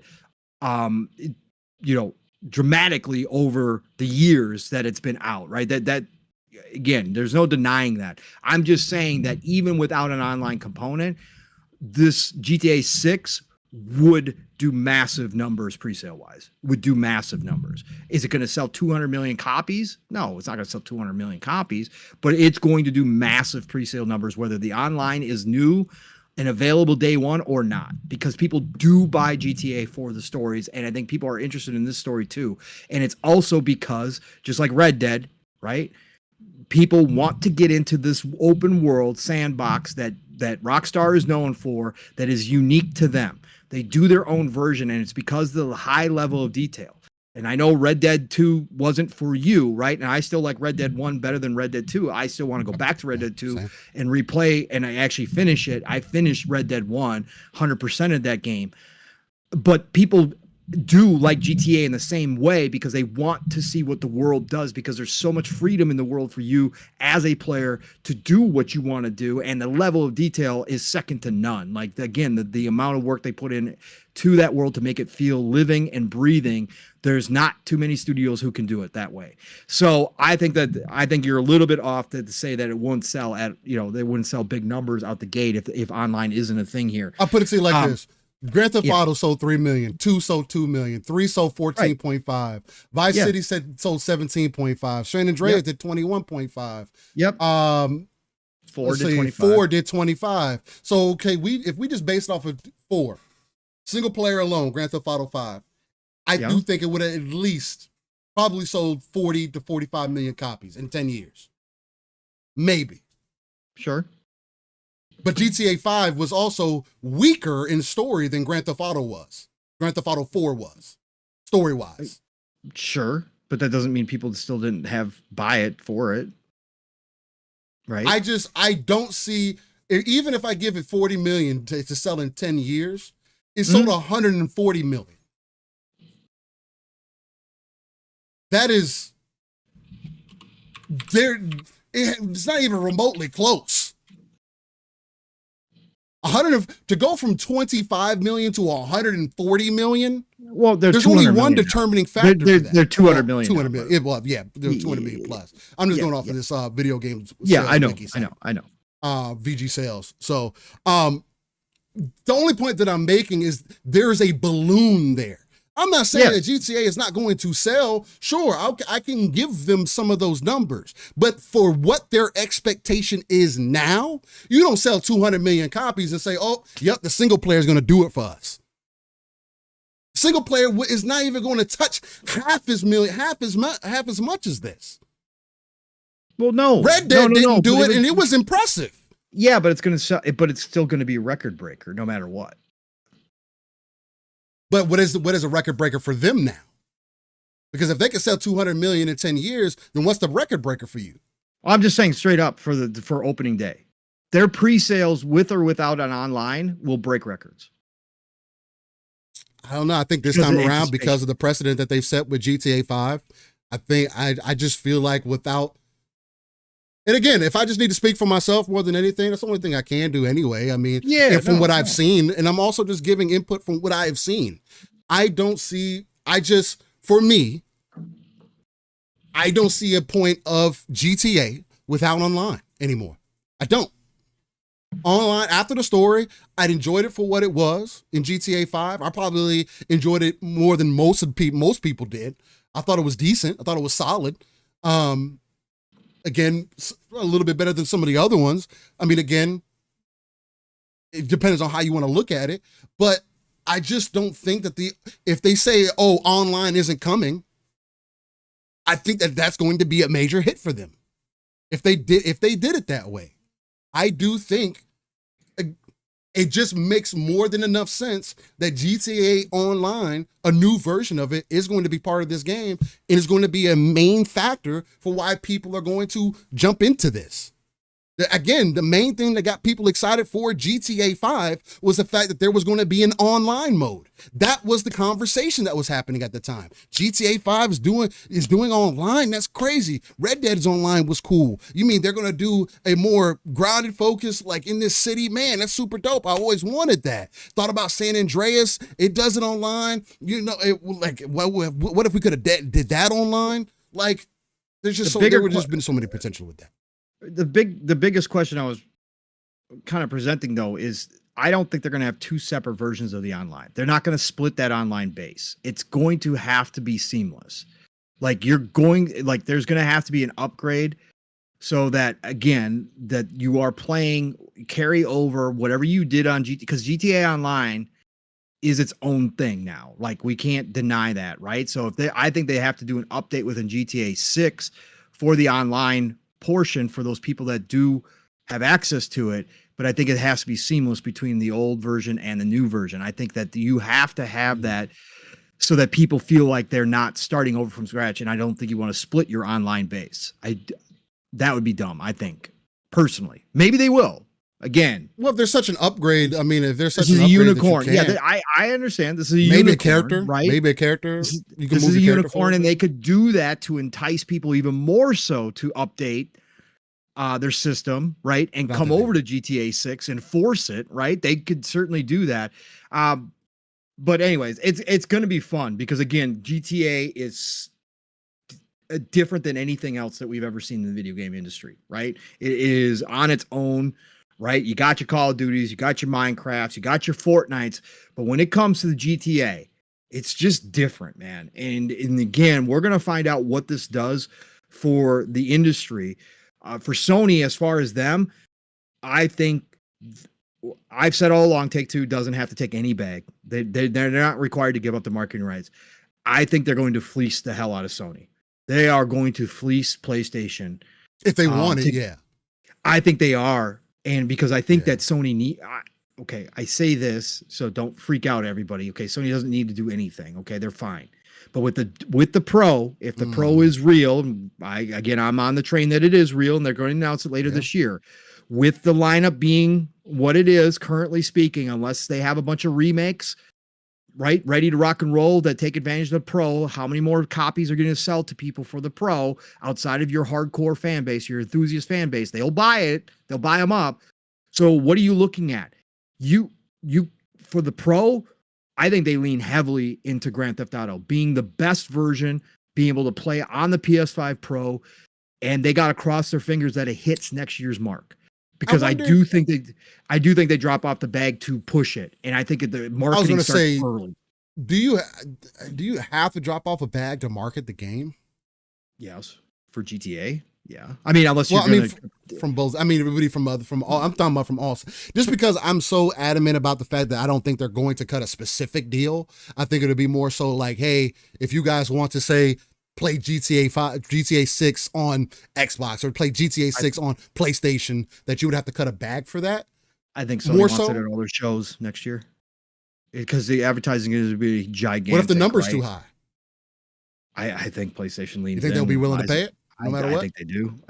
After losing Call of Duty marketing, yeah. I also don't think that Xbox is going to skip out on that. So could you think that there might be a bit of a bidding war maybe happening as far as that goes? Or maybe they both just get involved and Rockstar says, we're not doing any exclusive marketing rights. Right. That's still a possibility. That's still a possibility. But no, now that Xbox has Activision Blizzard King, I don't think they go. I mean, they understand how big Grand Theft Auto is, but I don't think that I don't think they would get into a bidding war at all. And I think PlayStation, because they lost Call of Duty marketing rights, they will. I think they will just give Take-Two whatever they want to highlight Grand Theft Auto all over their shows and their PS5 Pro and everything else. I do believe that. Again, we'll see.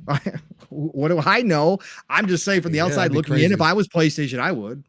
I mean, I don't think that I would have to imagine that Xbox would have to be smarter in that conversation because they both have this same issue, right? Where you have people that are still in the previous gen and how do you move them forward?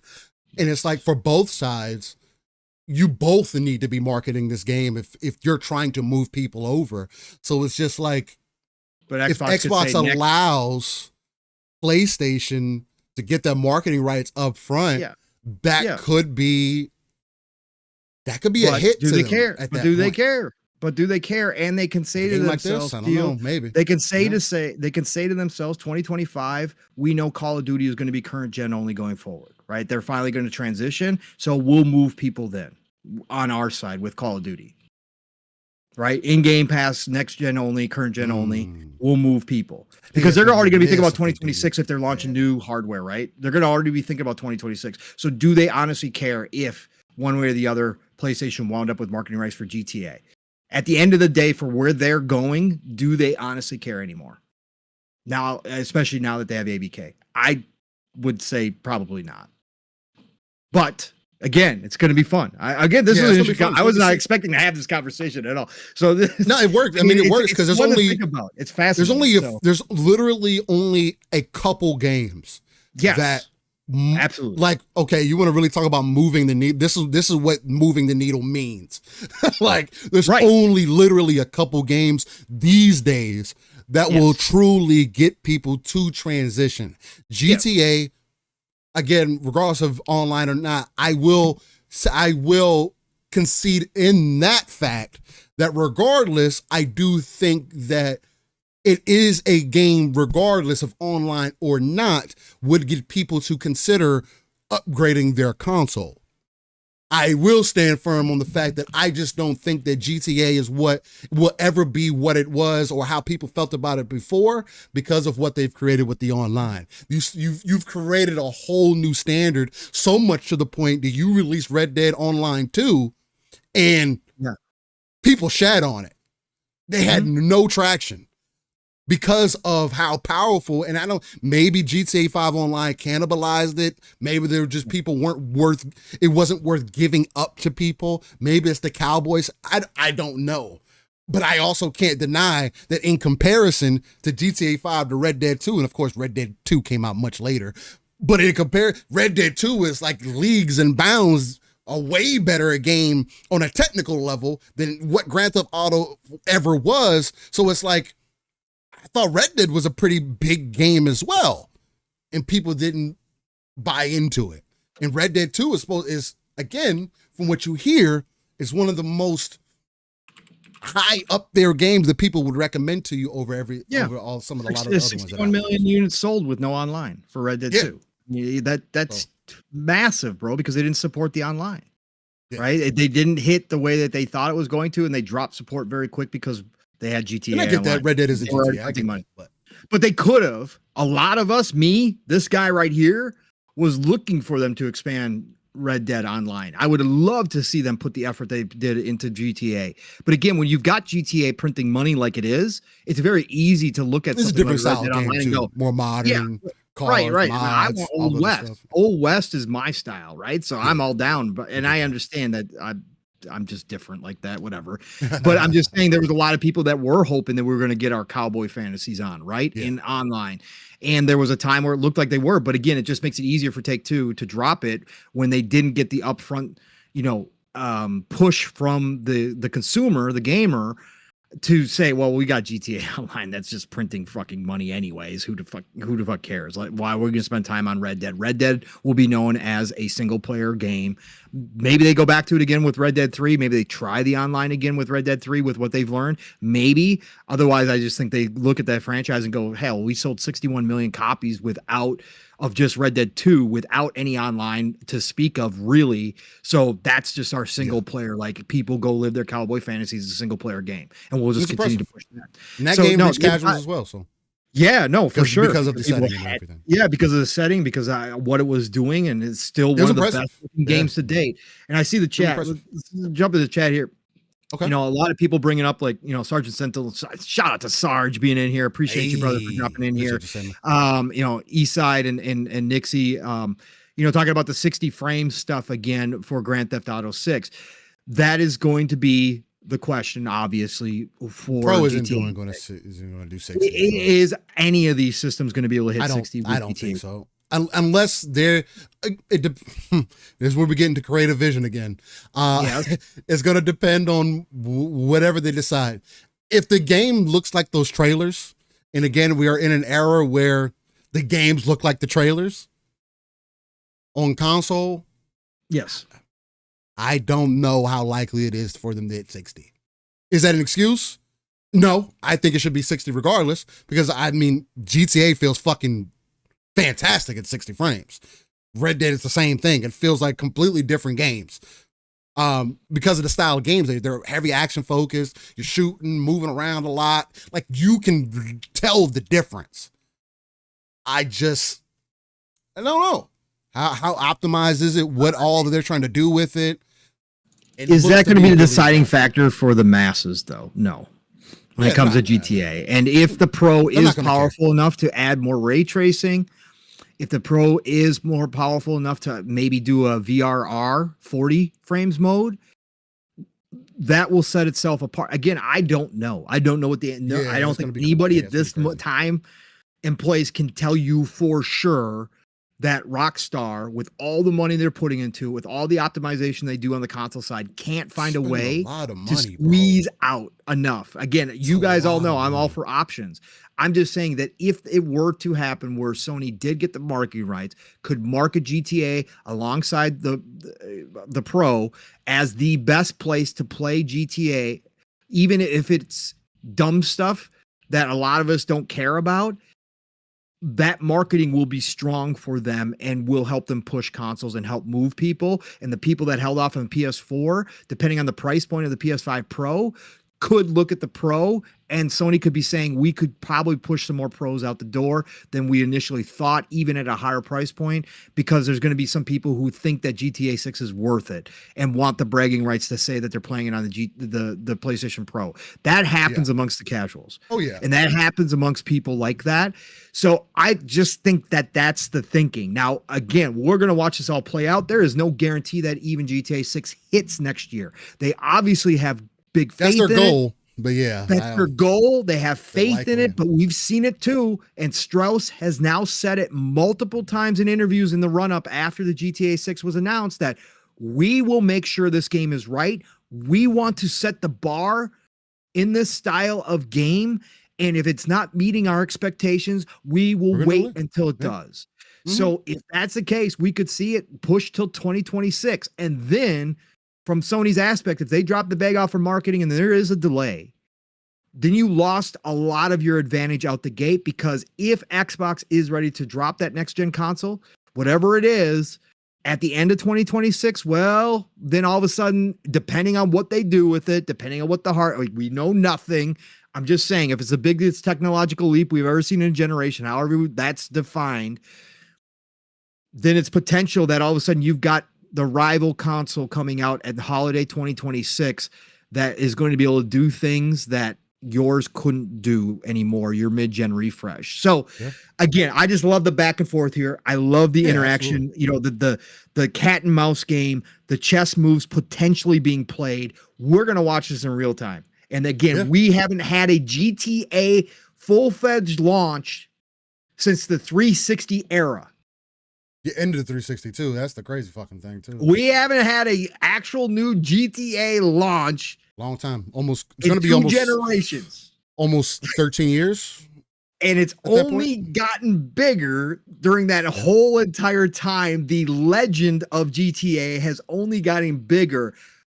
We don't see that this is a unicorn that we're about to witness and find out how it all plays out in this crazy generation, which things have not gone a lot of as a lot of people expected. Like, this is a totally different generation than what we thought we were getting, and it's been anything but traditional. So I love this high level stuff. I love watching this happen as somebody who's followed this industry for all these decades. Like, this is a unique moment in time, and GTA is at the tip of the spear with this one. This is going to be fun, man. Yeah. So great conversation skill. I was not expecting to have this conversation. So it fit right in, especially on the considering it's happening on both sides where users aren't necessarily investing into the upgrade. And again, there's only a few games out there that would make people truly consider. And I mean, you're already seeing it. Hey, Again, no, regardless of how I feel about the online or whatever. And again, we can always. There's nothing wrong with disagreeing with that with that point. If one feels stronger than the other, I'm more so going based on what I've seen in the multiplayer space. And what's been garnering the attraction for GTA this time around. Because again, even GTA has Rockstar has put themselves in a different place because of what they've done with GTA Online, right? Because of what they've allowed with bringing it to PC and having the RP servers and all the other things that just weren't things that existed before, right? Maybe on a simpler level, for sure, where you get into a lobby, run around with folks and shoot stuff and whatnot, but not to the level like it is today. And I think that's my main takeaway.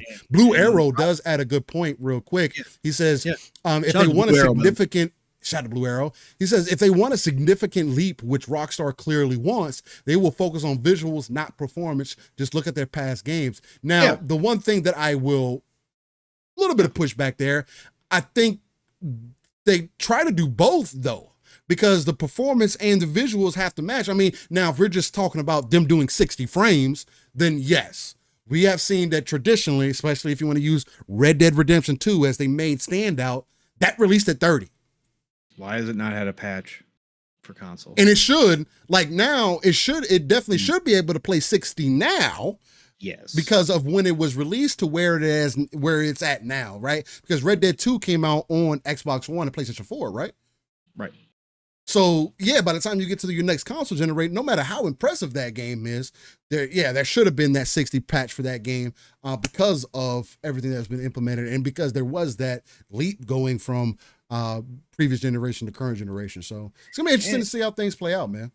A couple other two things too is you guys got to remember that Take-Two could push the price point with GTA 6. That's the other thing about this too. That's nasty to talk. That's nasty to consider. Bro, what do you mean? What do you mean pushing? A unicorn. Standard edition, $80, $90. Standard edition. Strauss Zelnick is a businessman first. I like Strauss. I like his attitude. He pays attention to gamers more than some straight up business dude in the industry do. But still, tell me, outside of the uproar, people will be yelling and screaming while handing over their cards, man. People will be yelling. This would be the game. I would hope not, but fuck, bro. Me, dog. Or there's going to be some crazy additions, right? Listen, there is no doubt that Take-Two's got to be looking at this from a shareholder standpoint, from the amount of money that we've heard being thrown around that they've put into this game, which is certainly possible. I'm not discrediting anything that it comes to that this game is over $500 million in production and that they're going to do the movie, the Hollywood thing, and you double that for the advertising. You add that again for the advertising. So we're talking about approaching $1 billion game here.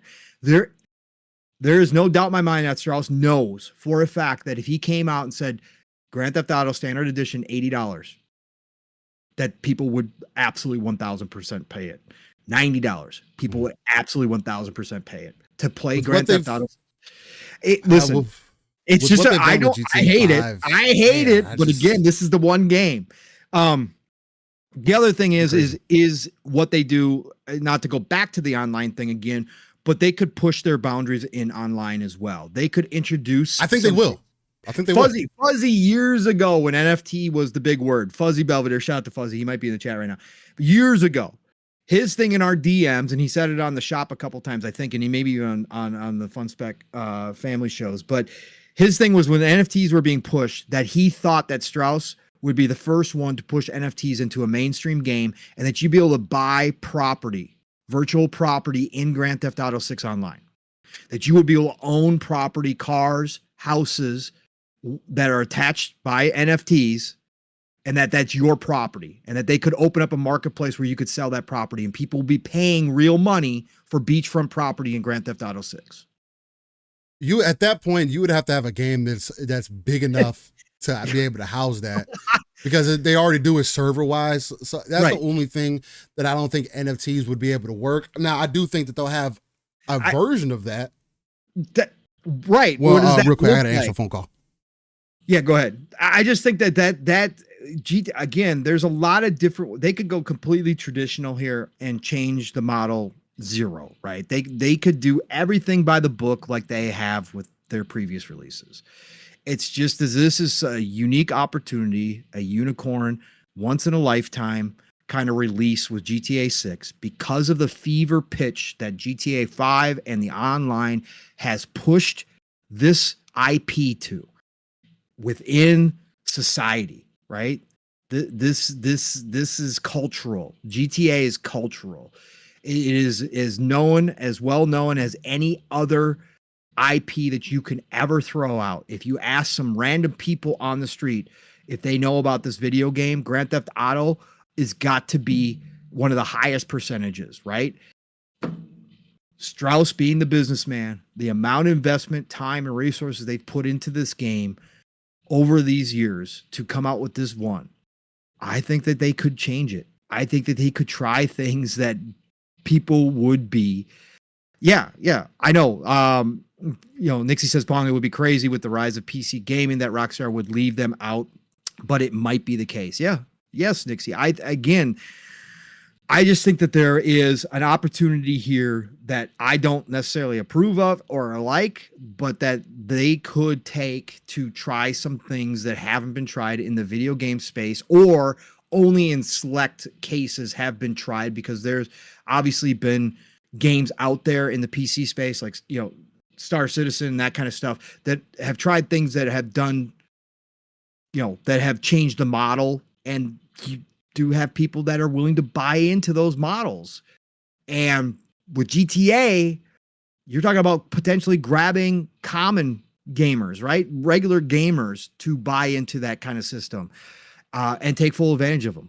And so I'm just wondering if that's going to be, Decado said they would actually need persistent servers, neighborhoods that can house thousands, and almost all that property for sale. Yeah, I'm not saying that this would be like some easy snap the fingers. Oh, it's just Rockstar. They're just going to instantly do this. But they've been taking so damn long on this game, right? And yes, they've been supporting GTA 5. They put out patches for current gen. They've been supporting, obviously, the online nonstop. But Rockstar is huge. And they've been working on this game for so damn long. We know it's been in the works for a damn long time. What happens at the back end? They are trying this stuff out. And that's been a part of this process.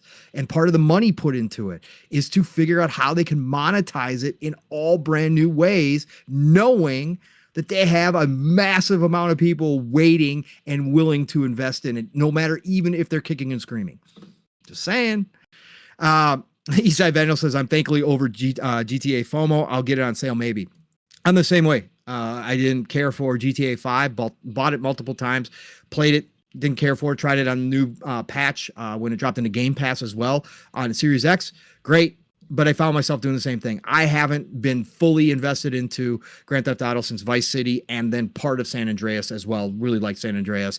After that, they were fine. They just didn't hit the same for me. Never got into the online. I don't find myself being remotely interested in playing GTA Online. I just don't. Red Dead, I did, but what happened. So, it would be not, Decado, it would be nuts. Second Life on an insane drug cocktail. Yeah, exactly. Second Life, right? Bring that back, but GTA built in, like, people are already doing that in a way. Steel talks about all the time, especially online, where, people are running, full careers as cops or just delivery people, This is what people have turned GTA into, is a Second Life type game.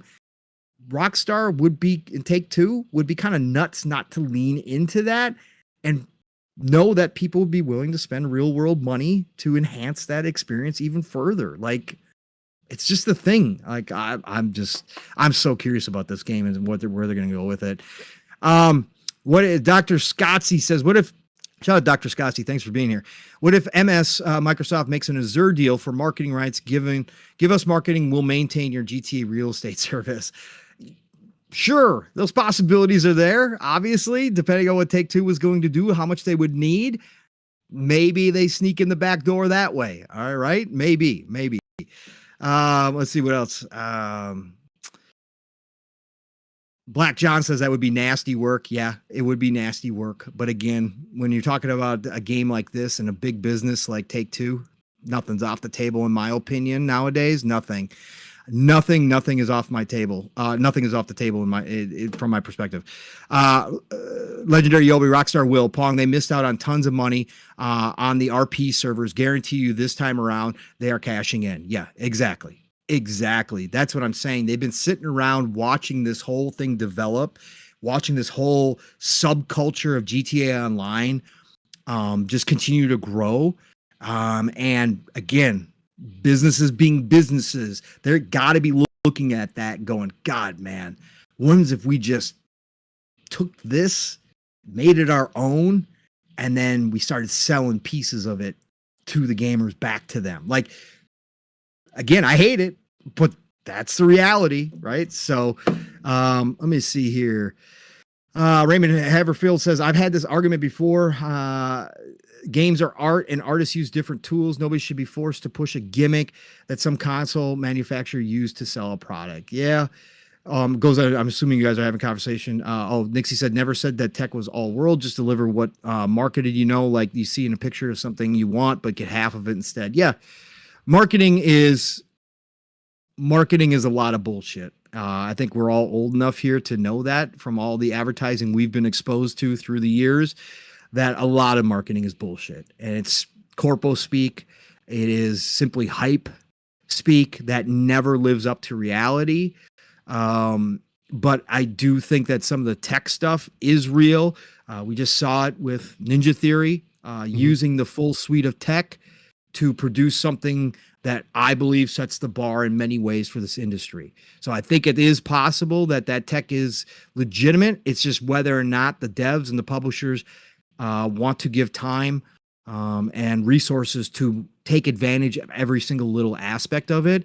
And in most cases nowadays with the gaming industry, that's not true. Nobody wants to do that. They got to get a product out the door to sell. Let's see here. Who else? Steel, you back yet or no? Yeah, I'm here. Oh, you are back. You are back. Cool. Yeah, I was just. Are you all right? You all right? Yeah, I'm all right. Yes. Okay. Not the greatest news, but it'll be all right. Make it happen. Okay. Well, I don't have anything else on my list that I want to get into. We're almost 410 in at this point. Is there anything else that you would like to get into here, Pong? Oh, we covered so much, bro. I mean, there's little stuff, but we covered so much, man. We really did. There's just small stuff. Hey guys, keep open. All you people who never jumped into Midnight Suns, listen. It's coming to Game Pass. Yeah, no, it's not coming to Game Pass. Epic Game Store is supposedly going. So if you're on PC, you didn't ever jump into Midnight Suns. If you're I was looking at that, I'm a cop against having another store on your PC, like some PCMRs got. I got them all. I don't give a shit. Of course, you're gonna give me free games. You're gonna give me opportunity to buy games that are. I'm downloading your store. I don't care. I don't have a problem. I'm not like that. But Epic Games, supposedly the free game next week will be Midnight Suns. Please go download it. Yeah, I think I'm gonna download it. Please, especially for free. Please go download it. It's again, I sold it a ton. Matt sold a ton. COG went on his own freaking. He's still selling copies to this day. COG is ridiculous with Midnight Suns. It is a great experience. So again, Steel, yes, I didn't even think about you, brother. I forgot that you avoided it. That would be great for you to try out. At least see what it's about. Again, it's gonna be free on Epic next week. That's the rumor for the new free store. Anything else that I want to Take-Two? We were just on Take-Two. More bad news. More bad news gaming industry wise. Right? We heard that Take-Two was closing down studios like Ali World developer and Kerbal Space Program developers. Mm-hmm. In fact, they are getting rid of their entire indie division, private division. Private division has put out a ton of games over the years. Good games. They are responsible for a lot. This is bad. Again, Take-Two making hand over fist money. This is shareholder moves. This is them leaning into their Grand Theft Auto and their Red Dead Redemptions fully. They are supposedly getting rid of their entire private division now. IGN's confirmed it. A lot of people were talking about it. So more big layoffs, and there's a lot of talented people within private division. A lot. And Yeah, isn't it is Private sad to Division see. publishing No Rest for the Wicked Were they? That's a good or question. something like that? I thought that was the case. I feel like I remember seeing their logo pop up on the game. I mean, maybe I'm off on that, imagining shit, but I thought there was something along with that, or maybe No Rest for the Wicked was looking into, I don't know, they were going to help each other out somehow, or something like that, or I don't know. Let's see here. Let me pull this up real quick. Yes, it was. They were. Okay. They are the publisher. So it's They are like a publisher. So yeah. What the fuck do you do with that now? Yeah, exactly. So private division, fucked up. God. Kerbal Space Program, Ancestors, The Humankind Odyssey, which I've always wanted to try. It keeps going to sale. Yeah. I might try it at some point. Where you start as an ape way back in the day. Yeah. You gotta evolve. Yeah. It looks crazy. The Outer Worlds, the first published the first Outer Worlds. Yeah, Disintegration, Hades. Damn. Ollie World, Roller Drome, which was great too. I want to get back to that game a little bit after they've published some solid games. Yes. Salt Sea Chronicles, Kerbal Space Program, Penny's Big Breakaway, Tale of the Shire, Eternal Strands, which is Yellow Brick Games' first game. So I don't know what's going to happen with them. That Yellow Brick Games is just making Eternal Strands. We've been seeing the marketing lead up. They're showing off more and more of that game. Looks awesome, man. And then No Rest for the Wicked and an untitled action adventure game codenamed Project Bloom from Game Freak, which has not been announced yet either. So yeah, again, Private Division was responsible for some really good smaller games getting getting good credit. Again, Outer Worlds. I mean, that's how they got that published. I wonder it's how they fix that, man. If they can support themselves for a little bit and then find a new publisher, I don't know. I don't know who else would be willing to jump in that bag with them, because I mean, again, it's not like those games were failures. I mean, again, especially for No Rest from the Wicked being received as positively as it is, it seems like they have a lot of good things happening on their plate, which is also that makes it even weirder why they would be. It's not numbering, bro. Just not the return, the ROI, man. So, yeah. The ROI. So. They just want to focus in on what they got going on. Maybe they just don't want to deal with it. I don't know, man. I hate to see it, though. A lot of good people at that publishing firm. So hopefully they all, obviously, again, as always, find new spots. But yeah, sucks, man. It sucks to hear this. So it's super weird. Yeah, that got confirmed just yesterday, I think it was, or 2 days ago, that was going to happen. Steel, I'm getting my favorite Resident Evil. Speaking of Resident Evil, it sounds like rumors are that I'm getting my favorite one, which is a hot take. Yep, hot take. Not everybody agrees. Some people absolutely hate it, but Code Veronica is my favorite Resident Evil of time. Played the shit out of it on Dreamcast. Okay, Dreamcast was the best version. Played the shit out of it. Me and my buddy freaking played 36 hours straight on launch. Love Code Veronica. I've been asking. I'm like, all these remakes were happening. Me, Mr. Joanna Dark, of course, is a huge Code Veronica fan as well. Please, Capcom, make Code Veronica. Well, it sounds like Code Veronica is in development along with Resident Evil 0. This is great news for me. Depending on when this thing launches, I will be there day one. So again, depending. I've said this before, and then it's been in the middle of a crazy run of video games, and I'm like, I just can't play that game right now. But if Code Veronica is in a good spot whenever they decide to announce it and the release date, I will be there day one. I'll be playing Code Veronica. Code Veronica is freaking legit. So I was happy to see that this week. We also got word, Xbox, Square Enix. Again, we're going to see where this goes, man. No Square Enix at the State of Play this week. So maybe at the showcase, as I've been calling for, that Square Enix is going to really make this legit, that they're going multi-plat. But we did get word, Dragon Quest, potentially Dragon Quest 1, 2, and 3 remakes were teased, and it's coming to Xbox. So if they're doing that 2D, 3D remake with Dragon Quest 1, 2, and 3, coming to Xbox, big deal. That's great, along with coming to Switch and PlayStation 5 and Steam and all that good stuff. But love to see that announced too. Dragon Quest 1, 2, and 3 are freaking fantastic games. Played a ton of them back in the day. So love to see that as well. Other rumors, Steel, real quick. I want to get your thoughts on this too. Rumor, Xbox signed an agreement with the former Rocksteady co-founders, Mr. Sefton Hill and Jamie Walker. They've got over 20 plus ex Rocksteady devs already on their team. Their website says 100 total devs already. Good Sky studio. Yeah, working on a AAA single player action adventure game built in Unreal Engine 5. And supposedly Xbox signed a deal with them to finance. So their new studio, by the way, is called 100 Star. Still, do you think Xbox is going to lean a little bit more into licensed IP, or do you think the studio is going away from licensed IP and just wants to do their own thing and had some idea? But the co-founders are Rocksteady. They already developed the whole studio. They left before Rocksteady got too deep into Suicide Squad. They left during the development of Suicide Squad to form this, and it sounds like they pulled a bunch of ex-Rocksteady devs. Again, they've already built one studio. Again, we hear about people leaving and starting studios all the time, right? That's why we say this industry is still doing well for itself. We got people that start up all the time, right? Mm-hmm. But when you got the co-founders of a studio in Rocksteady that has had high levels of success, that took Batman to a new franchise, and they pull some of their old devs. That's not a small team. It's not like it's not a small team. 40, they got 30 people. No. 20 plus ex-Rocksteady devs and total of 100. Still, this has got to give you, I mean, if Xbox signed this, I wonder if it's licensed IP. Could we get another licensed IP game from former Rocksteady co-founders and their devs? What do you think here, brother? Yeah, the most obvious is Spawn. Yeah, there's been a Spawn game. I don't think that they should do Punisher. I don't think that they should do, because we've gotten that game before. If the only thing they need to do a Punisher is remake the old game. And honestly, I think many people would just be happy with that. If they remade the old Punisher game, that game was fucking leagues ahead of its time. And I loved that game. As gruesome as it was, as gritty as it was, dope, really liked the story. I think Spawn makes the most sense, especially coming off of Batman.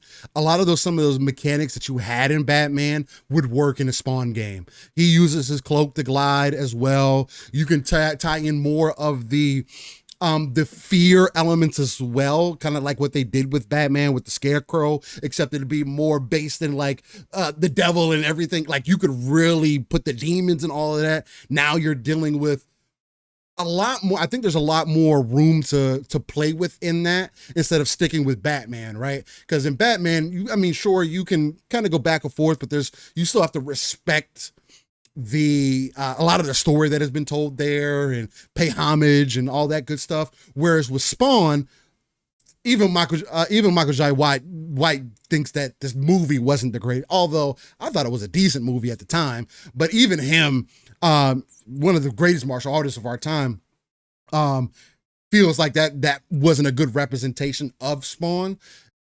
And Spawn having that green essence as well, there has to be something there that would cause Xbox to say, all right, well, we're willing to cut this publishing deal so that we can get y'all on board.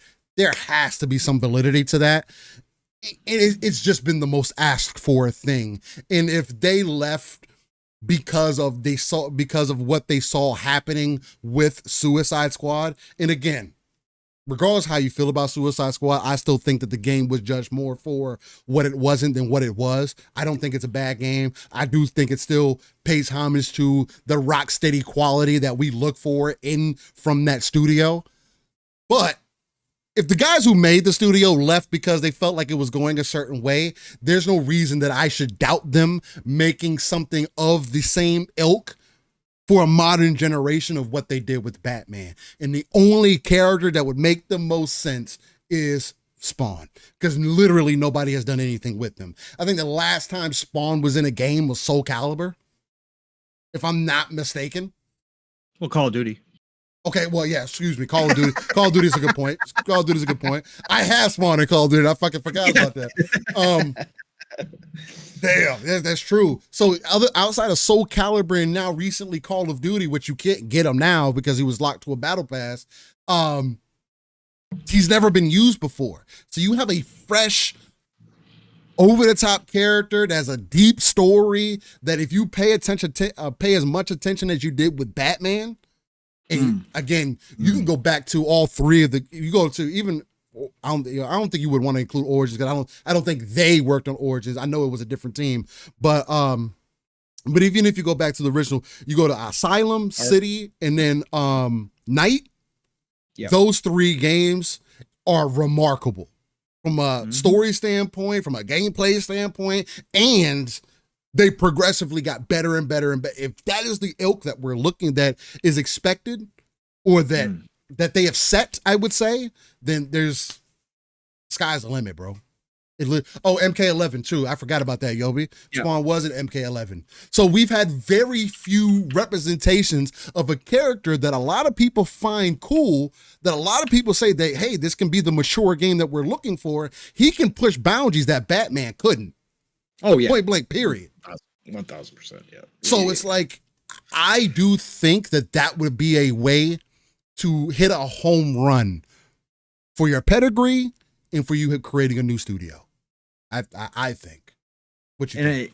I think that it makes sense now. Whether or not that's actually happening, again, we're just in speculation now. We have no idea, but it would make total sense because McFarlane has also hinted there's been some smoke that he's going to do another series or movie again too, as well with Spawn. It's time. The HBO Spawn animated series is one of my favorite all-time really good animated series. Really fucking good. Ridiculously good, so dark, so perfect, fell right in line with the comics. For any of those don't know, when Image started, Image was my last run of comic book collecting. So I've got multiple copies of Spawn 1 through 30, something like that.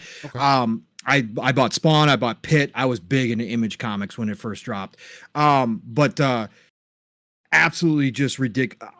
The opportunity here is what gets me excited. Whatever it is, I don't even care if it's not a licensed IP. Obviously, they can create their own character if they want, but who they are, we just float the idea of who they are and what would fit. But Spawn is a character underrepresented, underutilized in video games that is being perfect about for video games.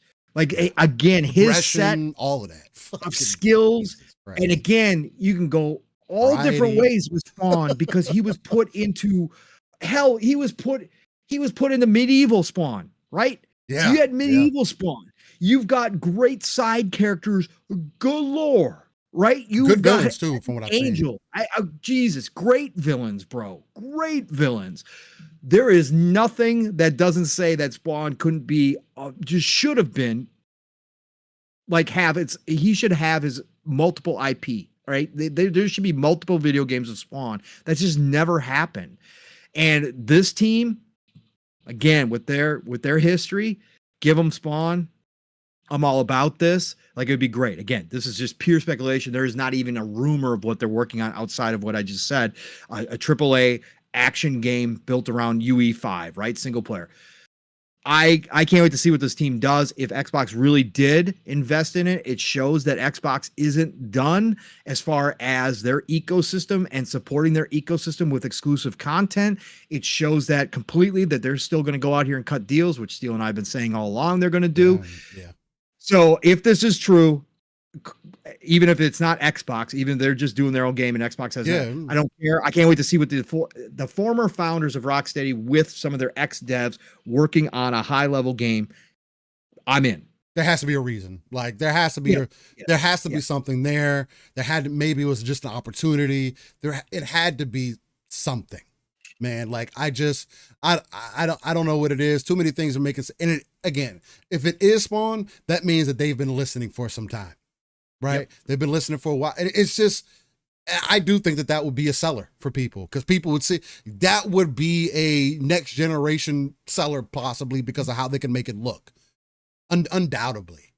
Like, such a cool character. So many different effects that you can add in. The story can have so much depth. And again, if we're just using the Batman trilogy as examples of what they could do, especially Arkham Knight.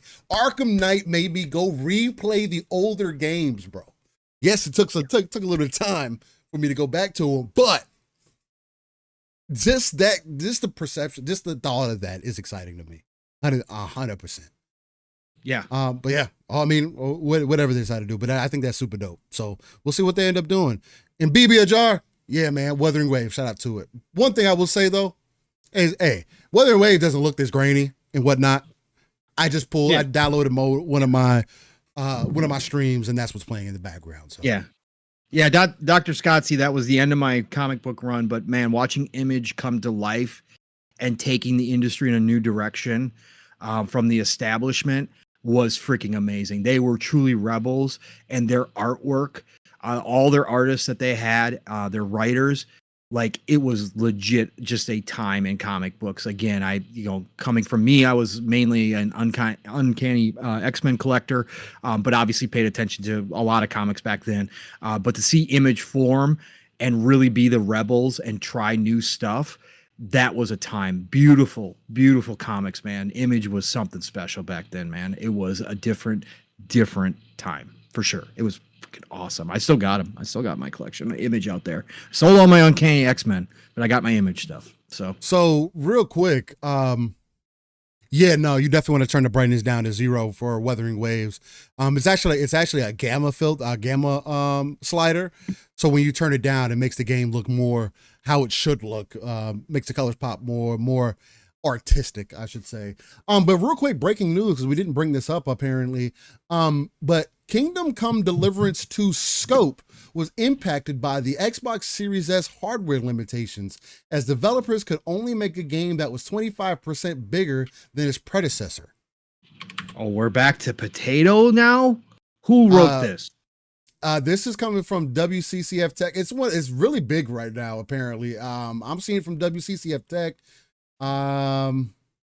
Bro, we're not. I don't know, because that also doesn't make sense, because is Kingdom Come, it's not a exclusive to Xbox, is it? No. It's multiplayer everywhere. So that wouldn't make sense if you're. Why would you limit the scope because of one console? Source. Do you have their? I only have WCCF Tech. I'm going to see. You have the article where do they sort the cite the source? This says as reported on a Czech website, Zing.cz. During the ongoing game access event in Brno, Czech Republic, or Brno, Czech Republic, I guess, producer Martin Klima confirmed that the Xbox Series S technical limitations, namely the 10 gigabytes of RAM, have impacted Kingdom Come Deliverance's 2 scope, as the weakest current generation console has only 25% more RAM. Warhouse Studios decided to make the game only 25% bigger than its predecessor. This isn't the first time that we've heard this. During the event, the Kingdom Come Deliverance 2 producer also revealed that on PlayStation 5 and Xbox Series X, that the game will run at 4K 30, although it wasn't specified if it would be 4K native resolution or upscaled. It's probably going to be upscaled. On Xbox Series S, the game will run at 1440p, 30 frames, and the lack of multiple display modes suggests that the game will be CPU intensive, which is expected for an open world role-playing game. I mean, if this is what they're saying at an event, it's just really weird that you would hold back I don't think that makes sense. Because scope would mean from the very beginning of the game, from inception, the Series S was a problem. And we've already seen Xbox break the continuity thing. So did you even have games? We've already seen bigger games on the Series S. Come on, man. So it's like, I don't, maybe it's an optimization thing. Maybe it's, again, Baldur's Gate was the same thing. They magically found what was it, 25% performance boost, 50% performance, something like that. From having to tweak a little bit for the Series S. So it's like, I don't know. Brett Bingham says the article said that the 60 frames for Kingdom Come 2 was never on the table and was not a technical limit imposed by the Series S. So that's what I would think. It's going to be 30 frames. Yeah, okay. They're saying it's going to be 30 frames. Okay. Cool. Yeah. Okay. On all systems, it's going to be 30 frames. Series S is still target 1440p 30, and then the Series X is target 4K 30. After playing 1 on the PC, I'm going to be playing 2 on the PC now that I got it on PC. It's like ridiculous. It's a whole new game. It's like Ridiculous. That's really weird statements, though. We're going to be back to that. That's going to be the conversation probably this week. Yeah, it's going to be the conversation for sure. Case, which is just bullshit. They're going to have to come out and clarify if he really did say that. Like, that's just this weird is from because a check report. Really, it's just weird because you're saying that from inception of the game, the Series S was the problem. I don't think that's. We've been down this road so many times, man. I don't know. It just doesn't make any sense. For conversation purposes, I mean, it's weird. It's going to be interesting to see how that plays out. But yeah, it's I just clicked on it because it was the thing that was trending. I was like, why is the Series S trending? And then that was the first thing that popped up. I was like, oh, well, okay, interesting. Real quick too, to go back to Image. If anybody wants to go back and look at an Image series. Aphrodite 9. If you want to go read, this is not as well known as their other stuff, obviously. But this from David Finch, Matt Hawkins, and Saint Jafan Siak. I think it's pronounced Siak. This is one of the best series that Image ever did. I've got the obviously the limited edition hard copy that I ordered long ago. But Image, this, if you guys are looking to go back and read any old comic stuff, read this series. This is just freaking gorgeous. And it's absolutely an amazing story. Super, super, super awesome. So just want to bring that up because we were talking about Image and so many people in their chat were bringing it up too. But yeah, anyways, that is really weird. That is really weird. Nixie, it's more that we just keep going back to the Series S as a potato when it's been proven time and time again that doesn't turn out to be like factual. Like, again, do I understand that there's technical limits due to lesser hardware? Of course I do. I'm not saying that the developers can do everything. It's just time and time again, we've heard developers come out and say the Series S is holding us back. And the next thing we knew, within 2 months after launch, we have a patch that fixes everything they said wasn't possible. Like, no, I don't care. I hate the conversation around it because it just doesn't make a whole lot of sense anymore. Again, all things being equal, would I rather everybody just put out the most powerful hardware they possibly can with nothing else acceptable? Yes, of course. And so would the devs. The devs would tell you all, we only want to make games for 4090s. Okay. That's what all the devs would say. Like, if they had their choice. I'm pretty sure they would love to do that. They would love to do develop. Right. I just, that's all. So anyways. Yeah, it's just weird. Yeah, we'll see. It's weird to see that again. I agree with Palm's point. The main thing is just we keep seeing the opposite happen where, oh man, we found all this optimization because we had to dig a little bit deeper. Well, I mean, isn't that a positive thing? All platforms saw a huge benefit because we had to optimize for this. Oh, isn't that what you want? Right. But that doesn't mean it wasn't possible. It just, you had to do some more optimization. I don't know. I don't know what the answer is. I don't think the Series S is a potato. Again, you're doing 1440p 30 as the target, not 1080p 30. 1440p which is the highest that the Series S is supposed to offer. So that's also weird. So so what's up with that? I don't know. Especially if you weren't intending to do 60 anyway. Okay. I don't know. It's weird. That's just me though. Well, if there's nothing else on the docket that you got, Pong, I think this may be the perfect opportunity to get into our This Day in Gaming segment. What you think? Let's do it, brother. God, I haven't pulled this book down off the shelf in forever. I forgot how gorgeous that Aphrodite that I just posted. It's just and I'm trying not to crease it because I'm very careful with my hardcovers, but the artwork is just absolutely freaking incredible. Yeah. Bro, it is just ridiculous. Sorry, I got the light shining on it, but it's such a great series, and a lot of people don't know about Aphrodite, as many people should, because it was one of my favorite from Image. So, anyways, sorry. Yes, continue. Go ahead. And the max, the highest resolution that the Series S is supposed to do is 1440p, which is why I said that. So, just to keep that in mind. All right. So let's get into it. This Day in Gaming, the segment where we go 30 plus years in gaming history, because gaming is art and should be treated as such. Not only that, but you may find a few titles on here that stick out more than others have in the past. And also, I use it as a way to be a little more grateful for what we're getting today, because I'm one of the ones that believe that gaming is better now than it has ever been before, and it's hard to even argue that fact. But nonetheless, let's get into it.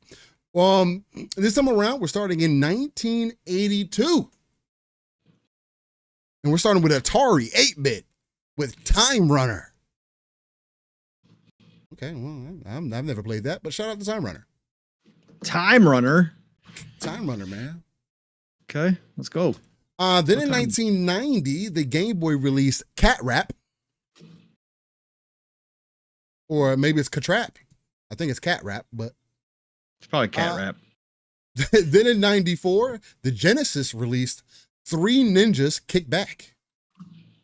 Okay. Three Ninjas, the movie Three Ninjas. Let's go. My kid will like that movie. Kick Back. Yeah, let's go. Three Ninjas. Then in 1998, the Game Boy released the Game Boy Camera. Remember that? That was fucking crazy. Crazy.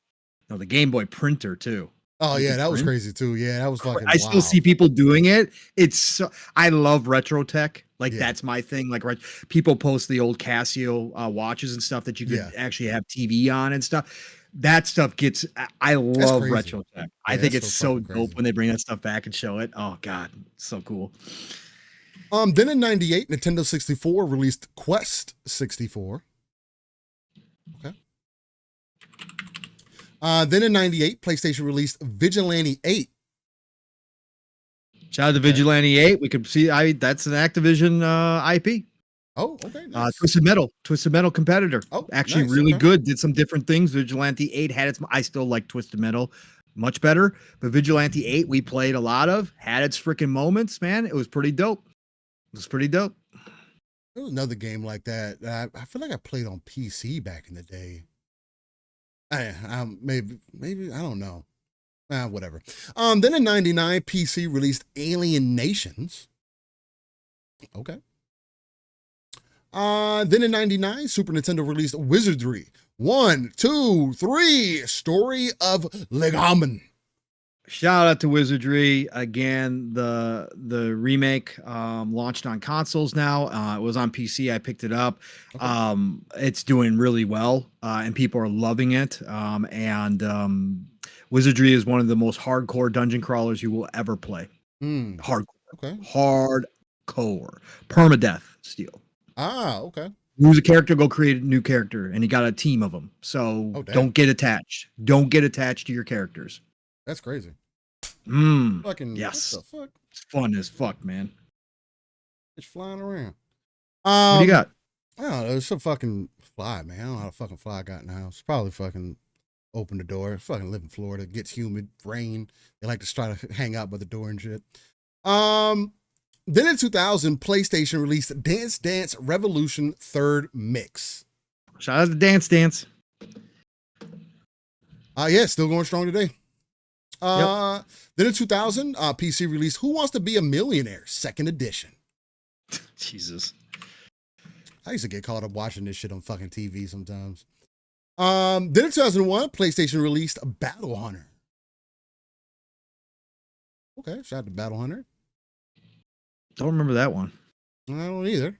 Then in 2003, Game Boy Advance released Sonic Pinball Party. Shout out to Sonic Pinball in general. One of the best video game pinball games ever made. Just an absolute freaking blast, man. Fucking awesome. Loved it. Really fun. Then in 2004, Xbox released Full Spectrum Warrior. Okay. Good military sim. Very good. I'm gonna get that motherfucker, I swear. Then in 2005, mobile releases Batman Begins. Why does it say mobile? And this has like a Game Boy Advance. Yeah, it has like a Game Boy case on it. It does. It has an advanced case on it. That's weird. Well, okay. Well, I guess mobile got it. That's interesting. Then in 2005, GameCube released Digimon World 4. Never played it. Shout out to that. Shout out to Digimon. Then in 2006, PC released Half-Life 2, Episode 1. Shout out to Half-Life. Let's go. Yeah, Half-Life is definitely up there. Yep. Then in 2010, PC, PlayStation 3, and Xbox 360 released Alpha Protocol. Oh, we just talked about it last night. That was Mav's moonshot that Alpha Protocol is coming back, that Xbox is going to co-publish it, co-develop it with, of course, Sega. Alpha Protocol, fucking bring it back, Obsidian. I don't care. Xbox, Phil, go, just cut the deal with Sega. Just do it. Again, a spy RPG. There is no other spy RPGs. Just go do it. It stands alone. And a Western RPG with what you could do nowadays, bring it back, man. Bring it back, please. Absolutely. Then in 2017, Nintendo Switch released Collection of Mana. For those interested in that. Then in 2017, PlayStation Vita released Deathmark. Okay. Deathmark. Then in 2022, Nintendo Switch and PC, PlayStation 4, 5, Xbox One, and Series X released Silt. I don't know what Silt is, but okay. I remember Silt, a little indie game. Pretty sure. Bet. Then in 2023, Nintendo Switch and PC released Etrian Odyssey Origins Collection. Will be in my Steam collection at some point still when I get a big enough sale on it. I talked about it. Dungeon crawlers, one of the best set of dungeon crawlers you could ever play. Beautiful, great characters, total anime style. Just a freaking amazing modern version of dungeon crawlers. Etrian Odyssey is awesome. So as soon as that sale hits where it's low enough for the trilogy, and in fact, I've been checking out the codes for each one, and it's starting to get to that point where I'll be able to pick it up for fairly cheap. So I'll add it. I did forget to add Steel. I did pick up Total War, Warhammer 1, 2, and 3. Oh, really? So I didn't pick up I didn't pick up all the DLC. I figured I went through everybody's asked, or I didn't ask, but I went through people who have asked, like, where should I start with Total War, Warhammer, blah, blah, blah. Right. And everybody said, just get the collection, because if you own 1 and 2, all those factions are in 3 for you. Oh, okay. They open up. So they said, just get the trilogy. And then they said, Play 3. get used to it and then break into the DLC. So I will be getting on my Total War Warhammer run here to learn how to play Total War properly until Star Wars drops. And so, yeah, but I did pick that up. I did give myself that as a birthday gift. So.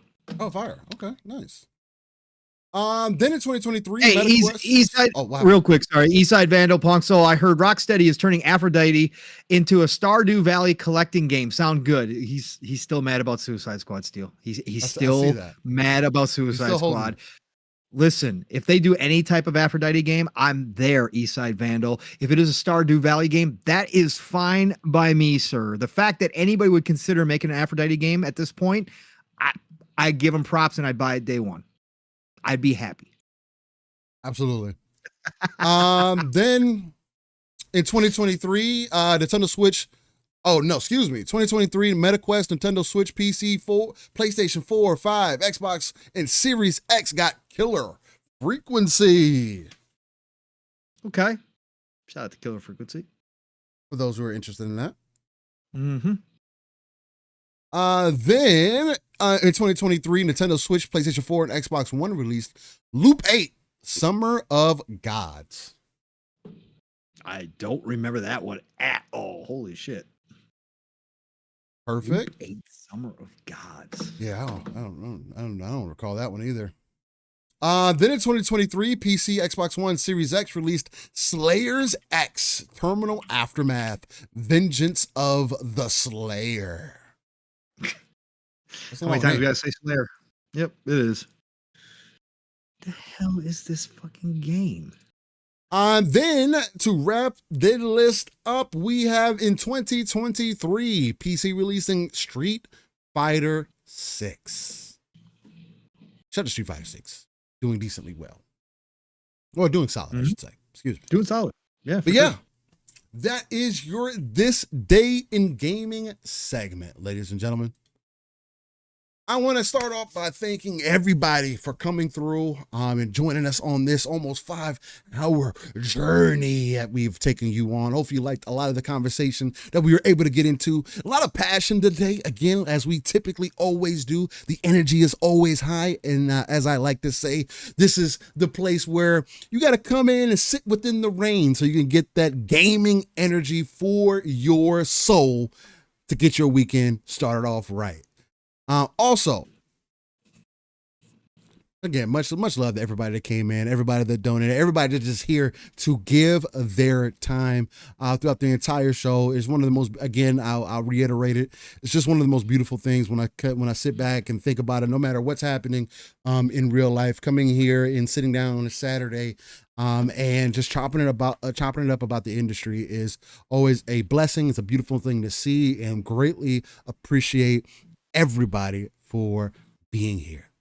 Start off, you can find me, Steel Rain. That's Steel Rain, the T is a 7 everywhere. Google's probably the easiest place to type that information in. I do frequent the streets of X, otherwise known as Twitter, and the Xbox ecosystem, just because it works so well in tandem between the PC and the console itself. If you ever want to chop it up, definitely hit me up in the DMs and a message, wherever I'm at. Again, that's Steel Rain, the T is a 7 everywhere. You can find Live a Split Screen right here on a Saturday morning, 9 a.m. Central, 10 a.m. Eastern, 3 p.m. UK time. We are the home of that RTS view where we pull ourselves out of the world, look at the darker crevices of the map, pull our resources together so we can not only build up our own foundation, but also build up the foundation for the potential 3 billion gamers that are out there. And with that, I gotta pass it off to the uncanny gentleman himself, my guy, my brother. Another fantastic episode to be chopping it up with you, man.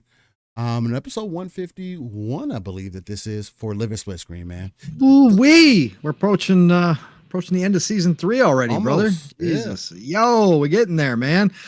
Yeah, what a great episode again. It was awesome just to get extra time with you last night, brother, but then to know that I'm hopping in here with you this morning to really get down. And again, once again, Saturday comes along.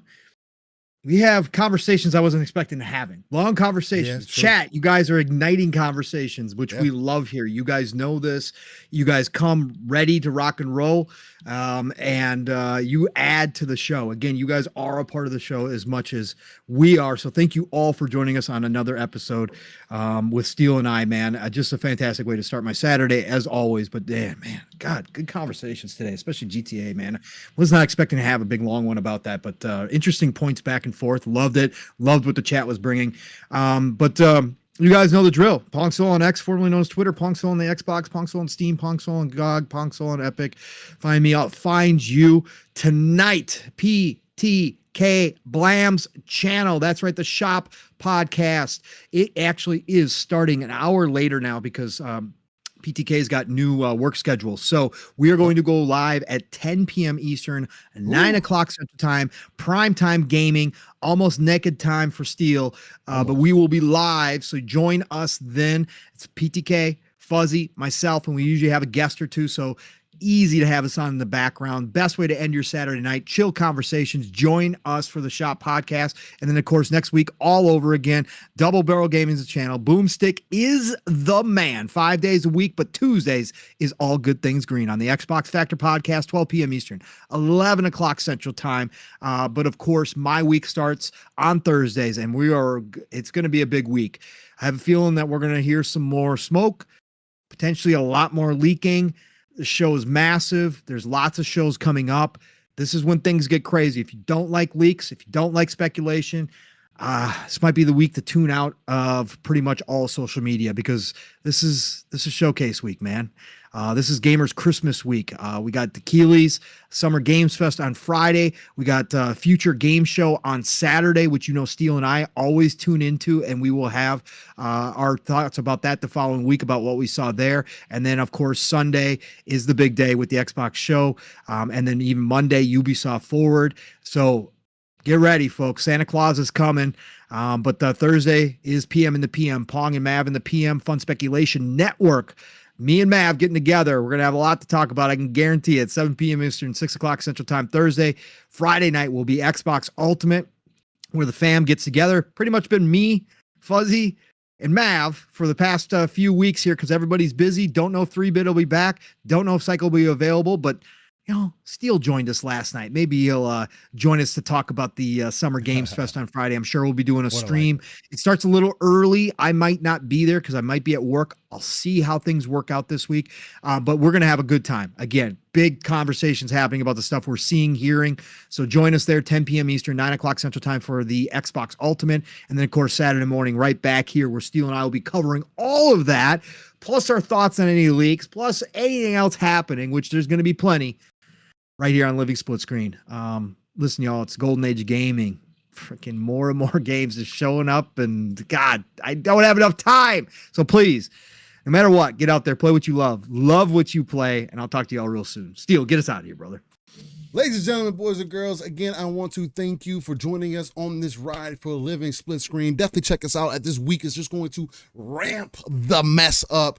And stay locked in, man, because Living Split Screen is going to continue bringing that channel, bringing that energy as well. And be on the lookout for anybody that's interested in Wuthering Waves. You might end up seeing some additional content for that, not only on my personal channel, but I've also been providing that on the Living Split Screen channel for those who are interested. And actually, one of the videos that I posted, didn't do the greatest on my own channel, but on Living Split Screen, it had about 1.2, 1.3K views. So, nice. Hey man, people were tuning in, looking for it, and I'm only going to provide more gameplay and whatnot for the channel. So we'll see how far it goes. This is definitely one that's going to be in my main rotation, no matter what else comes along the ride, and we'll just see how far that goes, man. So with all that being said, again, I want to thank everybody for coming out to check us out. Y'all stay cute, beautiful, wonderful. Keep that energy high. Kiss a loved one for me, and we'll catch you on the next one. Much love, ladies and gentlemen. Peace. Later, all. Just one question. What if you miss?